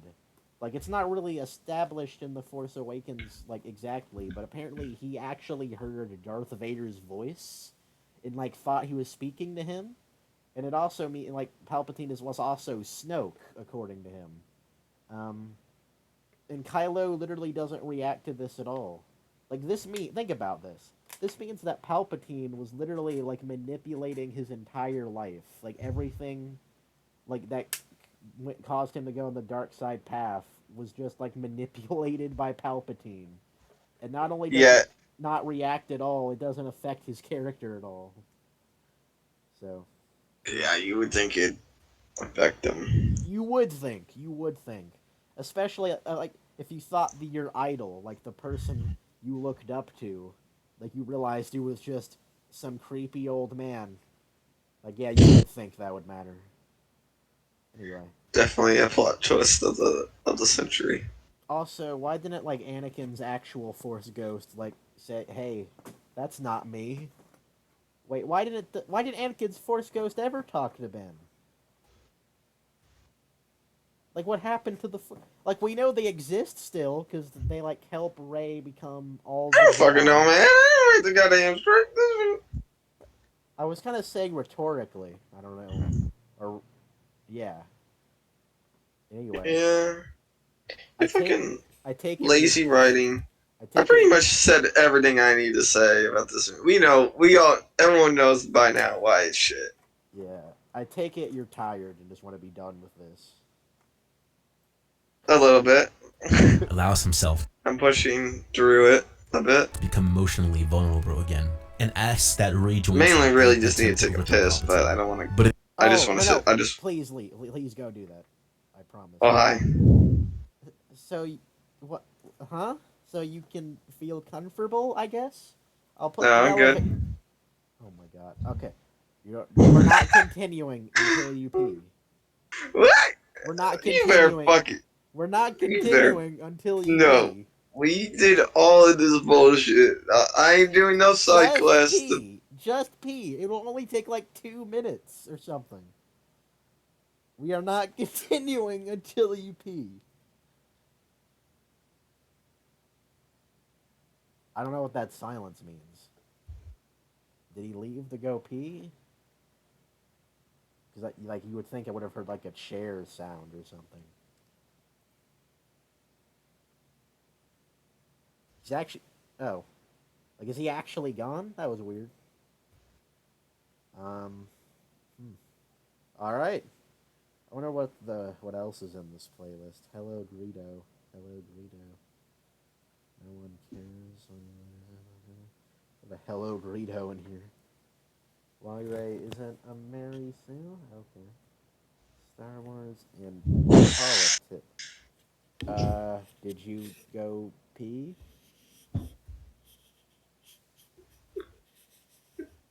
You were silent for a while.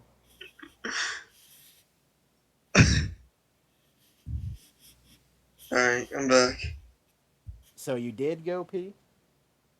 Yeah. Alright, good. Hope you feel refreshed. This phase is my reaction to you refusing not to pee.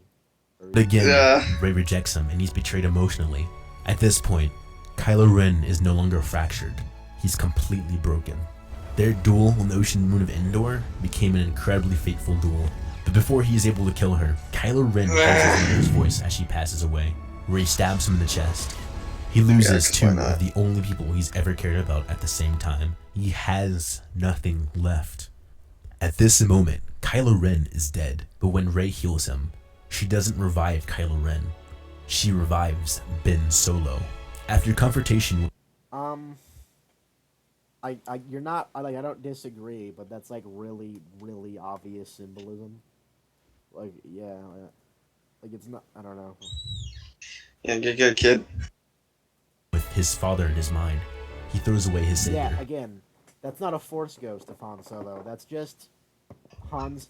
That's just him thinking about Han Solo forgiving him. I guess it's very strange. Yeah, and he has a beard now. Han Solo has a beard. Yeah. Did he not have one before? No. I don't know. I don't know if I believe you. Hold on. Alright, here we go. Force Awakens.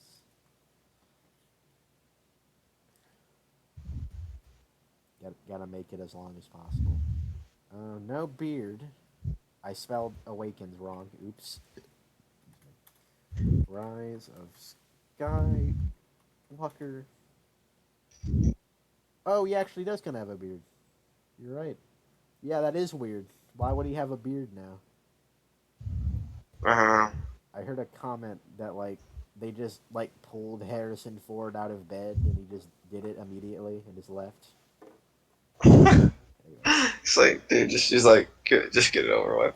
Yeah, that seems very in character for him. Anyway. After they defeat Palpatine, Rey is unconscious. But what's important is that Rey is all that Ben has left in his life. Because they are a dyad in the Force, he is able to use the Force heal ability that Rey learned from the sacred Jedi text. Oh, yeah, we haven't even really talked about how damaging Force heal is to world building as a whole. Why Death means nothing. Why has no Jedi ever known about this or used this? Like, apparently the ancient Jedi knew about this, and Luke learned about that. But why would the prequel Jedi not have retained that information? Yeah, like, what the fuck? Also, remember yesterday, I talked about, like, one of the themes of Revenge of the Sith was that Anakin, like, struggled to find a way to cheat death, but there was nothing he could do trying to do what caused Padme to die. Well, we use Force heal. Darth Plagueis wasn't the only one that could cheat death. Palpatine was wrong. The pathway of the dyad is... Wait, no. The dyad is a pathway to many abilities. One could consider to be unnatural. Except this doesn't even have anything to do with the dyad. She heals a snake monster. Not sure how he knows. Oh, yeah. Not sure why he said it was the dyad that let him do this. I guess he's... Yeah, and Kylo dies because of this. Yeah, I guess he's saying the dyad, like, because of the dyad, he learned how to do Force heal, because there's no way he would be able to know if no one knows how to do it. Yeah. Yeah, bro. Very mind-blowing. This face is our reaction to Force healing. And what makes this moment even more powerful is that Ben Solo is doing what Vader could not. Anakin Skywalker lost love of his life, and he was... I guess lol. Ben Solo is fucking shitting on Anakin right now. Lol, just Force heal. Anakin was probably pissed when he saw that happen. Anyway, yeah, I guess he's right. I didn't even think about that. So, good job, Donavan. You made me think of something thematically I didn't realize before. Good job. Yeah, but too bad Force healing. Literally, it's just crappy world building bullshit. Like, it doesn't really it doesn't really mean much to me though, because it doesn't make any sense. He was never able to undo what he did to Padme. Wait. He throws away his... Oh, man. After they defeat Palpatine, Rey is unconscious. But what's important is that Rey is all that Ben has left in his life. Because they are a dyad in the Force, he is able to use the Force heal ability that Rey learned from the sacred to undo what he... Man, it's not even. It's probably not even the sacred Jedi text. And what makes this moment even more powerful is that Ben Solo is doing what Vader could not. Anakin Skywalker lost love of his life, and he was... All I wanted to say is this is how we reacted to Force healing. Joke over. Never able to undo what he did to Padme, but Ben Solo was able to bring Rey back to life. Skywalker is redeemed. He's no longer a fractured man, but a Skywalker who has fulfilled his destiny. Ben is finishing what his grandfather started, and so Ben is the final Skywalker. He literally didn't have to die. Like, Rey lived when she Force heal. You may as well just say, fuck it, let him live. Yeah. What's interesting to me is he did actually end up finishing what Anakin started, And you know what? I never really thought about that, but I guess that's true. So, good job, Donavan. Again, I never thought about that. Here's a clap.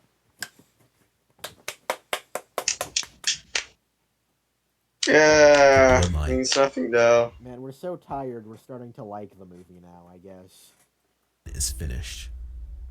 Yeah, I don't like this movie. I don't care. It's done. I don't. For a period of time. It's done. Done. The fan base Done. has been Alright, what's his final thoughts? 6 minutes long, apparently.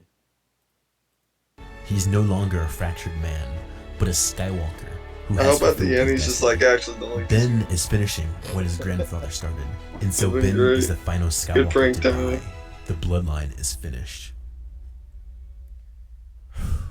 It's done.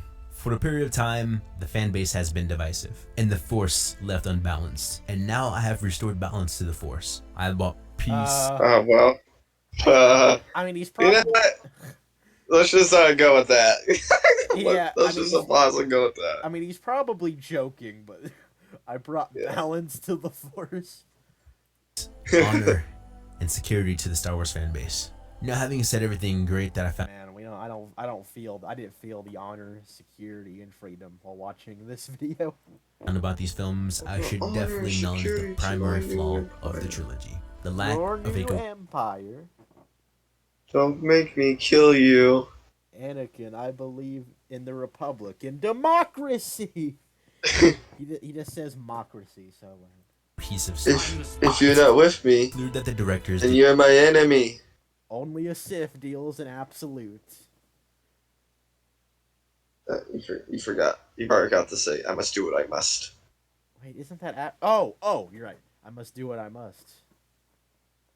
You will try. Did you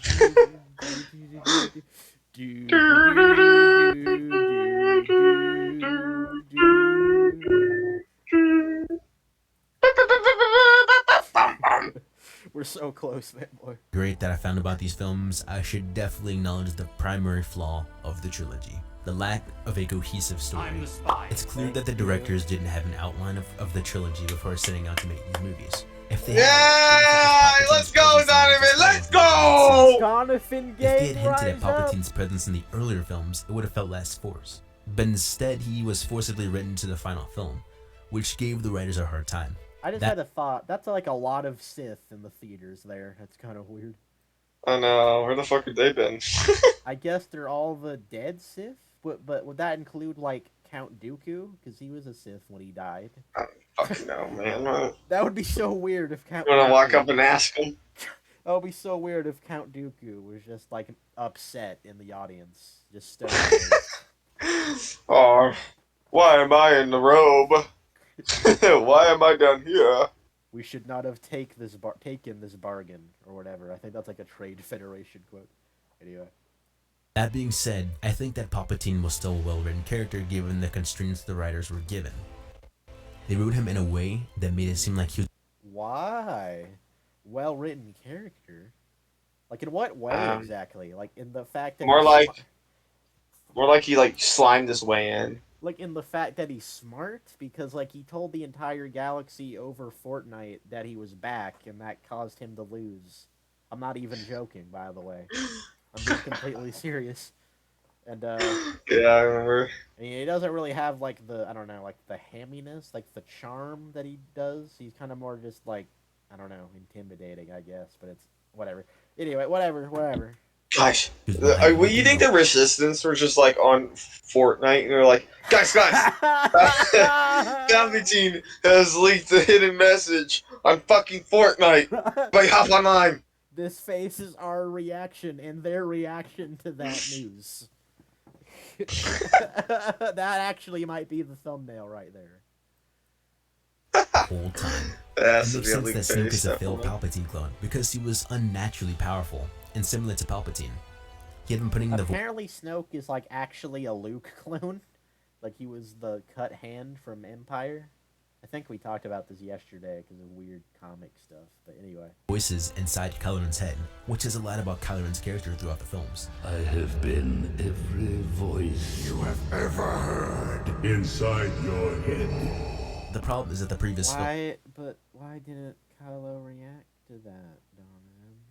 were clearly leading us in a different direction. Palpatine's plot works within the context of the movie, but not within the context no it doesn't.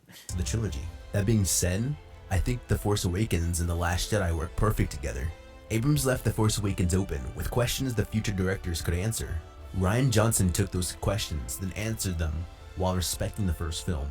But he didn't leave the last film open for any questions. Yeah, respecting the first film. I was honestly like starting to doze off, and that almost rolled past me. Respecting the first film? No. You didn't respect Star Wars, though. Like, I know that's not true, but I can't even remember the arguments on why that's not true. I do know there's like a scene where Snoke makes fun of the fact that Kylo was beaten by a girl who never held a lightsaber, but that's not really what we're talking about. Not respecting the first movie. I genuinely don't even remember. But there's a case to be made that it doesn't, but I don't remember. Very just like none of those films respected Star Wars. It doesn't matter. I mean, I do know that like Finn, Rey, and Kylo all repeated their arcs from The Force Awakens. Rey had to learn her parents didn't matter. Kylo had to decide to be evil, and Finn had to decide not to run away. Excuse you. Again. Yes. Man, this has been going on so long, my voice is actually like starting to die out, so that's cool. Whether it was Abrams or Colin Trevorrow directing the third film, it would have been a disaster because Johnson that looked good with nothing. Yeah, dude. I want to talk about that one day. That looked really. Dude, I remember I remember hearing about the original draft of that of the ninth film. Oh my god, it was so good. It was like when I first saw it, like he like cleared everything up. Well, I haven't really heard much about that version of the film, but what I do know is that like Duel of the Fates concept art, and dude, they like remade Duel of the Fates and put it in a trailer, but they didn't put it in the movie. Did you know that? Yeah. Yeah. Okay. Left for the third film to work with. I mean, literally, there's what, like 5-10 Resistance fighters left? People also argued that the fight scenes were not on the same level as the prequel fight scene. I'm not really sure what led him to say that, but he's right. Last film open for any questions. Whether it was Abrams or Colin Trevorrow directing the third film, it would have been a disaster. Dude, I would love to see that closed film. off the film with nothing left for the third film to work with. I mean, literally, there's what, like 5-10 Resistance fighters left? People also argued that the fight scenes were not on the same level as the prequel. I think he said Rian Johnson left nothing to work with. So, yeah, good point, Donavan. Fight scenes.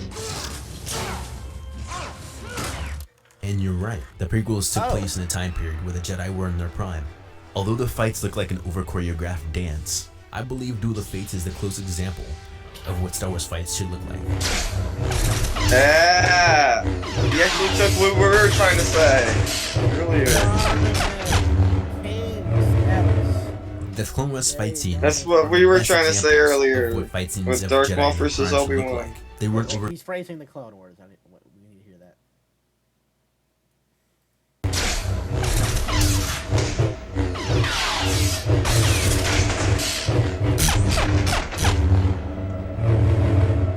The Clone Wars fight scenes are the best examples of what fight scenes of Jedi in their prime should look like. They weren't over. Okay, it's kind of weird that there were like a lot of Jedi there, like standing literally right behind her and doing nothing. I know, yeah, wasn't she like, she turned to the dark side or something? Yeah, I remember the story. This is a pretty good, like, arc. Like, she portrayed Ahsoka.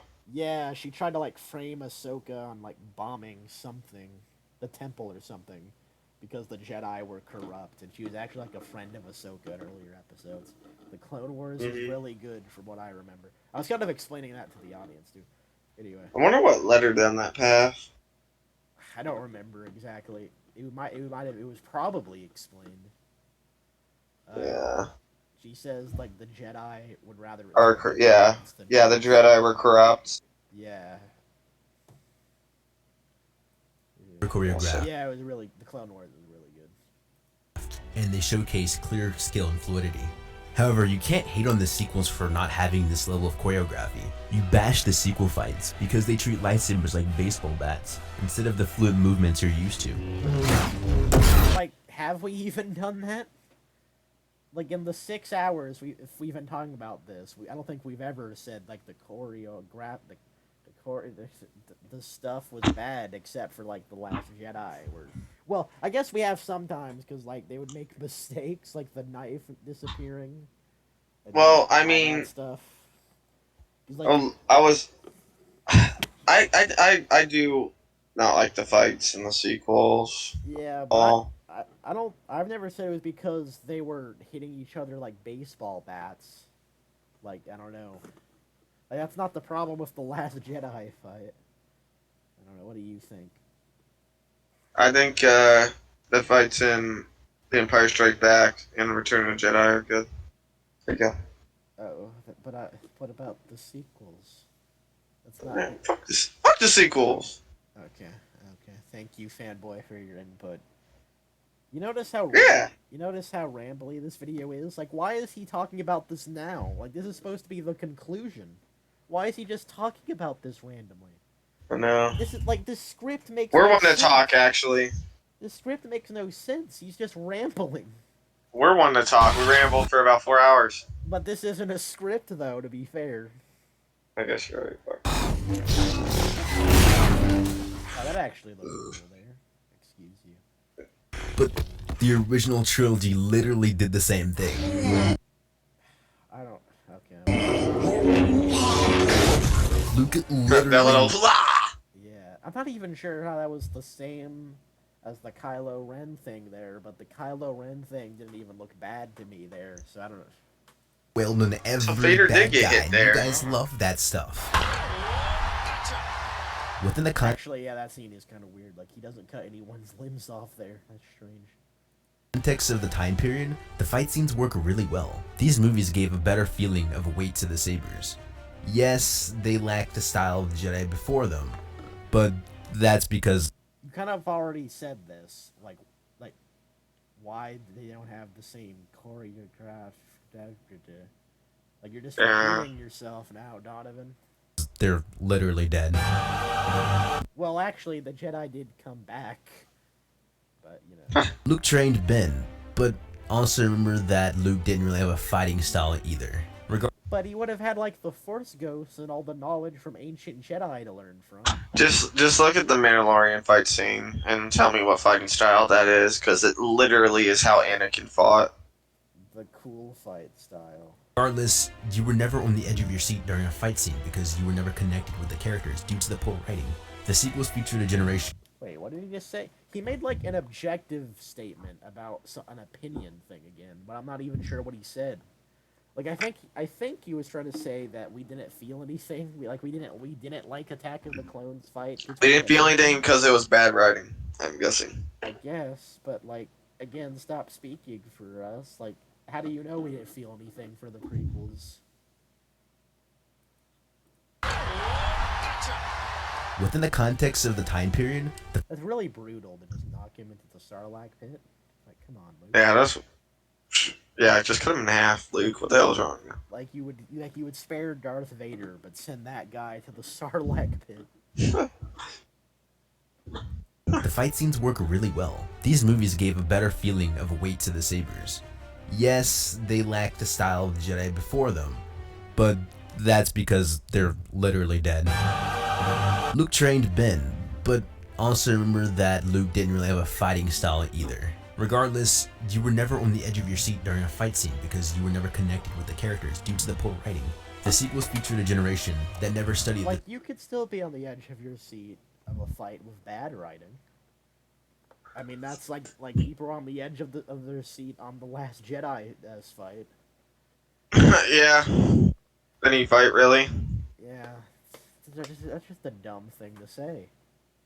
Like, I think what you should have said that even if the visuals are good, it's about the emotion, not the fight. Not that you don't like the fight or whatever. the furious dueling So close. styles of the Jedi. So while there is some form in their movements, it's not at the same depth as the Jedi in the prequels. Okay, we know. You've said this like 3 times. Instead, the sequels Is he like as tired as we are? focus on the intensity of the fights and giving the audience a feeling of real danger. Some of the best fight sequences of the trilogy feature no music over the action and really focus Maybe he just really wanted to make it to the 40-minute mark. on putting the audience in the seats of the characters. Oh shit, that hurts. You like see that? See, like I'm over seats here with Ben's fight. Hey, why is he doing that? Alright, can you say that again? I was like, oh man, I'm over the edge of my seat with that Finn fight. Yeah, that was really cool that he used the fan thingies to hurt him. Yeah, they're aimed for show. They're not for show. I genuinely like that. Like, honestly, like, I don't know if that's a bad fight scene in The Force Awakens. Yeah, Finn and Kylo's fight wasn't bad. Yeah, I don't know, though. Yeah, fuck, yeah, but he fucking loses. Oh my god, why are you doing this? You double click.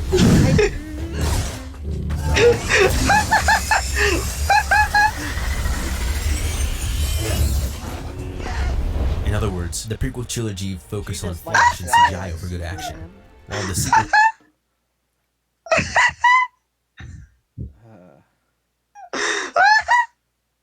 What? What are you laughing at specifically? Is it me or the video? I guess it's me.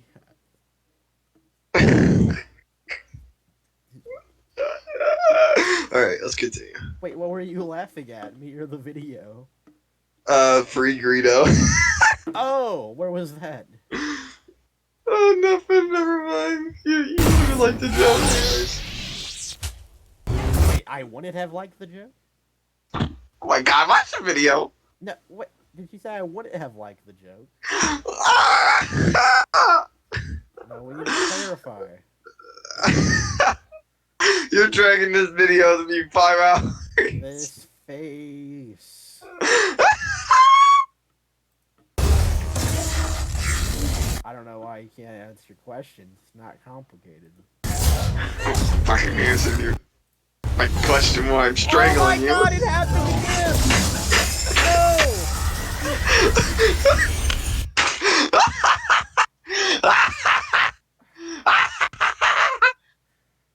Okay. In other words, the prequel trilogy focused on flash and CGI. That's what I said. You stole my joke. Over good action. Yeah, while the sequel trilogy focused on emotion and intensity. But as a Star Wars fan, I'm here to say that it's okay to love both. They both have their own pros and cons. I just want to show that they're both great. It's clear that the sequel trilogy had a lot of potential, and it needed to spend more time fleshing out some of its characters and worlds. This would be the perfect opportunity for a TV show similar to the Clone Wars to expand the lore. There's a ton of content that can be expanded on. I would love to see characters like Captain Phasma fleshed out more, and stories such as Poe and the Resistance before The Force Awakens, the political side to the war, an expanded story on Luke's downfall, Luke and Lando searching for the Sith Wavefinders, Poe and Zorii as Spice Runners, a story expanding on the Knights of Ren, Palpatine working behind the scenes of the first two films. God, I could go on. This level of content would make the movies far more interesting than they are now. Basically saying it's bad right now until we get lore. And Count Dooku weren't fleshed out at all, and they just sort of appeared in the movie. And now they're that's what I'm gonna say. So they are. What, you talking about the prequels now? Why is he talking about the prequels? In the prequels, such as General Grievous and Count Dooku, characters like Captain General Grievous, Phasma fleshed out, and stories such as Poe and the Resistance before The Force Awakens, the political side to the war, an expanded story on Luke's downfall, Luke and Lando searching for the Sith Wavefinders, Poe and Zorii as Spice Runners, a story expanding on the Knights of Ren, Palpatine working behind the scenes of the first two films. God, I could go on. This level of content would make the movies far more interesting than they are now. Characters in the prequels such as General Grievous and Count Dooku weren't fleshed out at all, and they just sort of appeared in the movie, and now they're universally loved characters. So that's all I have to say about the sequel trilogy. This was much longer than I hoped it would be, but I tried. The most important— That's funny. This was much longer than I hoped it would be. What a funny thing to end the video on. We're almost done, Chief. What? So it's over! This video is that these movies are flawed, but they're equally unique from the other two trilogies. Every Star Wars movie is flawed, but we've all come to accept those flaws and love these movies. Star Wars is a massive but immersively flawed universe. Without flaws, there is Yeah, no thanks Star for the Wars. sequel. Wait, Star Wars wouldn't exist without flaws? That's a strange thing to say. I mean, not that it doesn't have flaws, but it couldn't exist without flaws. It's a weird. That's a weird thing to say.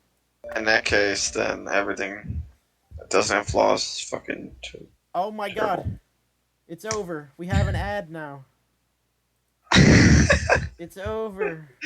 Yeah, I'm in my fucking video. Okay, wait. Any last words? I want to go to bed. Yeah. Actually, well, I'm not gonna go to sleep. Amen. I need my brain to fucking work. I hope you all enjoyed. Good stuff. I guess I'll make. Good job, Donavan. That was a good video. I guess I'll make some last words. Very bold of him. Thank you, Donavan, for making this video. Thank you, Fanboy, for being here with me. And being annoying at the end. Anyway, it's okay though. It's okay. Was it my laugh? No, it was. No, I'm not even sure what I'm talking about anymore. I don't remember. I don't remember how you were annoying, but you did something. Hello, Greedo. Yeah. Hello, Greedo. You want to tell me about? Wait, I thought you said you saw a Greedo thing in the video. Is that? Oh, were you laughing at this? Yeah, because I didn't go to the bathroom, and